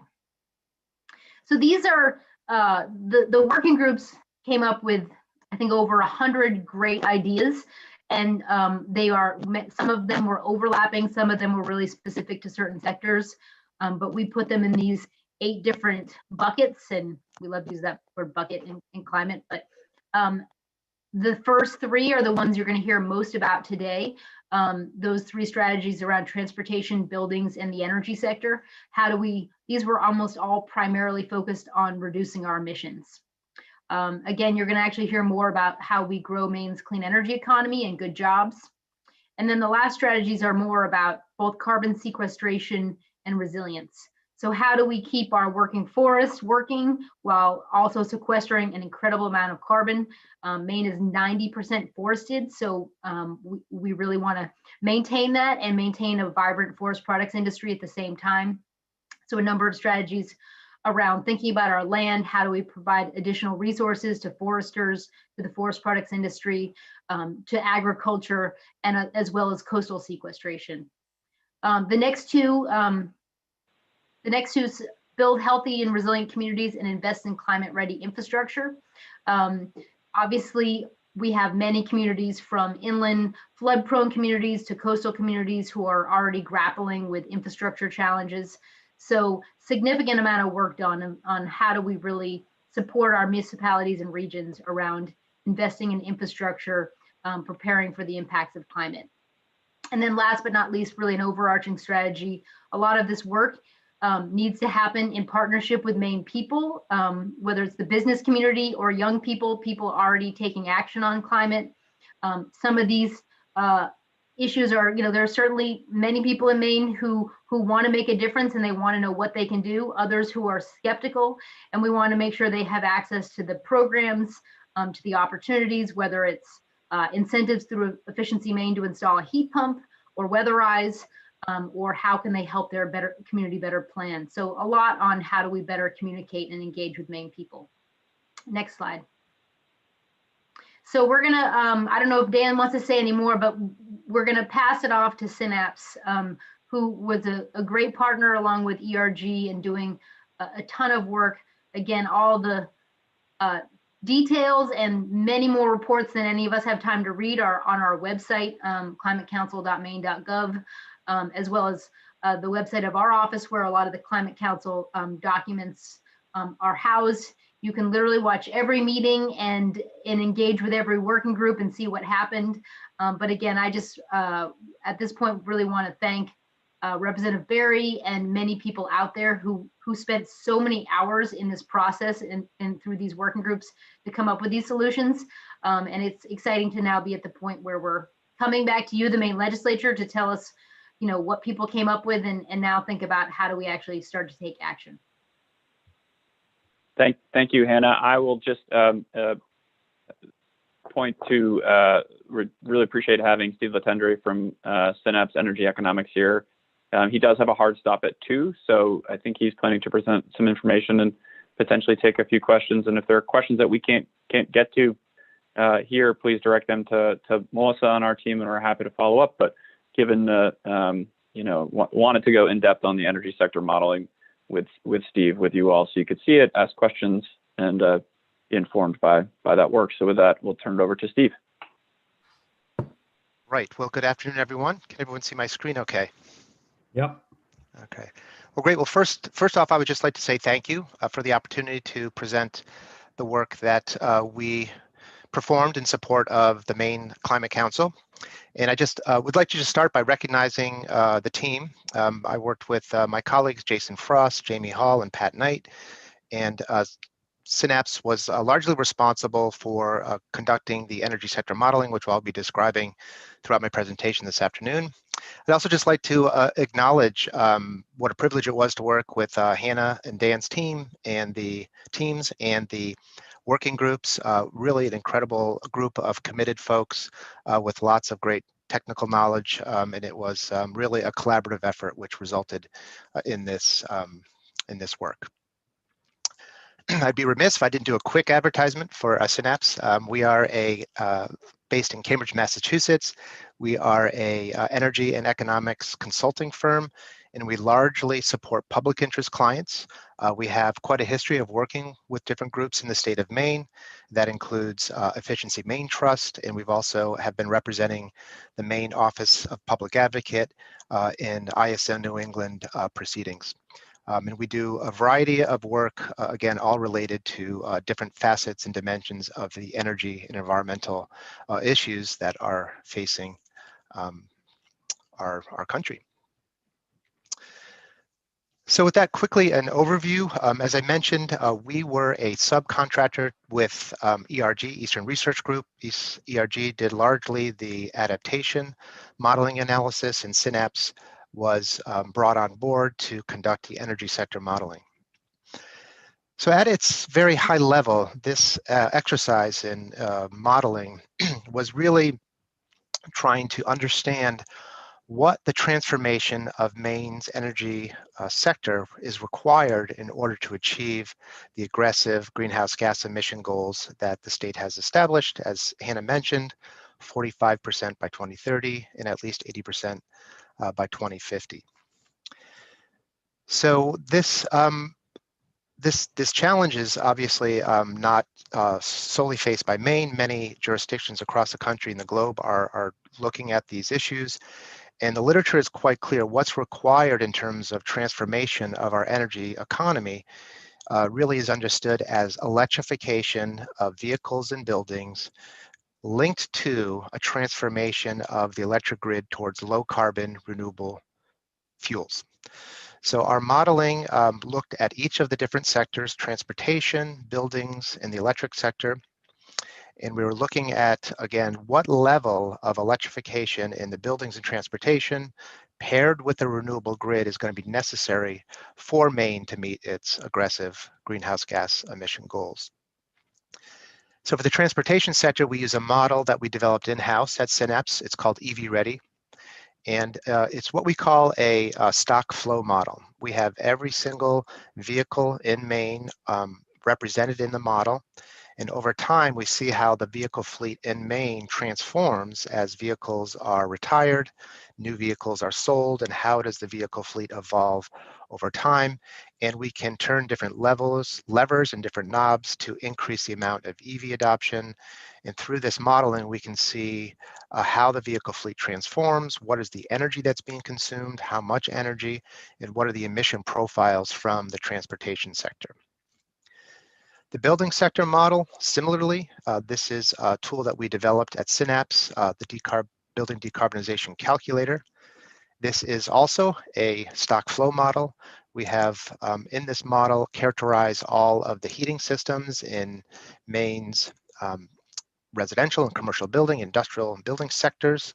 And we look at the existing fuels that are used, and as heating systems are retired, we can, again, turn different dials and levers to decide which new types of heating systems would be adopted to replace those heating systems. And again, we can look at an annual basis at the fuel use, the different types of heating systems, not only for space heating and hot water, but also for space heating and hot water. And again, we also can look at the emissions profile from the building sector through this modeling exercise. For the electric sector, we use Encompass, which is a industry standard, what we call production cost model or capacity expansion model. And for this modeling exercise, we're looking at the entire New England grid. As I'm sure you are aware, Maine is part of an integrated regional grid, and that grid is operated and controlled by a central entity called the ISO New England. And so in order to understand the dynamics of the grid and how it affects emissions associated with Maine's electricity consumption, we have to model that as an integrated system. As you can imagine, it's a fairly complex, very complex model to run, but it does provide some important insights. So I'd like to as you think about how this all comes together, there is this really sequencing in the modeling. We have to first model the transportation sector and the building sector and look at what's going to be required in terms of reducing emissions in those sectors through electrification. And then we get from that modeling an electricity consumption profile associated with EV charging and associated with buildings adopting high efficiency heat pumps, cold weather heat pumps, replacing traditional fuels for home heating. So then we take that increased demand for electricity and then we feed that into the baseline demand for electricity for Maine, and then we can integrate that into our electric sector Encompass modeling. So it's a sequential process of looking at these different sectors. So the modeling, we do a variety of different scenarios depending on what the working groups were interested in, what types of levers, what types of dials and policies were they considering, and we try to reflect those in our modeling. But first, before we look at those scenarios, we develop what we call a baseline or a sustained policy scenario. This is looking forward, looking to the future, and seeing what Maine's emissions profile will look like if we just have the existing set of policies and programs. What will the future look like? And then we compare that future, the baseline sustained policy scenario, to these different alternative scenarios that are moving us towards where we need to be in terms of reducing greenhouse gas emissions by both 2030 and 2050.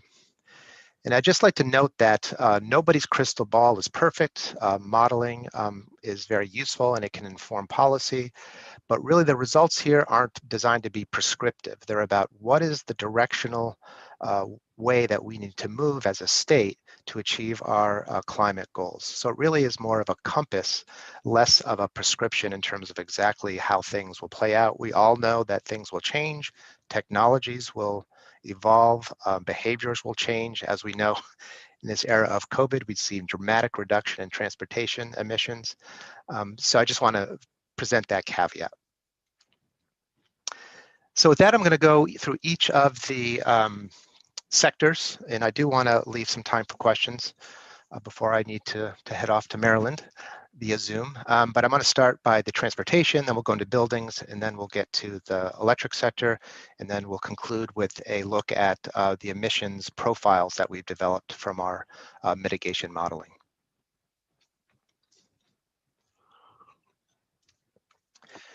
So for the transportation sector, we worked very closely with the Maine Climate Council working groups, to the transportation group in particular, to define different scenarios. So each of these scenarios really represents different levels of electrification, different levels of efficiency. And here, when we think about efficiency in the transportation sector, we're talking about less so about fuel economy standards. That's really kind of a national policy lever.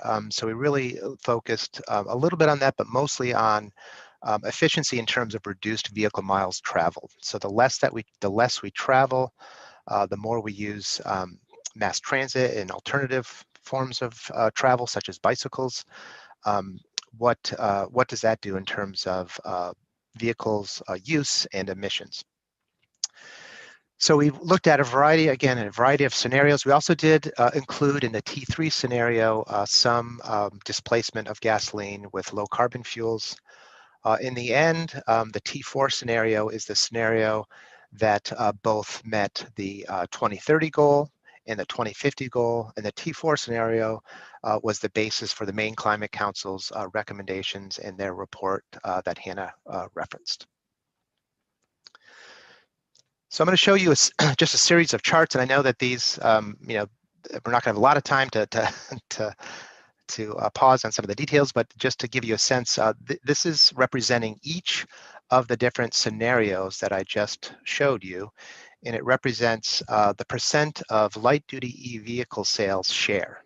So example, here today in 2020, the percent of new vehicles that are sold that are EVs is quite low, I think in the single digits in most jurisdictions.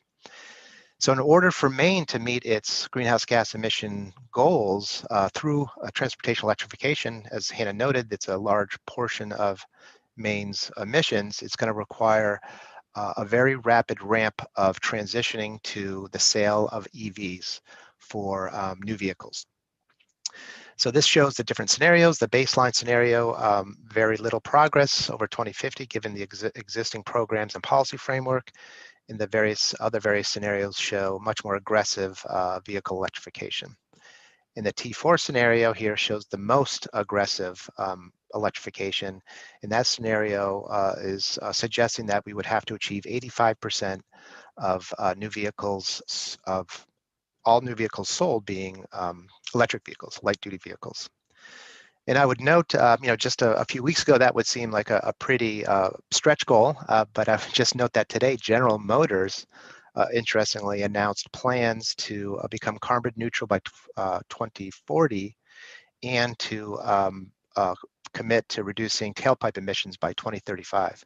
So this is really an aggressive scenario, but given the transformation that we're seeing in the automobile sector, I think it's certainly possible. Similarly, we model both the light-duty vehicles and the heavy-duty vehicles separately. There's a general understanding in the industry that heavy-duty vehicles are going to lag behind light-duty vehicles in terms of electrification, and so that's represented here in this chart. So here we have our modeling, what's it's showing in terms of the tailpipe emissions, the CO2 emissions from the transportation sector. And we can see that all of the policy scenarios, T1 through T4, achieve dramatic reductions in emissions from the transportation sector. And again, the T4 scenario creates the most dramatic changes early on through aggressive promotion of electric vehicles, which is again required to meet Maine's 2030 goal of 45% below 1990 levels. So all these electric vehicles, it's going to require increased consumption of electricity. So our model also produces estimates of what that increased demand will be for electricity from EV charging. And again, we see that these different scenarios show us what that demand for electricity will be. By 2050, our model is showing annual demand for electricity for EV charging of about 7 terawatt hours. And to put that into perspective, Maine's total consumption, electricity consumption in 2017 was 11.2 terawatt hours. So it really represents a significant growth in electricity.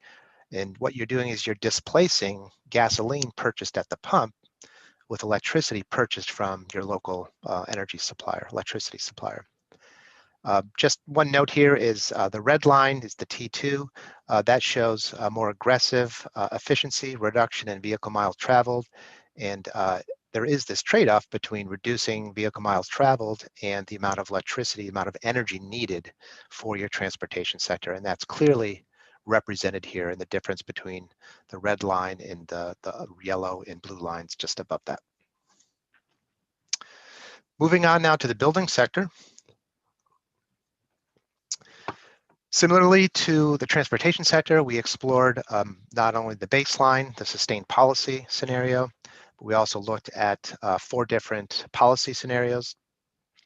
And again, these represent a range of futures looking at efficiency gains, and efficiency here in this context refers to improving the shell efficiency of buildings through weatherization.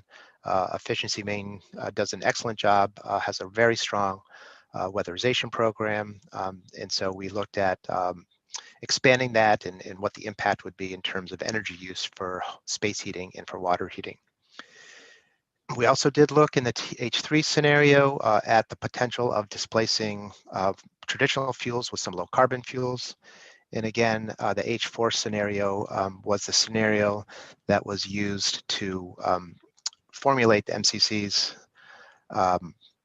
MCC's recommendations, and that again achieves both the 2030 goals and the 2050 goals, in that it we see in that scenario a cumulative efficiency of 2.9%, or about 3% for residential space heating. And in that scenario, we have aggressive electrification of buildings with 90% of heating systems that are burnt out by 2030 being replaced with whole home heat pump systems that are improving every year in terms of their performance and also reduce costs. So the heat pump modeling is a little bit more nuanced. It's actually kind of similar to the light duty versus heavy duty vehicles, but we've got 2 different pathways for electrification of buildings. One is retrofits. Many folks, I'm sure, in this room have put a heat pump in their home for space heating purposes, and it's intended to supplement the central heating system, which may use natural gas or fuel oil or wood for that case. And then the other approach would be whole home heat pumps, replacing legacy heating systems when they burned out with whole home heat pumps to provide space heating. And also our model does capture transitioning hot water heating systems from traditional fuels to electricity. Very efficient heat pump hot water heaters are on the market, gaining in popularity among consumers. In the commercial sector, we largely limited this analysis to whole system replacements, as that tends to be the pathway that commercial buildings would take that we see historically. So these charts here are demonstrate kind of the difference in terms of the deployments of these retrofits that I mentioned, the whole home replacements. And the bottom chart there, again, is representing what we're projecting for the H4 scenario. And this has much more rapid whole home replacements than the H1, H2 scenarios, and it also has greater tailing out of the retrofit market. But eventually we see by 2035, 2037, when a home heating system has to be replaced, that it is replaced with a whole home heat pump system, as represented by that dark green shaded area. And again, looking at electricity consumption as we transition from natural gas and fuel oil and biomass for home heating, perhaps, we're going to see an increase in electricity consumption. And again, similarly, that is about 7 terawatt hours, again, relative to the 11.2 terawatt hours of Maine's electricity consumption in 2013. And weatherization, again, this is represented here by this red sign, more aggressive weatherization of buildings throughout the state would reduce the amount of electricity demand because it reduces the heating load that buildings require and therefore requiring less fuel, less input fuel. So that's just simply the electricity for space and water heating. And then when you integrate that with kind of the baseline electricity for our computers and our lights and whatnot, this is a representation of how overall electricity use in buildings for all end uses would change based on our modeling from 2020 to 2050.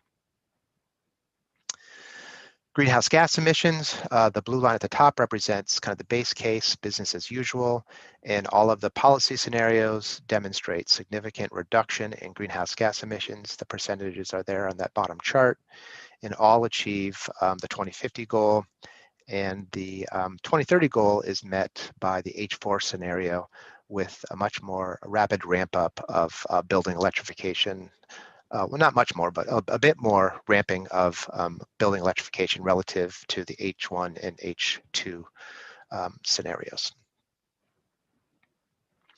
Moving on to the electric sector. So we take, as I mentioned, we take our assessment, our projections of increased demand for electricity. We integrate that into our electric sector modeling of the New England regional grid.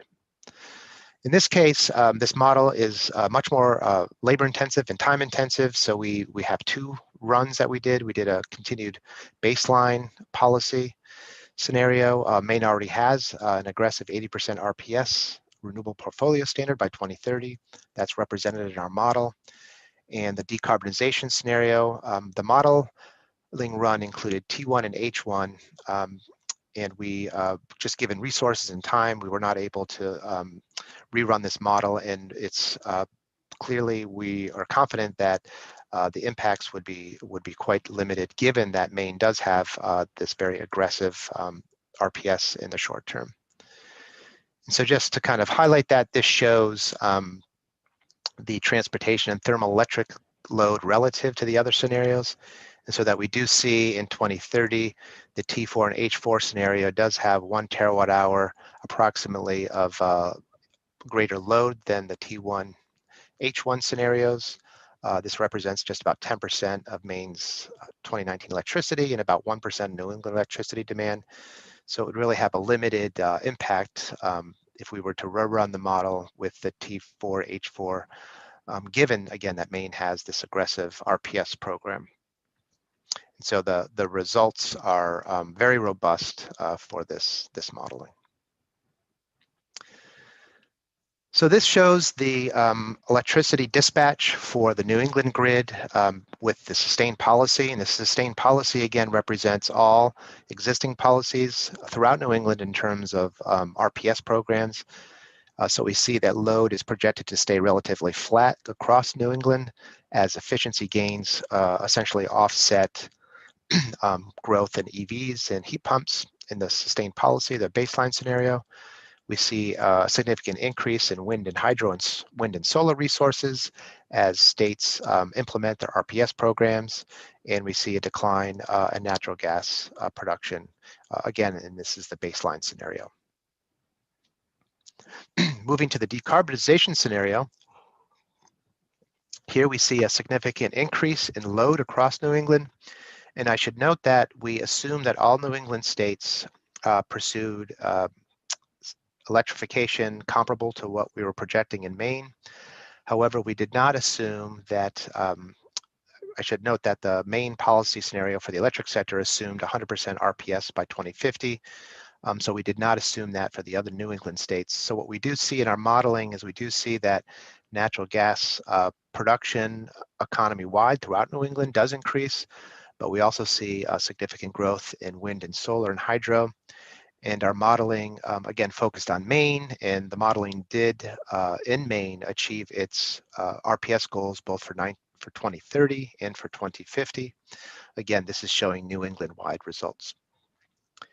Just to give you a sense of the renewable energy build in production from 2020, the difference between the base case and the policy, decarbonization policy scenario, we see significant growth in wind generation.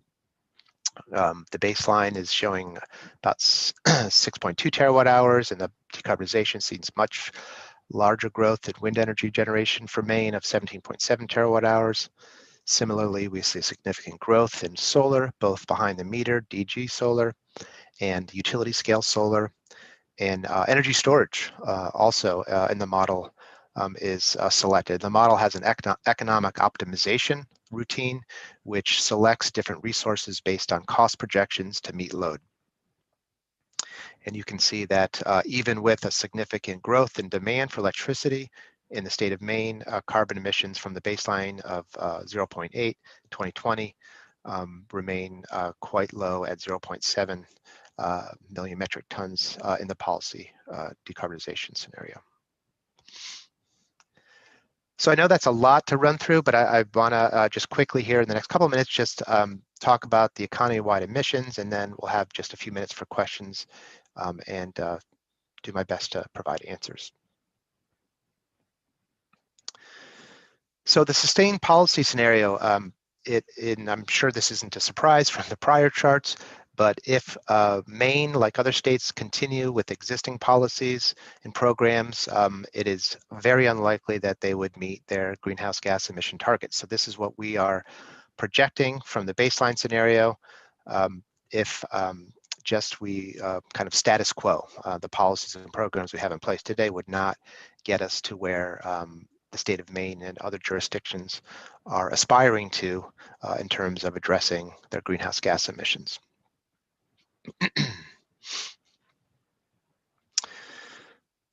So again, this whole exercise, it really brings into focus what's required for the state of Maine to achieve its greenhouse gas emission targets. And so the modeling was able to show us a pathway, show us a direction that's going to be required for the state to achieve its greenhouse gas emissions reductions. So the T4, H4, and the electric sector component does achieve the 2030 goal of 45% below 1990 levels, and it actually does a little bit better than the 80% below 1990 levels in 2050. We're actually at 82%. So this is a pathway. It's a compass for what Maine might consider as it moves forward to implement policies and programs to support its climate goals. And I'm just going to conclude here with some detail, and I won't go through this to give you folks time to ask questions, but here's just some data, some numbers, again, in terms of specific targets for vehicles and buildings, and folks can take a look at this at their leisure. I think Melissa from Dan's office can provide this slide deck to folks if they have an interest. So with that, again, I'd just like to say what a pleasure it's been working with the team, and I'm happy to answer any questions. And if I can't answer them, I'll talk to my modeling team, and I'll get back to to Dan with those responses. So again, thank you. Thank you very much, Steve. And I think at this point, what we're going to do is just take questions for Steve for this time period. I believe Hannah and Dan are going to stay around for the next presentation, and we can have questions for that at the end. So Steve, if you were able to take down your shared document there, and now I can see the entire group. So I'll just look and see who has a hand raised to see who might have a question.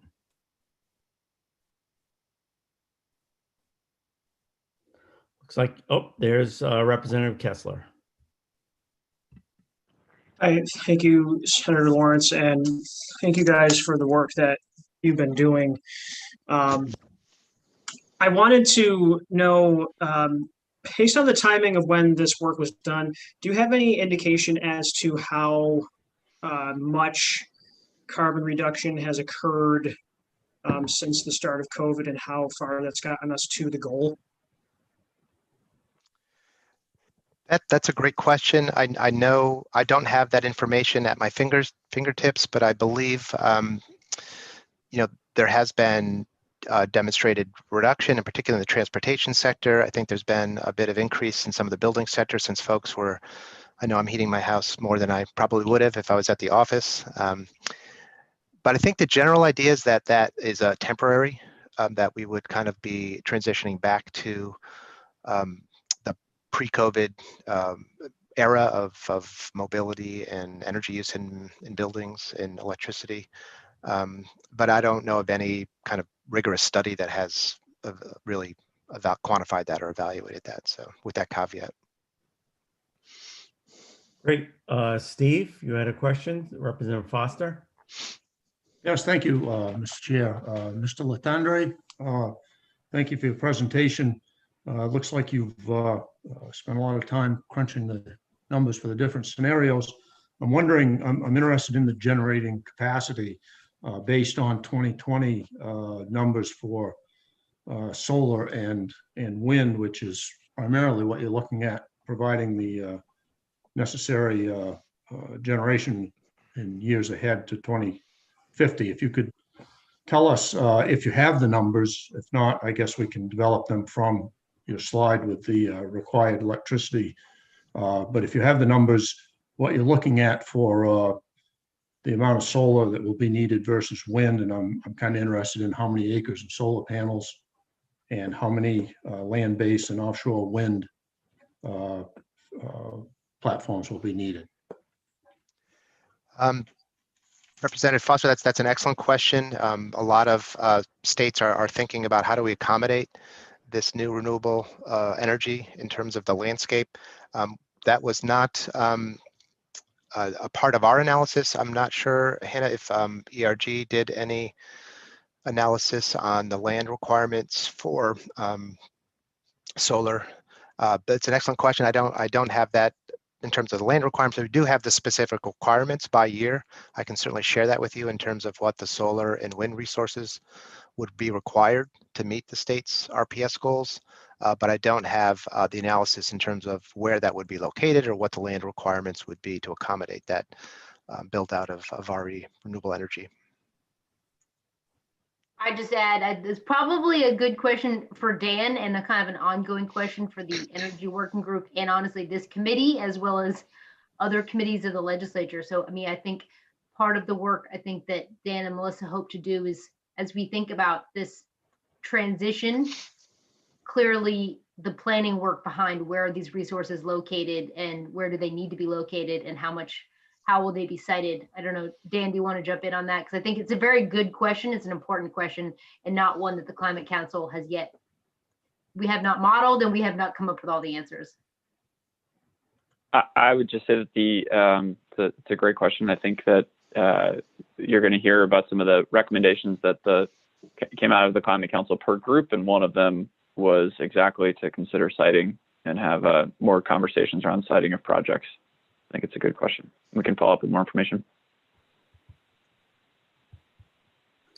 Dan, I'd also be interested to understand as we go along how the floating offshore wind project plays into this whole scenario.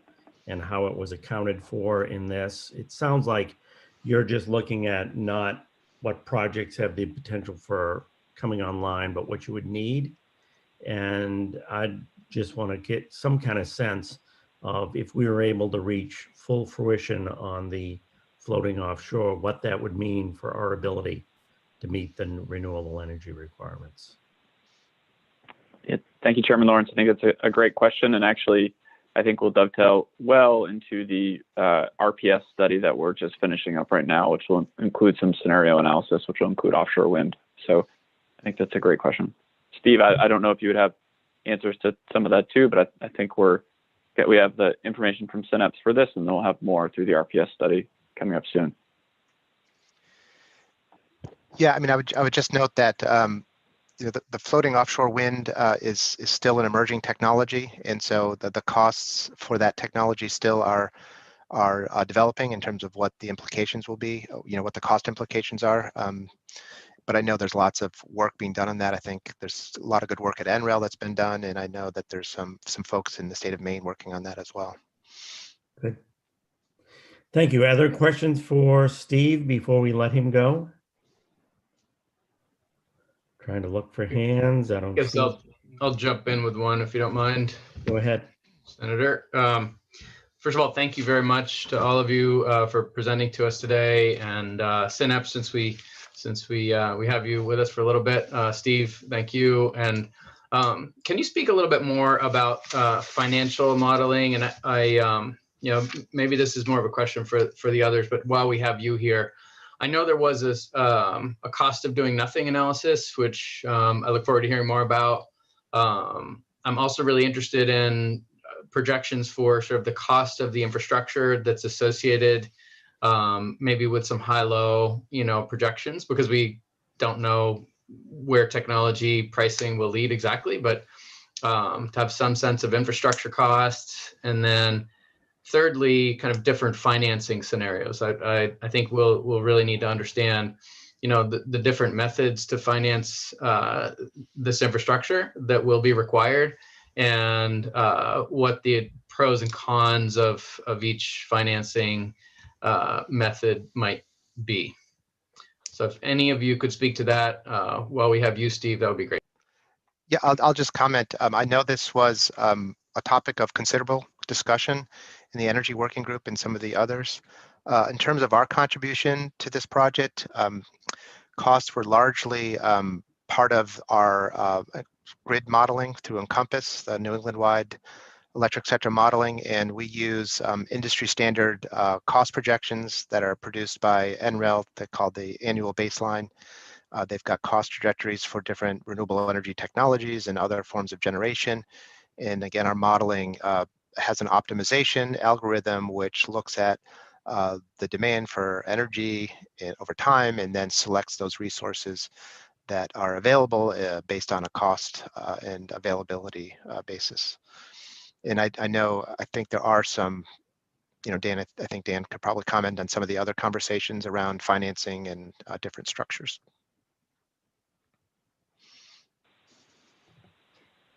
Dan, thanks, Steve. Sorry, go for it, Dan. No, I was just going to say I think it's an important conversation. Hannah, you might have more information on the cost of doing nothing. I think you put that in the chat. Is that right? Yeah. So that analysis is there. I mean, I was going to say, actually, the cost of doing nothing, I mean, it's sort of a broad term and question. I think it actually comes from, like, really, you know, Charlie Colgan, former state economist, has said it's a lot cheaper to focus on mitigation than to, you know, realize the worst case of what, you know, international and national climate scientists are talking about, especially when it comes to adapting and resiliency for our communities and everything else. So that report is pretty comprehensive, but it is more about adaptation. And I would say, I mean, Dan should speak more to some of the costs. Costs and financing are kind of an ongoing area of focus. There's obviously a couple different bills before the legislature around a green bank. Obviously several bills before this committee thinking about utilities, both sides of utilities, the grid and the generation. So I think we are interested in those conversations. And again, Dan and Ken, who's also here, can speak to what the specifically in the energy sector, what the working group and others have recommended. Yeah, and I think Chairman Barry, you were obviously part of those conversations where the group spent a lot of time talking about a lot of issues, but noted the need to continue the conversation on that as we refine the direction we're going, kind of how we get there. So it was included as something for continued discussion there. Okay. I would just say it's an overall kind of premise of all of this work is we want to make it affordable. You know, electrification does not work if it's not affordable for Maine people, especially Maine people who are moderate and low income. So I know that's a principle that this committee agrees with, and it's certainly part of a number of the recommendations of the Maine Climate Council across the board. And things that are not affordable, you know, certainly some adaptation projects in communities are extremely expensive, going to require additional finance from the state and federal government. Other, you know, individual homeowner projects require incentives for new technology, and over time, hopefully become more affordable. Things like EVs, good example of that. So Great, thanks everyone. Okay, I think that brings us to our hard deadline for Steve. So thank you very much, Steve. Thank you very much, and best of luck to everyone. Appreciate your time this afternoon.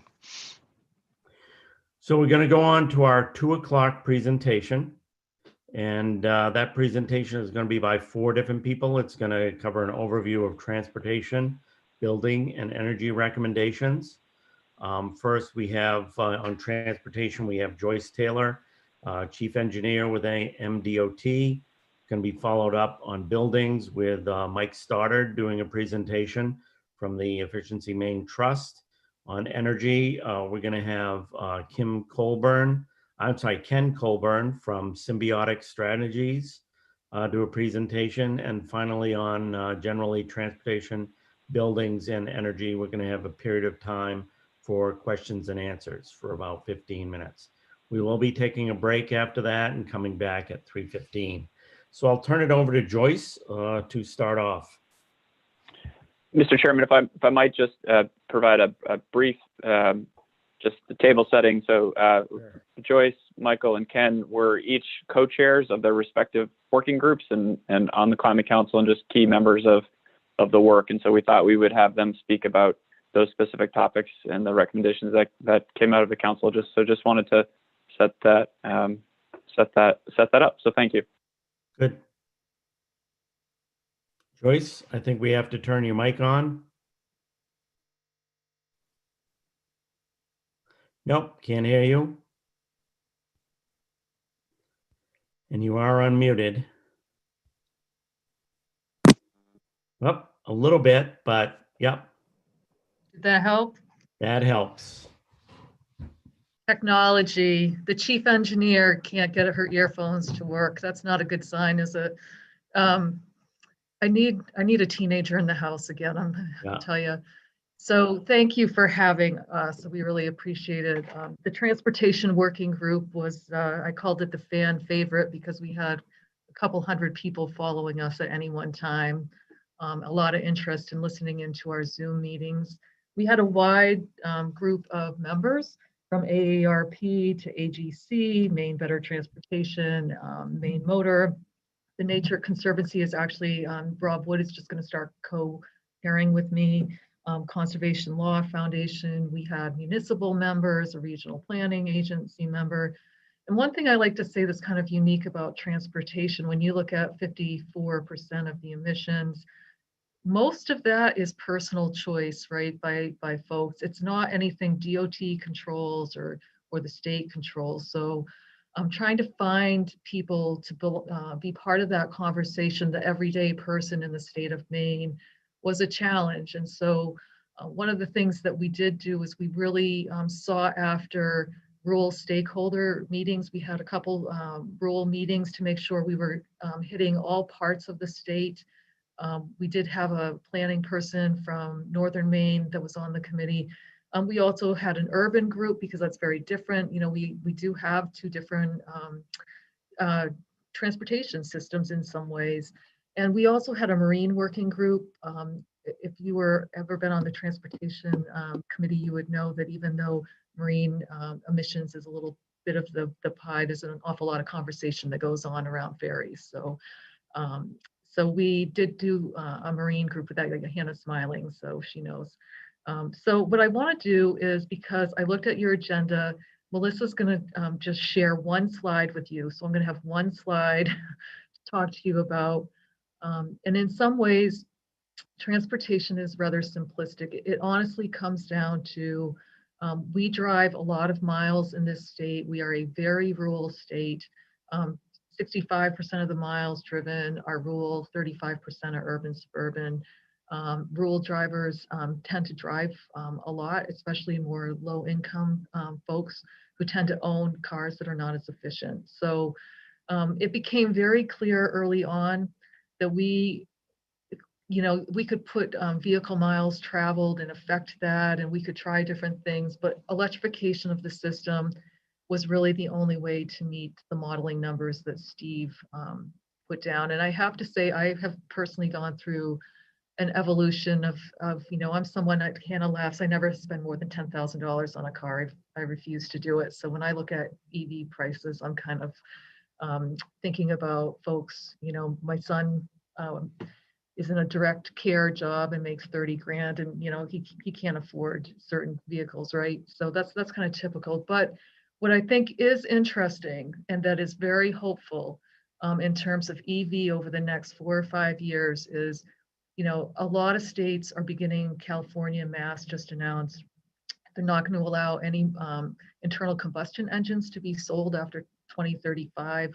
I personally think there are going to be 2 other Northeast states, if not 3, that make that same announcement.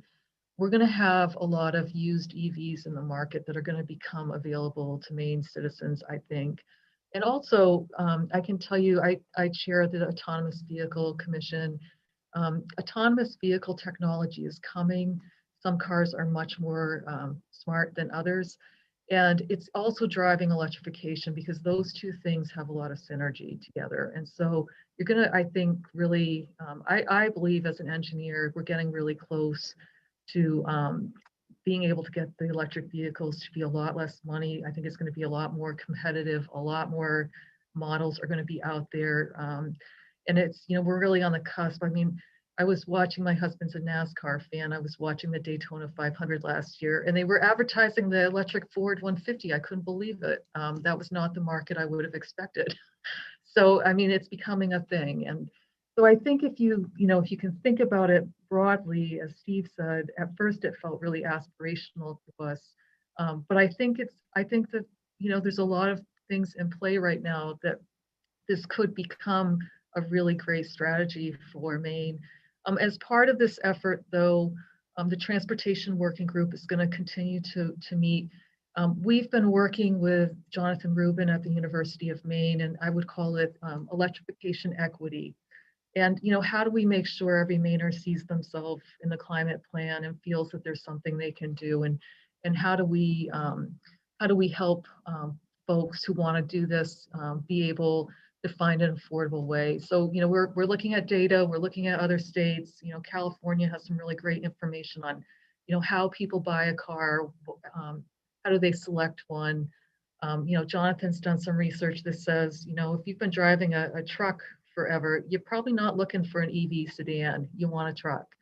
One of the things we talked about, which is the second bullet, in a transition period while we get people into EVs, getting folks who are in really low efficient vehicles into our higher efficient vehicle makes a tremendous amount of difference in terms of emissions. And that could be a transitional thing that we try to accomplish and get people into the higher efficient vehicles. In terms of heavy duty, there's a voluntary program called EPA Smart Way. I think Nestle, through this process, ended up saying, I think we're going to go back and commit to that program because, one, they save money, frankly, by saving gas or diesel. So there's a lot of things that they can do to cut their costs, but also cut emissions as a transition again until EVs are there. So some of our strategy was, we know everyone's not going EV in the next 5 years. So how do we transition? We also looked at local biofuel. There's a really good company in Southern Maine.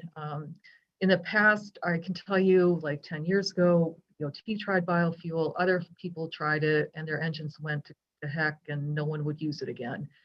The company in the Portland area is providing really great product. DOT has trialed it this summer. We really liked it. We're going to try to get more, and we're trying to bring, I think there's even a meeting today to bring some more of the southern Maine towns into a pilot project with us. It's a really clean material. It's been really good. We haven't had any engine issues at all with it. So, you know, again, that could be a transitional fuel for us. And it's an economic opportunity because I think we would buy more if they could produce and get it to us, to be honest, and it's comparable price. So it's just been a win-win. I think there was a question about vehicle miles traveled. It's really tricky because past studies have shown, you know, and past studies when there weren't a lot of people teleworking have shown that those people may live further out and actually end up traveling more and actually having more of a footprint. But what we're finding in COVID is all of a sudden, people are really open to teleworking for one thing. And so, you know, I think there's going to be some change. Hannah and I should say Director Pingree and I have talked that, you know, like she would say that she's driving more than ever because she's got to drive her kids all the time because, you know, no one's riding a school bus together, no one's sharing a ride. We think there's a lot of people here in the state right now with second homes that are living here and driving miles.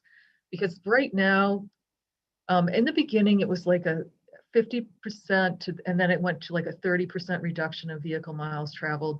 For the past 5-6 weeks, it's been between, you know, 3 to 10% less. So it's not this hugely significant number. But that said, I think there is a reduction here to stay once we get past COVID and see, you know, let's face it, how many of us are trying to get out to a state park or go somewhere on a weekend just because we want to get out of the house, right? So there's a lot of anecdotal stuff. So there's work to be done there. DOT is taking over the Go Maine rideshare program this year. The Turnpike has had it. It is a statewide program, but it's been meant to, it's really been active in southern Maine.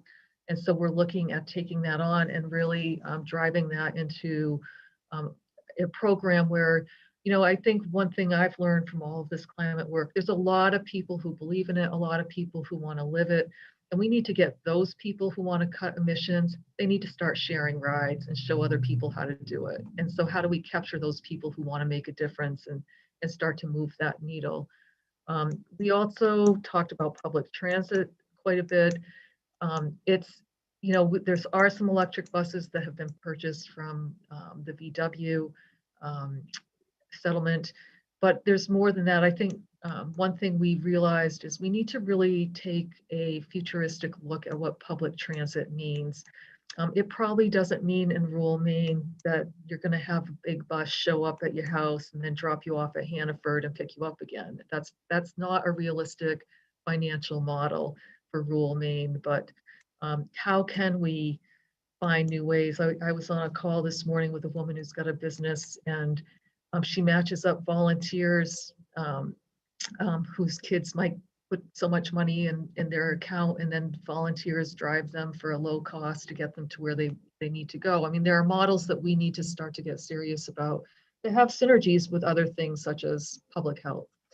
And I think electrification of the transit system, I think that's something that we need to look at, and it will come. Right now, we're finding it's difficult to even get the buses. It takes a long time. They're on order forever.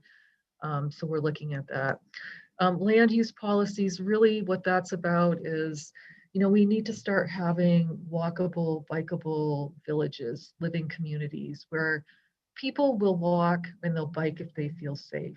If they don't feel safe, they're not going to put their 5-year-old out there to, you know, ride to kindergarten. So how can we, both municipalities and the DOT, really look at our village areas and encourage, you know, the schools to be built downtown so more kids can, you know, walk to school or ride a bike. And, you know, we're trying to pick off some of the things that there are other reasons why they're good so that we can create some more positive energy around some of our suggestions. So that's the really brief thing. I will say we did talk about funding. it was a really tough, I mean, transportation funding is a tough conversation. And I think if we came to anything at the end, because we did not get agreement on funding and how we should move forward. But what we did say is electric vehicles need safe bridges and roads too. I mean, you can't just look at spending on climate and spending on transportation and be pitted against each other. At some point, we have to have a conversation about how this all fits together. But you know, if our major strategy is electrification, that means our roads and bridges have to be safe too. So I think we agreed to get to that point, and our committee, our working group, is going to continue to meet every other month in terms of you know, some of these are really huge strategies, and we want to be a sounding board to offices like Dan, to Office of Energy, to Efficiency Maine, and be a stakeholder and help bring our thoughts forward during implementation. So I've probably said enough, and I'll stop. I don't know if you want to do questions now or you want to wait to the very end of the panel.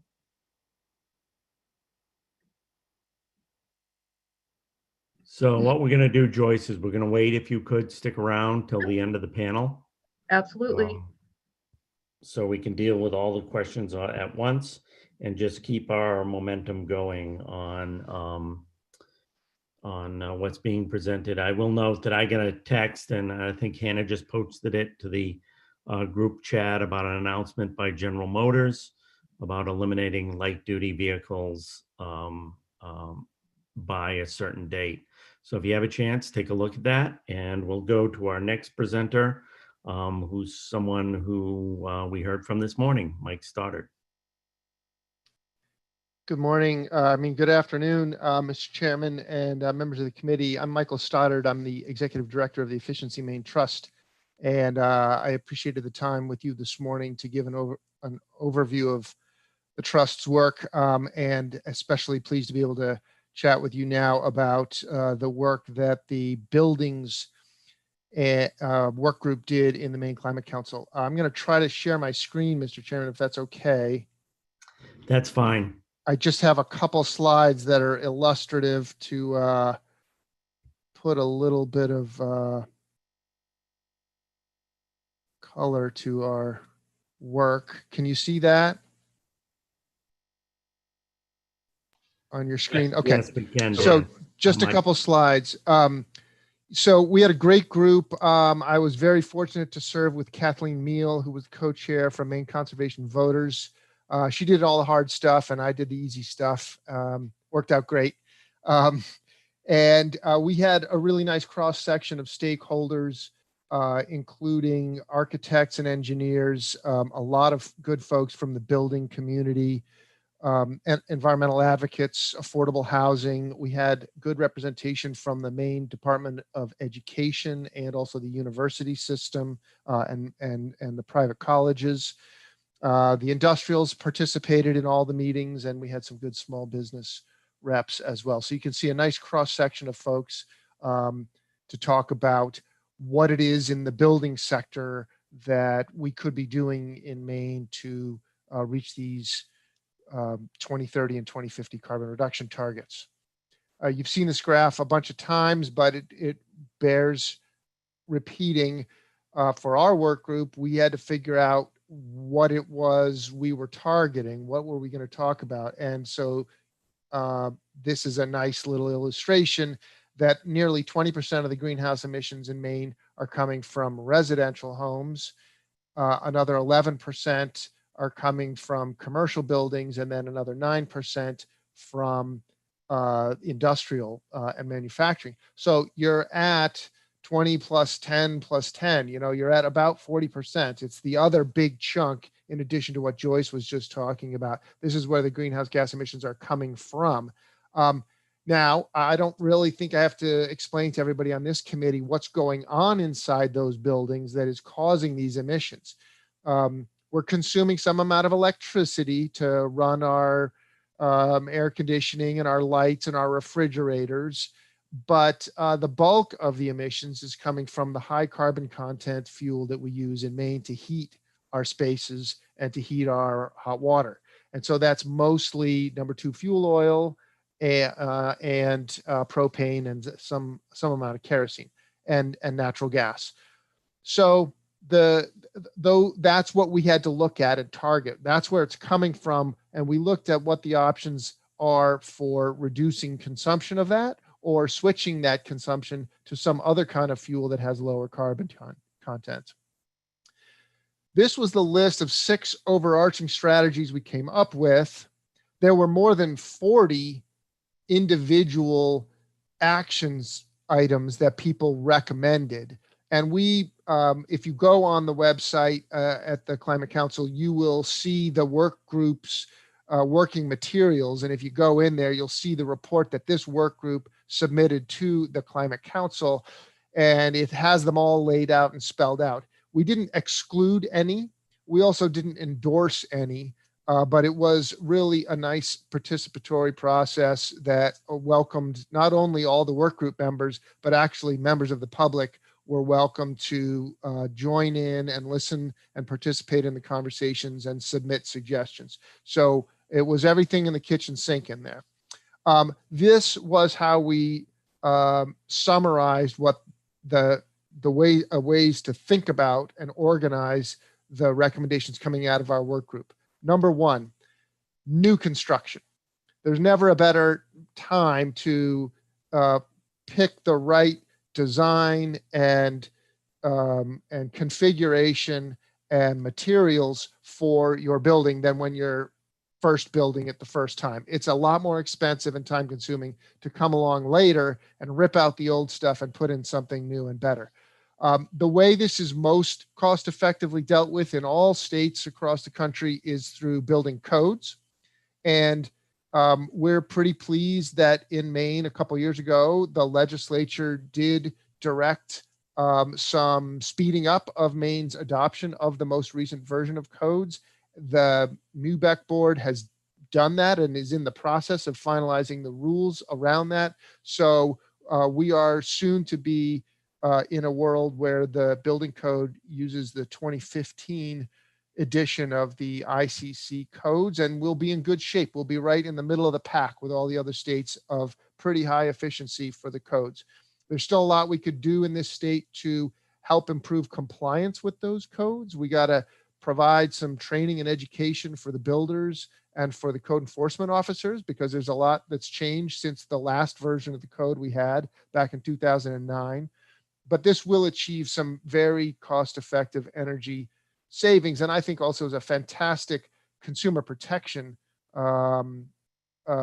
device, because that building presumably is going to be around for another 100 years, and many future buyers aren't going to know what's in the walls. So if they know it got built to a good building code standard, they'll know they're getting a good building that is not too expensive to operate and is good for the environment. Strategy number 2 is the one that is near and dear to Efficiency Maine's heart, especially because this is where transitioning from one type of heating systems to something that is cleaner is covered. And so this is where heat pumps come into play. And you heard Steve from Synapse talk about sort of a phased in approach, where in the early years, we're talking about retrofitting, bringing supplemental heating systems in to supplement and ultimately displace some portion of your current central heating systems usage, so that you're replacing heating oil with heat pumps and the electricity they use. And that achieves about a 60% carbon reductions today. And then ultimately shifting over to something that's more of a whole house or a whole commercial building replacement. So when the old system dies out, rather than buy another fossil-fired system, ultimately over the next decade or two, we will be switching to all clean, low-carbon systems. Recommendation number 3, also near and dear to our heart. This is where we talk about the existing building envelope and ways that we can make improvements to that. I think you all are pretty familiar with the tools in the toolbox here. Insulating and air sealing is at the top of the list, accompanied by energy audits. And there was a fair amount of discussion in this work group about making sure we could provide programs that not only worked for market-based solutions, but also for low and moderate income Mainers. And so that was discussed extensively in this recommendation. And this is one where you have some amount of program activity and funding coming through Efficiency Maine, when we use RGGI funds to do that. And then also Maine Housing has the Federal Weatherization Assistance Program and also some portion of their LIHEAP funding that they're able to do weatherization with. So that was strategy number 3. Number 4 was lead by example, and that was really just the greatest hits from the first 3. So it's really talking about what can government do, state government and county and local government and all the agencies and departments thereof. What could they be doing to take any of these strategies that are in this list and put them into play as quickly as possible? And so there were some suggestions in there. My favorite one is affordable housing. Affordable housing, we're building a couple hundred units in Maine every year with federal tax credits. And they are building it to code, which is excellent, but it could be even better. And there are a couple of examples of affordable housing projects that have been built to passive house standards. They consume almost no energy. The utility bills for the tenants in the Bayside Anchor project off Franklin Street in Portland have a monthly bill of $60 to $70 a year, all year round. Heating, cooling, cooking, everything. So imagine what that means for them financially and for the taxpayers who might be otherwise subsidizing those costs. Strategy number 5 had to do with our friends in the industrial sector, the manufacturers. So we had good conversations with IECG and others about the fact that the industrial sector in Maine has already done a lot in the way of carbon reduction. They've already switched fuels off of the heavier carbon fuels to natural gas and lighter fuels. They've already instituted a lot of energy efficiency measures through we would know, they do a lot of it through our programs and some of it on their own. So we tried to talk about what comes next, what comes after that. And the reality is there's not a lot of easy answers. Sure, there are some manufacturers that have more they could do. Not everyone has come all that distance. And so we'll focus on getting those folks to switch to cleaner fuels and institute more efficiency. But after that, it's going to be the next generation of clean fuels. It may not be a good fit for electrification. It may be something that's more like hydrogen and other very low, ultra low carbon fuels, renewable fuels. So we recommended setting up a task force to talk about that and work on that through the years ahead. And then finally, and Dan Burgess has talked about this many times, but this is this intersection, and I'm sure Ken will talk about it. All of the electrification we're talking about doing in this group also has the flip side of that coin is we need a grid and we need the generation to feed all that electrical demand. And so in order to keep those costs affordable and to make that system reliable, we want to make sure that the systems that we're putting onto the grid through these buildings have all the latest, greatest technology and abilities to be managed in real time. That appears to be the wave of the future, the ability to manage and control all the lights and the air conditioning and the heating systems and the refrigeration systems so that they can help us shift the demand off peak into off of the peak time and into off-peak periods so that it's less of an impact on the grid. And there's a lot of things we can do about that. And so one of the recommendations of this group was to focus on it. So I'll wrap up here and just give you a couple of visuals. This is just repeating some of what Steve told you. The left graph shows you the relative carbon contributions of a heat pump in the gray column compared to a oil boiler, either a new one or an existing one. And then you see on the right, the emissions reductions that we would expect to see over the next 30 years if we implemented various different scenarios of heat pump penetration. But either way, the takeaway from this is you're talking about a lot of heat pumps. You're talking about somewhere between 60% and 90% of all of our state's heating needs being provided through electricity and heat pumps. And then finally, a little bit of good news, hopeful news, I think, lest we get discouraged that this is unreachable. I don't think it's unreachable. I think it's reachable, and I think we're going to do it. The graph on the right is the trajectory. If you see where we are at, I think my colleague Peter Eglinton gave a presentation on this morning. Everything to the left of FY20 is what we've already accomplished, leading the country in installation of heat pumps and heat pump water heaters. And then to the right, you see the trajectory that we believe we are on now. We are forecasting meeting that trajectory with the funds that we know have been approved for use for heat pumps. Thanks to LD 1766 and the NECEC settlements and some RGGI funds, we can cobble that together, and also with some money that Maine Housing has, and we can get there to the 2025 number. It's going to be another heavy lift to keep going. The trajectory continues in that direction to get to 2030. And just for folks who have concerns about equity and geographic distribution, we never miss the opportunity to point out that we've had really good success in seeing heat pump demand all across the state. So it's something that Mainers have figured out from the north to the south is a really effective heating system. Even in the coldest temperatures, it works very well. And so that's a nice reinforcement that the programs are working well and reaching all corners of the state. And that's it for me. Great, Mike. Thank you. If you could take down your shared screen. Yes, sir, I will do that. Super. So now we're going to go through our last presentation before break. And that is to Ken Colburn of Symbiotic Strategies. And I just want to compliment all these organizations on their unique names and unique use of the English vocabulary. Ken? Thank you, Mr. Chairman. I'm delighted to be with you today. I owe you a bit of explanation on that. I guess Symbiotic, there's no way you would know about it because it's just my little one-man band, having retired after what is more material to you, about 30 years in environmental and energy regulation. Part of that is an environmental regulator myself, and then the last decade or 15 years advising regulators and policymakers across the country, mostly PUCs.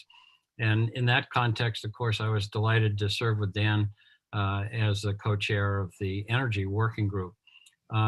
Melissa, if you can show the first slide, that's just the members of the working group. And much like Joyce and Michael described, we were blessed with immense breadth. We had all the utilities, very many generators of different types of fuels and approaches to their business.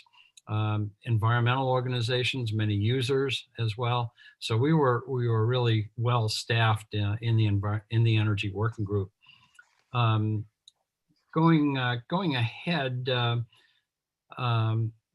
Melissa, to the next one. Great. You would anticipate as a result of the immense amount of beneficial electrification that Joyce and Michael have described, and indeed Steve illustrated in his modeling results, that we have some work to do on the energy side, on the supply side of that. Particularly, we need to ensure that the energy we get is clean enough to achieve all these reductions that electrification promises, that it's affordable enough because we have to stay within the ballpark, and then of course that there's enough of it, that the quantity is enough. As you all know, the Maine Climate Council, this iteration had only 1 year to cobble together strategies. It'll have 4 years on future iterations, so we expect to be able to go into much greater detail. But with this 1 year, we still were able to identify that we wanted to move right ahead with ensuring the amount of affordable clean energy. We want to position ourselves to address some of the issues that Michael closed with about how dramatically the power sector is changing today and how Maine adapts to it. Then we also did some work on the industrial side as well, very consistent with what Michael represented. And then one particular area we can work on pretty quickly is on the on combined heat and power applications. Next slide, please, Melissa. On the clean enough and affordable enough side, there's really good news there. The clean enough, most of you know, mostly refers to solar and wind. And these charts from Lazard, which annually does a levelized cost of energy study that everybody cites, you can see the areas I've circled that wind has come down 71% in the cost of energy in the last decade or since 2009. And solar has come down 90%. So just dramatic cost reductions in those resources. And of course, they're technologies, and technologies don't just stop in terms of improvements. So we can look for further improvements going forward. Next slide, please, Melissa. In addition, where that puts us now, the levelized cost of the wind and solar shown in the big blue bars, that's non-subsidized and then subsidized with a federal incentive and production tax credits, investment and production tax credits, the blue bars being wind and the brown bars being solar. You can see that running the lines across horizontally, which represents the cost of energy, it is now cheaper to build new wind and solar than it is to run coal, nuclear, and even getting quite close to unsubsidized combined cycle natural gas. This is just astounding. You can build it and run those resources cheaper than you can run existing fossil resources. Just an amazing outcome. Of course, we still have the variability of those resources, so we have to back them up and or meet that need with storage.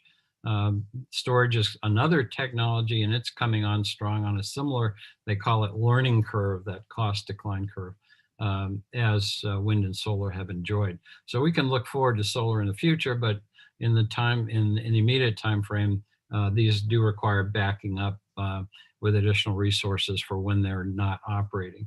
And of course, we still need to deliver that power. So we still need transmission and distribution systems. Next slide, please. So what we focused on getting enough clean energy supply was our first recommendation was to move ahead with strong renewable procurements to deliver on the RPSs that you all have already adopted as state policy, the 80% by 2030 and the subsequent goals. So Dan's office is already working on that. I'm sure you've already heard some of those procurement results. In addition, just earlier this week, there was news about offshore wind. And then I just mentioned energy storage and distributed generation. We'll talk more about in a bit.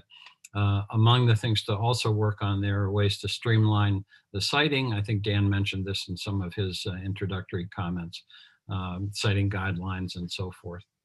Next slide, please. Well, if we can have enough power, that would be good. But as Steve kind of alluded, the amount of additional electricity that we'll need is quite substantial. He didn't say a doubling, but he showed a graph that was pretty close to that. Some consultants have even suggested as high as 3 to 5 times. Now, if we do that the same way as we have done our traditional grid, it will be extraordinarily expensive. And in case that's a mystery to anybody, I think you all know that for the last 100 years, we have managed the supply of power to meet the peakiest demand peak that we have. If you think of that in your own personal life, here we are in vacation land. That means if you were going to have some family come up to visit for a week, you would buy and build another house so that they could stay in that house for that 1 week. Well, of course, that's lunacy. You wouldn't do that. You'd use a motel. But in the electricity sector, that's what we have done with our grid. Well, you might suspect that there are better ways, and indeed there are. The same thing is happening to the power sector through distributed resources as happened to The taxi sector with Uber, again, distributed resources, that has happened with hospitality, with Airbnb. So we are looking at a transforming of the electric power sector. And for the next 100 years, we'll be managing the supply to meet whatever the available renewable generation plus storage is. This is some of what Michael alluded to in how we manage the system. For the last 100 years, we've only looked at meeting demand no matter how much it costs. For the next 100 years, we'll look and say, well, I have this need. What's the cheapest way to satisfy that need? Is it to get somebody to shut down, or maybe use their own solar, or postpone their water heating or their EV charging? Or is it to build some new facility? We'll have that choice where we haven't utilized that choice in the past because we didn't have the networking technologies that we do now have today. So that is a pretty substantial change in the industry. And as a result, it requires some really careful thinking about how the state should approach that. So we've recommended a pretty comprehensive stakeholder process to take that into consideration and reach some conclusions for you in the year or years ahead. We anticipate and expect, as a result of the plan, that that group will get started this year. I'm pleased to say that there's an effort also underway called the Maine Utility Regulatory Reform and Decarbonization Initiative that involves many of the state's energy players. So that's kind of giving us a leg up in terms of some of the power sector transformation issues. But I think that this will be a significant pathway forward. Many states are also approaching a similar direction or undertaking a similar process, including Rhode Island right here in New England. Next slide, please. You've seen this graph now, I think 3 times today. As Michael indicated, the industrial emissions are only 9% now, but think in terms of if we cut the transportation emissions in half and dramatically reduce building emissions, that 9% gets pretty close to 25% relatively fast, 25% of what's left. So it is important to partner with industry and see what they can be done, much along the lines that Michael described. Their buildings are one thing, and Michael's team has that pretty well understood and directionally what can be done. But there are many processes, as Michael also alluded, that may be able to be converted in the future, either through continuing developments in electrification or through alternatives like hydrogen or other fuels. And then finally, I'm sorry, I skipped there that we propose an industrial task force for that process, for that purpose. Michael alluded the opportunity, I just cited the opportunity, but who's going to frame and create the roadmap to deliver on that opportunity with Maine's industry? And that's what we're proposing, again, due to the fact that we had a relatively short time frame for delivering this year's report to you. Last slide, Melissa. Thanks. And I mentioned that some of Maine's industrial facilities, including some of its lumber processing, wood processing facilities, particularly, have both heating loads, whether they run dryers or heat buildings or have other heat-related processes, or even cooling ones, because of course, cooling derives from heating combustion originally as well, and electrical loads. Then they have the opportunity to use the same fuel, often say wood chips or waste wood, to power both electrical generation and their heating load, either heating for space or steam that they may need. That process is called combined heat and power. Some of you may know it from its earlier name of cogeneration, but that's available technology today. It's well proven. We want to explore what we can do to advance that, move more companies toward it. Sometimes it's capital investment, sometimes it's engineering, but we want to move forward with analyzing and determining what policies would yield that benefit as greatly as possible. I did not include a slide, but I did just want to mention that there are several other impacts, of course. I think Hannah mentioned equity impacts of energy are pretty profound, as they are in our other work groups. We won't decarbonize Maine's economy by only decarbonizing it for the wealthy. It needs to be for everybody, so equity is important. But the good news is that there are significant job opportunities associated with these changes, and we'll be keeping our energy dollars at home. I forget exactly the number, but it's on the order of $6 billion a year that leaves the state, and we can keep a lot of that here. That's going to result in a lot of jobs and economic opportunity.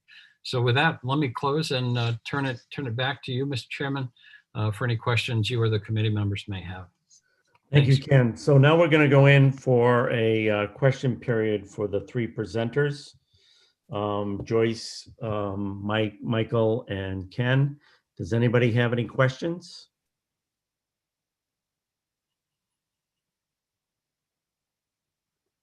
Don't all jump at once. Good. Oh, Steve, sorry, didn't see your hand. Go ahead, Steve. That's okay. Thank you, Mr. Chair. I do have a couple of questions. First of all, and thank you all for your presentations, by the way. First of all, for Chief Taylor, I use that because I'm also qualified as a chief engineer, but in a different field. What consideration was given during your discussions and research on hydrogen or fuel cell vehicle usage in the state, especially in fleet vehicles and possibly in southern Maine, where there's more of a concentration of fleet vehicles and other possibility of use there? Thank you. Yeah, that's a great question. And to be honest, I think we started going down the EV road pretty quick. As Hannah said, we were in the middle of COVID when we finally, we had the committee meetings. And I think that's something that the working group wants to go back this year and take a look at, because I don't think it should just be dismissed. And so I think it is something Director Pingree and I have talked about it. And, I think there is some success and some ideas around it. So I don't think we gave it a good look. And so we need to take a second look at that. Okay, thank you. And if I may, Senator, my second question for Mr. Colburn, you showed a slide for your non-subsidized cost, projected costs of, or I guess current costs of building wind and solar. I'm wondering, does that include the cost of standby generation to support those types of generation, and or the cost of storage that will be needed to support wind and solar? No, it doesn't. That particular graph. No, that was just the generation of power. All of those then need to be transmitted, go through the transmission system and the distribution system. And they also have to have backup power to some degree or another. The grid is operated in a fashion that even coal plants or gas plants have another plant spinning and waiting in case that one goes down. But with wind and solar, it'll be much more important, because that solar is not going to be generating at night. And there are periods of time when wind won't be generating. Happily, those are apt to complement each other to some extent, but there will be a need in an interim period here, say the next decade or so, where backup power will be necessary for when those intermittencies occur, and eventually for storage.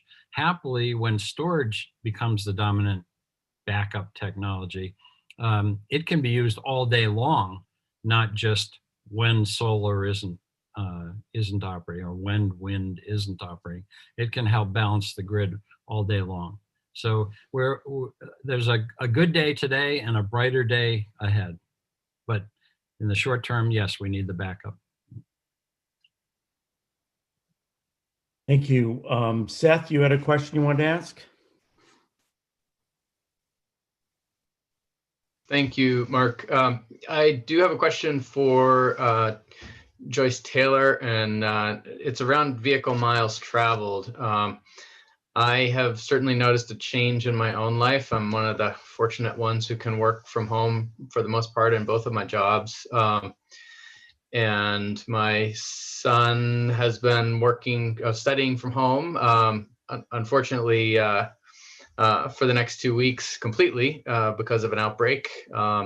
So that's sort of the good news from the vehicle miles traveled standpoint. But on the other hand, I've noticed a few more delivery vehicles coming down my driveway every day, and a little concerned about that. How are deliveries and Amazon orders and FedEx and UPS and that sort of thing being tracked as part of vehicle miles traveled in the modeling?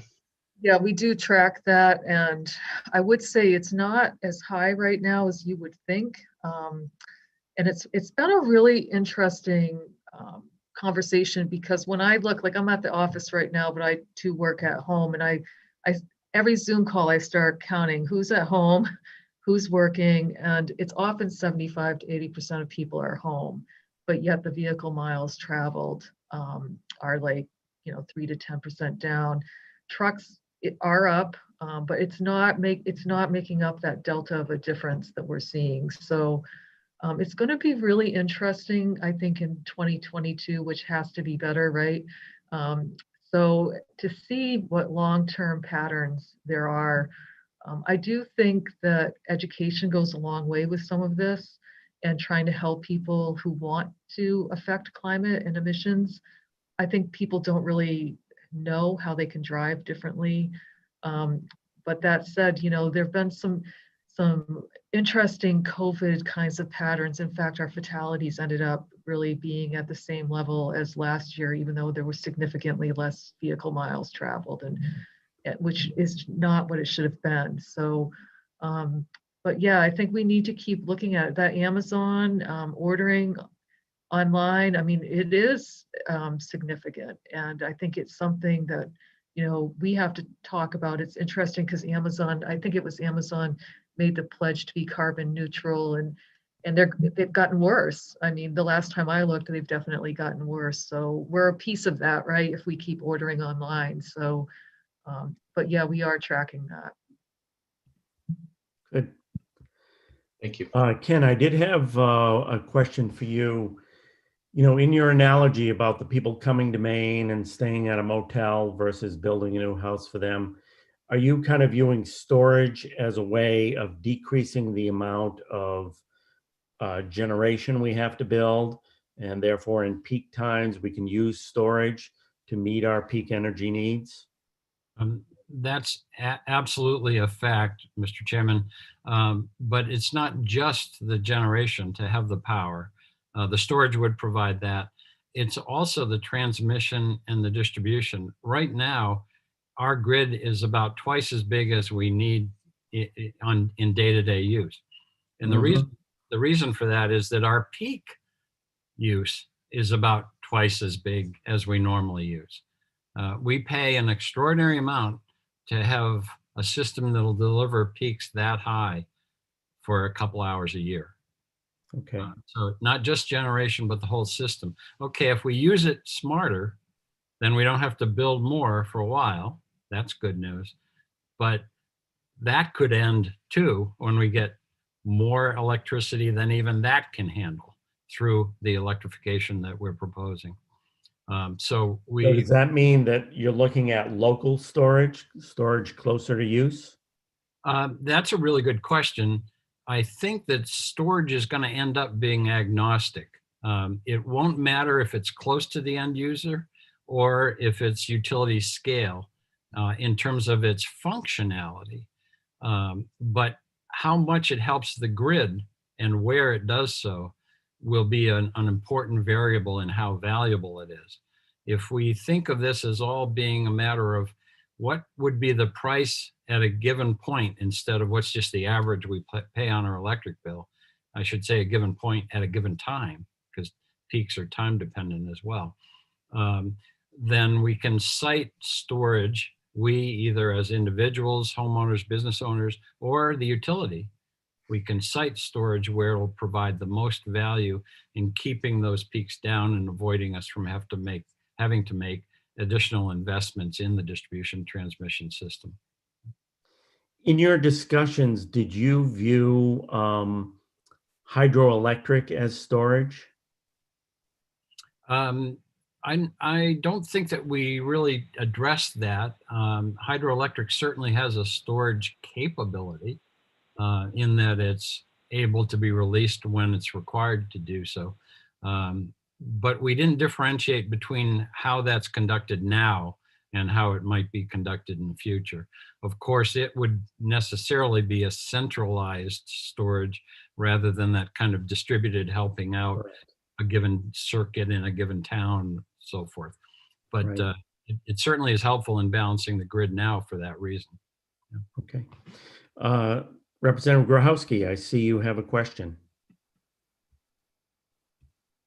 And you have to turn your mic on.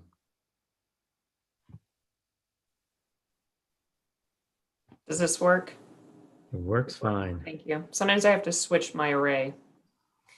Very advanced over here. I just wanted to add to that conversation. I think part of what Ken is speaking to is demand side management, so that we are more smartly spreading out our demand over the 24-hour period. But I don't know if he used that phrase, but I think it's helpful for us to think about that. And in terms of hydro, we have to remember that some facilities are permitted for run of river versus others that really are more of a storage capacity. So it might be hard to model what the potential is there unless you were looking at each facility's current use. So I'm just adding a little bit extra in. Thank you.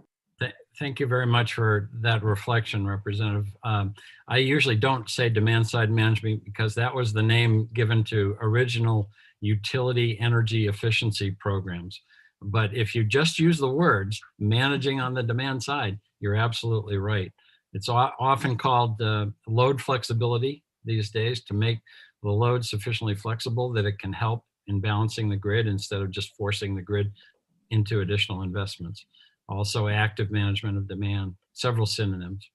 Thank you for raising that clarification. Any other questions before we let Ken, Joyce, and Michael go? Steve? Thank you, Mr. Chair. Just to touch on a point that came to mind from Representative Grochowski's comments. I'm wondering how much discussion there was. I know I was on the energy storage group in their meetings. I'm wondering how much discussion was had at this higher level about metering systems for trying to smart meters, if you will, not the ones that we currently have, but that would allow residents and businesses to more effectively and efficiently and economically use power at certain times of the day when it was less expensive to produce. Was that considered as you looked at the energy piece of this? Thank you. Thank you, Representative Foster. That too is a really good point. Dan, please feel free to add if I omit something, but my recollection was that we didn't talk overly about metering per se, but the functionality that you described, that there needs to be a capability whereby we can communicate with thermostats, with hot water heaters and EV chargers and so forth, and say, don't come on now, I'm too stressed. Or, yep, come on now, plenty of room. That capability has to be throughout the state. Happily, that capability already largely exists. It's got to get a lot better, but your Nest thermostat works today. And that's really what it's doing. That's what we're talking about, but doing it with hot water heaters, doing it with EV chargers, doing it with everything else. And how does that work? Well, it by and large works on broadband, which means we have to do a really good job of getting broadband to the whole state as well, which I know you're also dealing with. So you're putting all the burden on us, Ken. That's what the big bucks, right? The burden is also on Mr. Stoddard, so you might actually make him answer that since I know he's been doing it for a long time. So any other questions for Ken, Michael, or Joyce? Seeing none, thank you very much. And we're going to take a brief break till 3:15 and finish up with the last half hour. I appreciate all the committee members hanging in there for what is a very long session today. So we'll see you at 3:15. Don't forget to mute. And Thanks, everyone.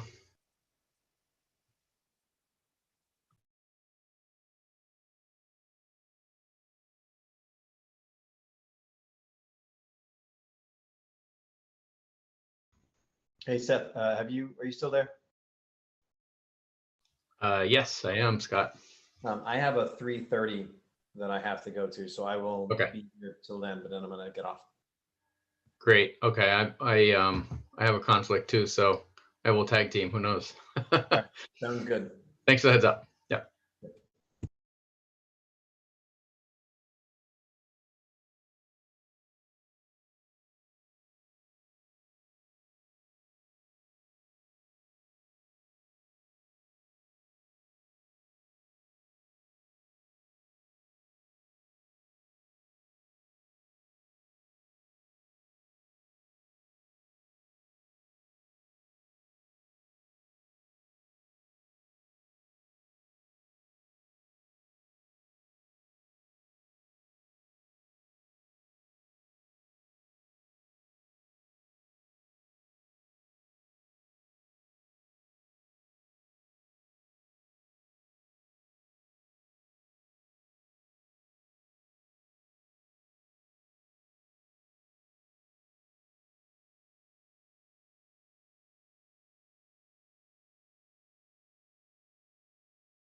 Okay, we're ready to start back up. So I'd ask everybody to unmute themselves and put themselves back on video so we can make sure who's here. Looks like we have at least 8 committee members left, which is good. And I appreciate you all hanging out and being willing to go the distance on what has certainly been an information-filled day. We're going to have a final half hour. And during this half hour, we're going to hear from Dan Burgess about strengthening Maine's clean energy economy report. Just give us an overview, and then Hannah's Pingree is going to give us a discussion of the next steps, and then we're going to follow up that 30 minutes with 15 minutes of questions and answers for them.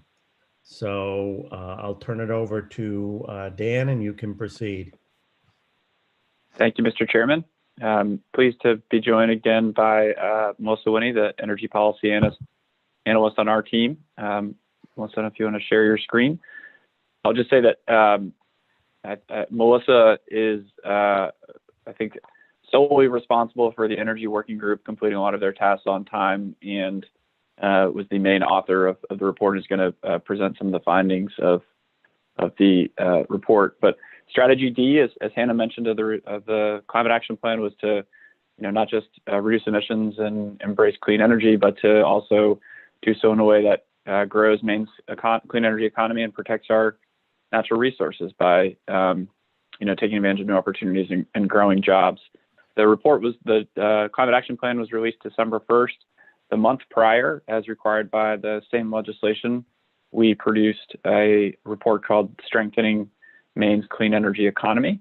We'll go through that now, but in releasing the climate action plan, the governor set a goal of having 30,000 clean energy jobs in Maine. So 30,000 jobs, which is a little bit more than a doubling of clean energy jobs in Maine. And so these are jobs that in economic development, operation, and supply chains, and both renewable energy, but also energy efficiency. And so excited to brief you on some of the findings and background of the report. With that, I will turn it over to Melissa. Great, thank you. Can you hear me all right? Yes, Melissa. Great. So following a lot of the legislation that has been reviewed already today, the clean energy sector is poised for robust growth in the state. New renewable energy projects are being built across the state. Energy efficiency investments are reducing costs for consumers, and innovation from forest products to offshore energy is advancing. These and other efforts are providing a real opportunity for the state's economy. So getting into some of the data, prior to COVID-19, national job numbers indicated nearly 3.4 million Americans worked in clean energy occupations. And for context, that's more than the number of people working in real estate, banking, or agriculture in the US, and 3 times the number of existing fossil fuel jobs. And leading that employment is energy efficiency. That's followed by renewable energy, clean vehicles, grid and storage, and fuels. And between 2015 and 2019, the clean energy sector was adding jobs at a rate 70% faster than other economic sectors. And this is demonstrating its potential to be a strong economic driver. It's important to recognize that the job numbers we're looking at are primarily from 2019. So that's obviously before the COVID-19 pandemic. There's ongoing analysis of what the impacts of the pandemics are to the overall economy and specifically to the clean energy sector. This chart on the left is showing cumulative state clean energy job losses since the beginning of 2020 as of December of last year. There are around 430,000 clean energy job losses nationally, and that's about a 12% decrease compared to the start of the year. A recent report notes that Maine and much of the nation did experience job loss through about May. There was a trend from June to September, October, where they were showing some slight job recovery, and that upward trend stalled slightly towards the end of the year, and that is following overall job recovery trends. There is precedent for the clean energy sector to respond following economic turmoil, and with targeted actions and support, I think that's key. And the sector's momentum prior to COVID-19 really underscores that the sector is poised for that growth. So this is looking at Maine's total energy employment for 2018 and 2019, and you can see that there was growth in every subsector. For the purposes of this report, we really focused on these 4 subsectors here. So prior to the pandemic, there were nearly 18,000 people employed in the overall energy sector, and of those, about 14,000 fall within clean energy sector. So that includes energy efficiency, which is about half, transmission, distribution, and storage, low carbon fuels like biomass, as well as renewable energy generation. So looking a bit closer at the electric power generation sector, you can see that wind has the highest employment with about 1,300 jobs, and that's followed by solar with about 800. For comparison, natural gas, coal, oil, and other fossil fuel electric power generation represents about 300 jobs combined. So this is the broad category of fuels in Maine, and you can see that the majority of jobs, about 1,800, are within oil and other petroleum, and that's followed by woody biomass. So looking comparatively, this map is showing clean energy as a share of statewide employment as of the end of 2019, and the darker blue colors are indicating a higher percentage of clean energy workers as a percent of overall employment. On a per capita basis of statewide total employment, the Northeast claimed the top 5 spots, with Vermont, Rhode Island, Massachusetts, Maryland, and Delaware employing the largest share of clean energy jobs per capita in the country. So these successes of nearby comparable states in building a clean energy economy is additional support for the potential of Maine's clean energy sector growth. And given that renewable energy and energy efficiency policies and programs are still being implemented, or we're at early stages of some of these programs, there's a significant positive workforce and economic impact from these policies that we haven't seen yet, but that's anticipated, and especially with ongoing targeted supporting efforts. So what makes up the clean energy workforce? It's really comprised of a broad spectrum of occupations, and a study found that compensation for these positions exceeded average national wages and are more comparatively financially equitable. About half of the clean energy economy workers attain no more than a high school diploma, but they're able to earn higher wages than those with similar education levels working in other industries. And I will note that these positions do often require training credentials. In 2019, there was a national survey that found Maine companies were projecting about a 7% increase in electric power generation jobs in 2020 and about 400 new energy efficiency jobs. Again, that's prior to COVID-19. So in an effort to better understand current energy companies' expectations and challenges in Maine, the Energy Office and GoPIF distributed a survey, and I'm going to go through some high level of the results from that survey. And before I do, I just want to note that this is not a scientific survey. It's not statistically valid. It was a survey of self-selected sample of entities that were willing to participate, really meant to be illustrative of the sector as a whole and provide more qualitative overarching insight.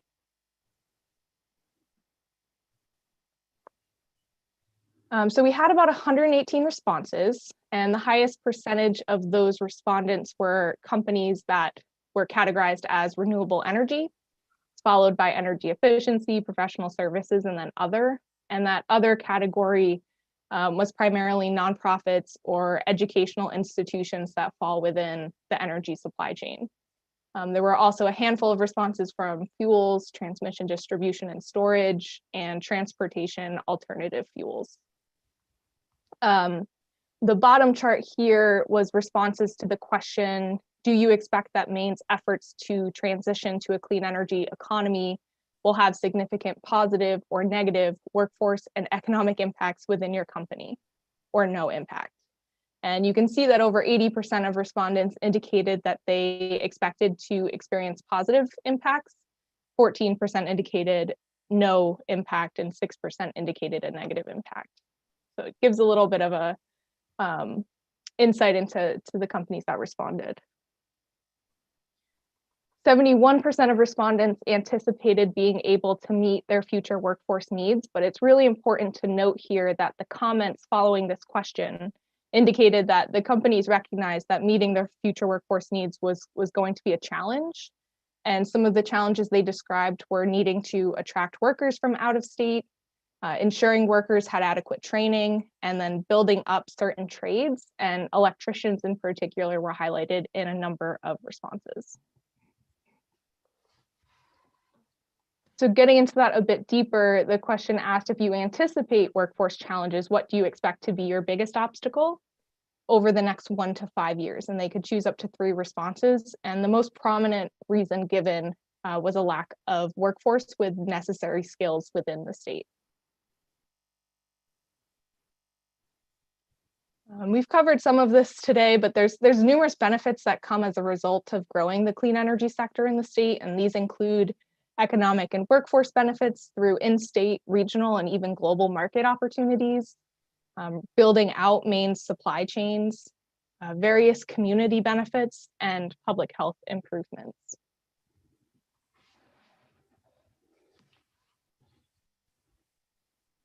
So the report then goes in to highlight a number of strategies for strengthening Maine's clean energy economy, and I'm not going to go through each in great detail. I do encourage you to review the report that is linked both on the Maine Climate Council website as well as the Governor's Energy Office website, and happy to follow up on any of them at a later time.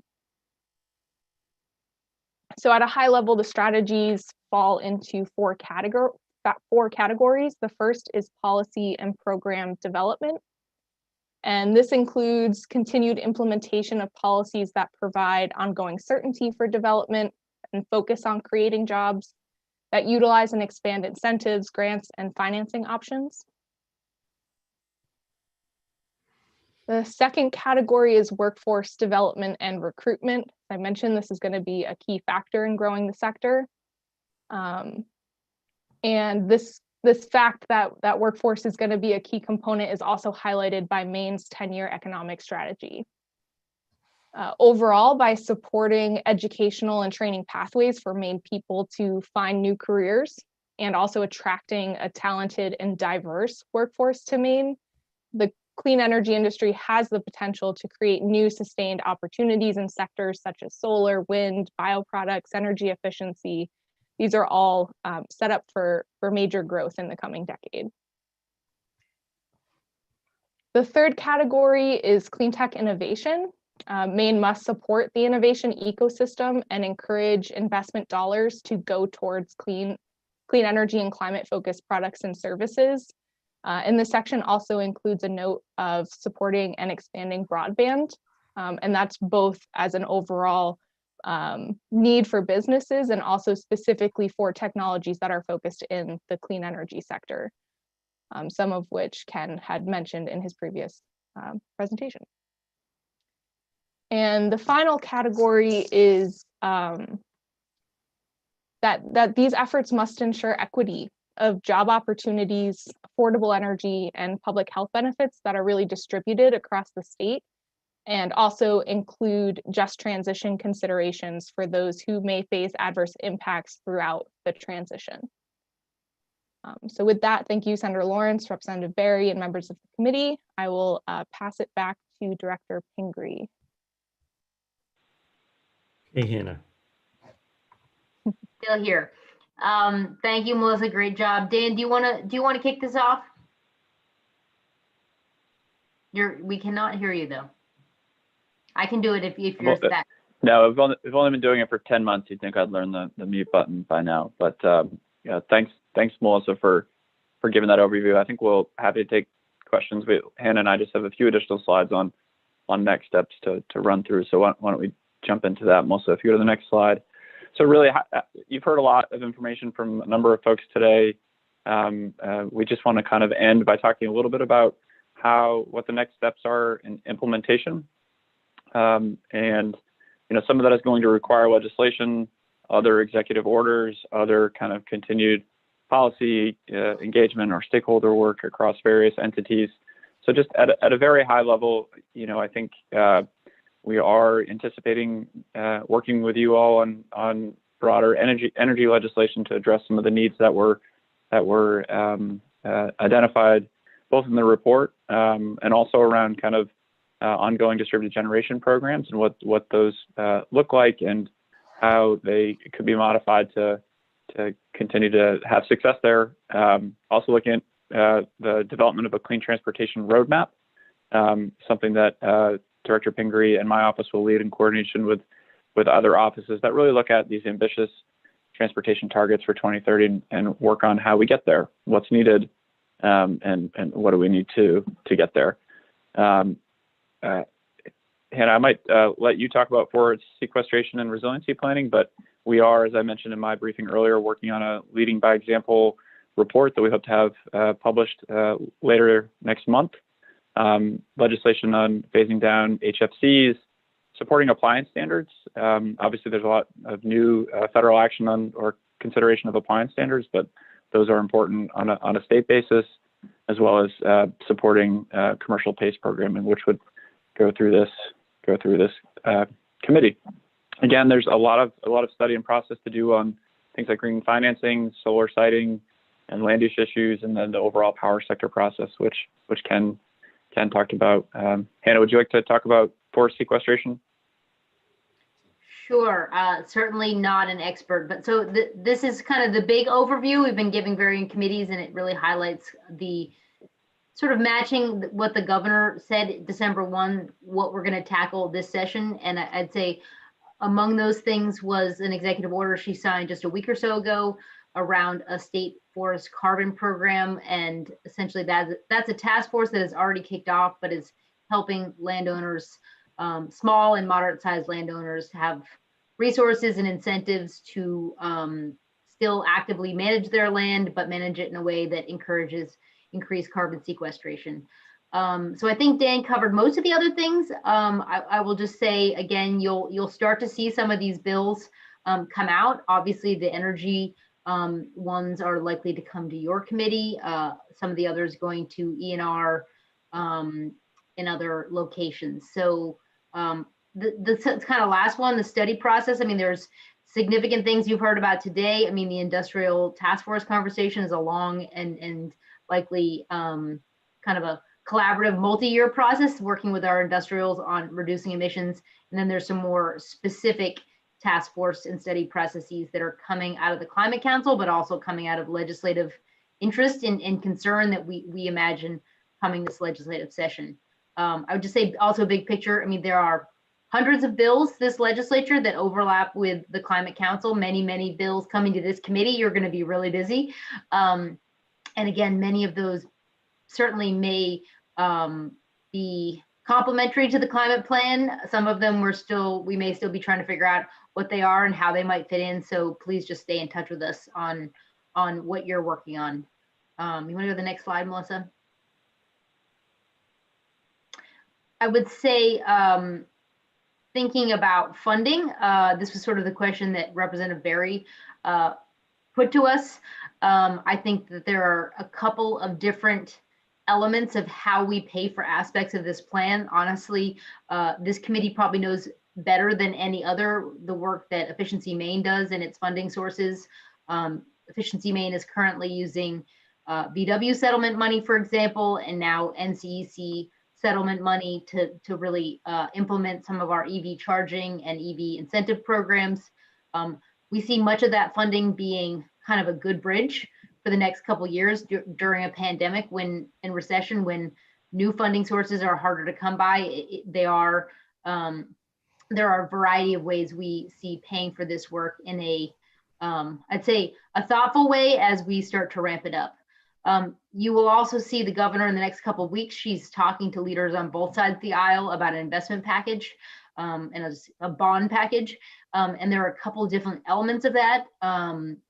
Funding local infrastructure projects. There are a number of new programs at the federal level through FEMA, and the state often loses out on that money because we don't have match dollars.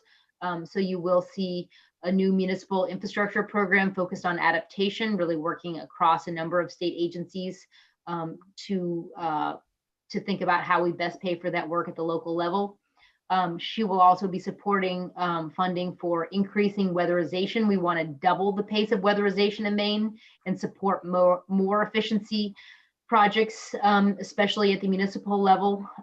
So funding for that, as well as other, Joyce talked about transportation infrastructure, multimodal wastewater and drinking projects, broadband, as well as heritage industry processing. So farming, forestry, fishing, lots of exciting stuff happening in Maine. How do we pay for the R&D and the additional processing infrastructure? Those will all be parts of the governor's likely investment package. And one of the last items that really fits with Melissa's presentation, we know that our CTs and community colleges especially are doing incredible work training workers. Many of them have needs for additional infrastructure to do that work, as well as UMaine. So there will also be an aspect of in this package, which really is about increasing economic opportunity, helping people get back to work. So again, we look forward to talking to the committee and the committees across the legislature about this package. Also, natural and working lands will certainly be a part of that package. Next slide. So again, just big picture, the implementation of the climate plan, it's a 4-year plan. It's bold. There's a lot settling out during this challenging economic period in terms of how we pay for things. And I think really the actual answer is do we have a way to fund the adaptation of our infrastructure, to fund all of the kinds of incentive programs we need to make this all work right now? No, we do not. We do not.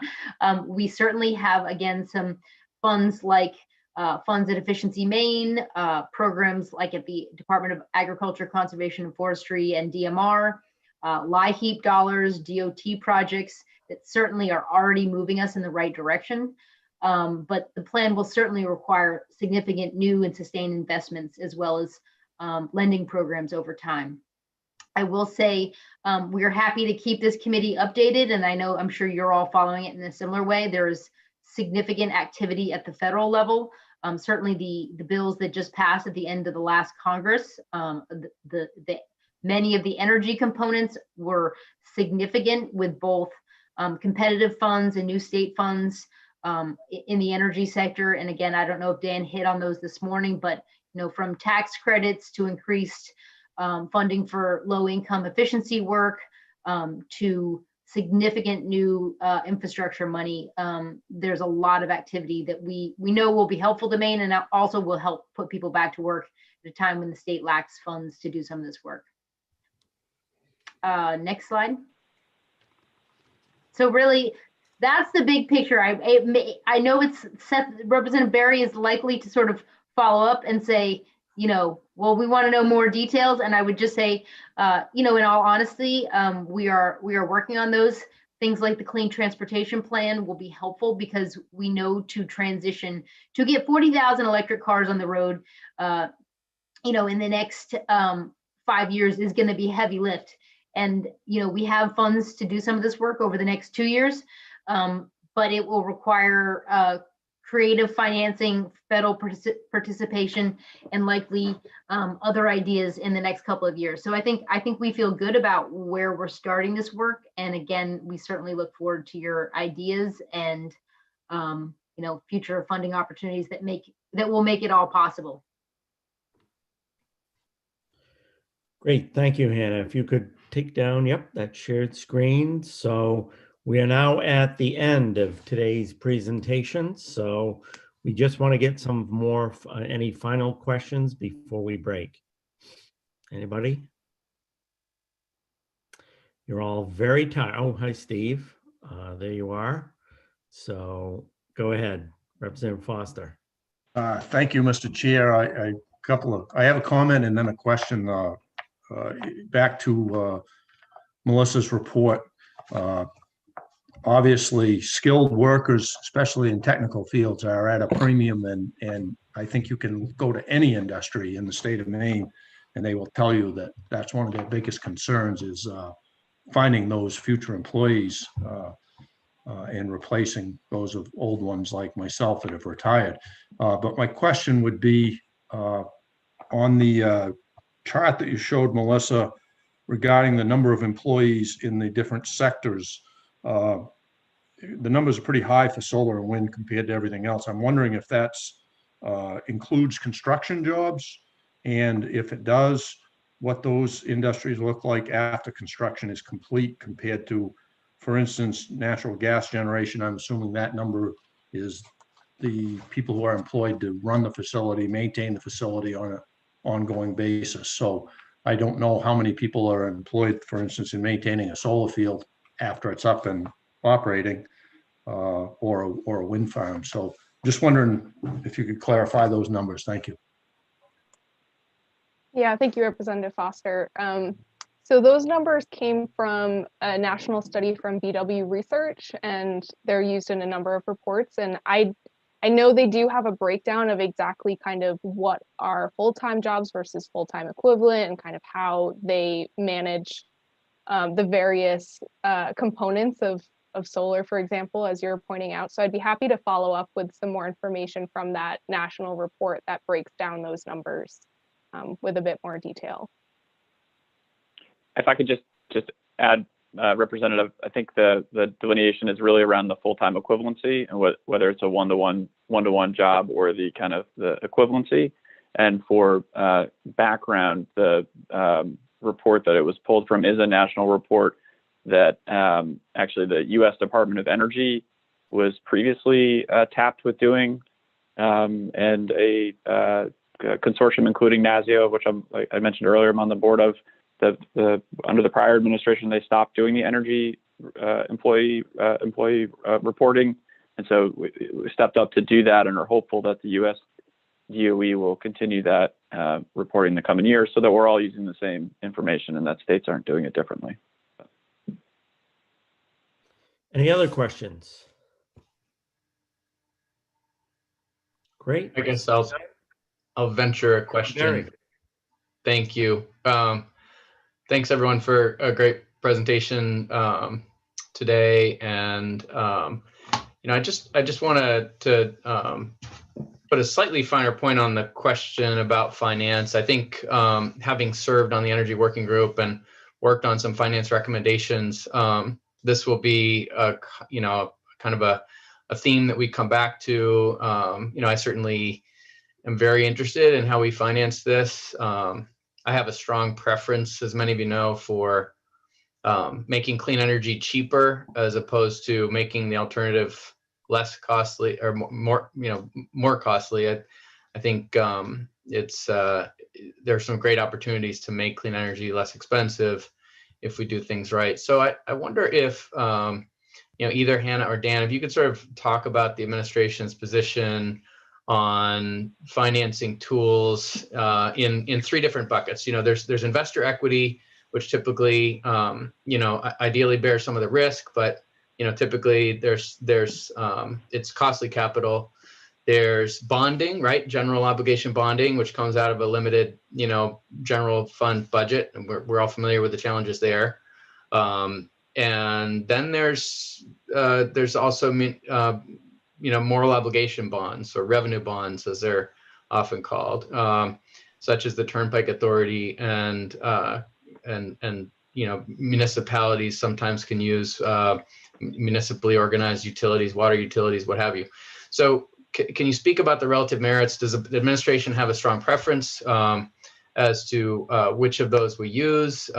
Is it an all of the above strategy? And if so, can you maybe give a little more color to what might fit in each of those buckets?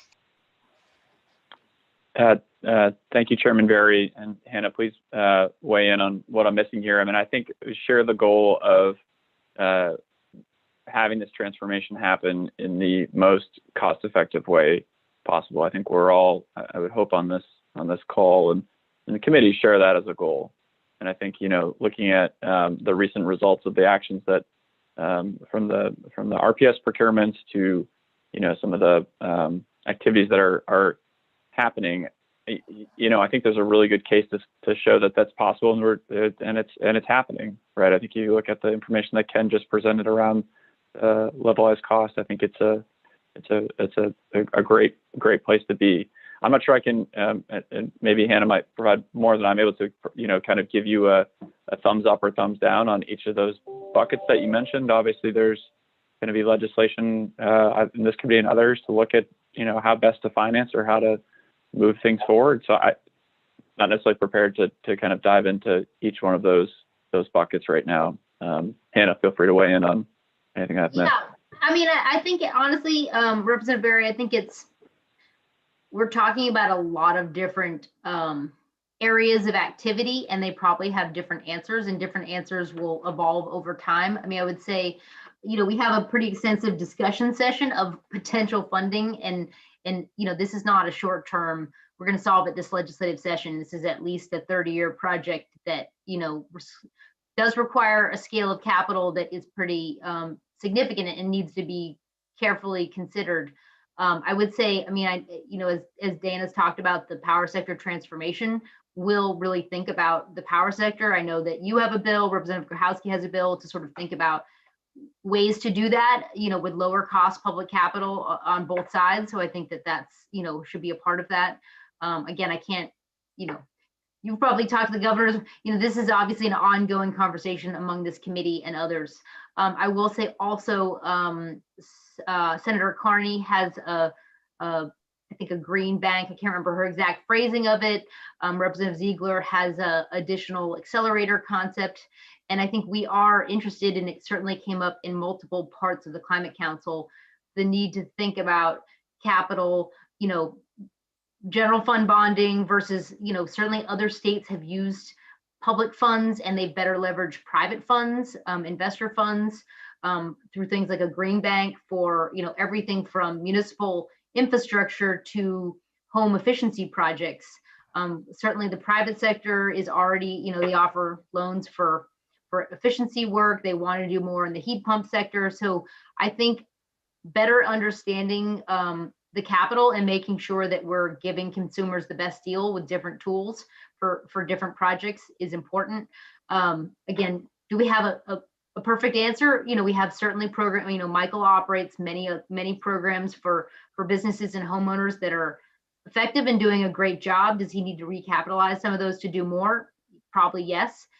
So I think we're looking at, I would say, I think Senator Carney's idea is kind of a gap analysis. What are the areas of varying financing needed for different parts of this kind of undertaking, and how do we best meet those needs in a good way for Maine consumers? I guess I would say, again, the power sector is a whole different, it's a very large and different undertaking versus what consumers and businesses might need to do greater efficiency work, or what towns might need for infrastructure projects. So it's a lot of different answers. And again, we're working with, the Treasurer's Office. There's certainly conversations in Congress, FEMA is becoming more engaged. So there's a lot of different levels of this. And I hope maybe when we report back to this committee in 2 years, we'll have some better answers. The good news is we have some of these mechanisms, but clearly want to better understand how we can develop others. I'm sorry, I would just add to Hannah's point, is that we've only talked to you about the mitigation side. It's a whole nother 2 hours presentation on the adaptation side, which also presents the similar questions about, funding and needs and all those things. So just point that out. That's a great point, Dan. Michael, did you want to add anything to that? And if I'm going to throw you an additional question, if I may, Mr. Chair, Mr. Co-Chair. I'm not seeing Senator Lawrence. I'm going to go ahead and proceed. You spoke in your presentation this morning, Michael, about the cost effectiveness of the investments Efficiency Maine has made being, I think it was about $2.50 saved for every $1 spent. And you, as a big part of your funding comes from the MACE standard, the maximum achievable cost effectiveness test. And I'm wondering, could we reach more of the fruit on the tree? Is it possible that we could be going for more, even more, given that what's maximum would presumably be more like $1.01 saved for every dollar spent. Do you follow me? I do. And I know you have different funding streams, so Yeah, so that's part of the explanation for why it's a little bit higher than it's been in prior years, and I suspect that that's because we're counting a fair amount of displaced oil, and that had value, and so that bumped up the benefit side of the equation. But we're starting a new triennial plan, so in all things equal, we should be generating a new estimate of what is maximum. And it should be getting down to closer to, 1 point something, instead of 2.3 where it ended up. So it wouldn't require a change in the standard. It just needs to be looked at again with the new pricing, the new prices that exist, and where the new technology is. So that should be kind of self-correcting. Great, thank you. Great. Are there any other questions? Seeing no hands, I want to thank the presenters very much for their work today. So this ends a long day for us, pretty much 7 hours and a lot of information. So it's going to take us a while to digest it, especially for the new members. I see Nathan there and his eyes haven't glossed over too bad, but it's a lot of information to go over. And I just kind of want to remind committee members and thank both Deirdre and Ben. When we put on a day like this, there's a lot of work for them in advance to do this, and there's a lot of work afterwards. And we're going to have 2 weeks of some very intense presentations coming up. So it's a lot of work for Deirdre and a lot of work for Ben. So I appreciate it, and just be understanding in your requests for them and on things that you ask them to do. They have a lot of things on their plate right now. Anything else, Seth, we need to go over? Just a reminder that we will see each other again next Tuesday and Thursday at 9 a.m. And looking forward to hearing from a number of interested parties who've said that they'd like to introduce themselves to us. Great. Thank you very much, and everybody have a good day. Whoops, Mike, was that just a bye? Okay, a bye. We'll see you all later.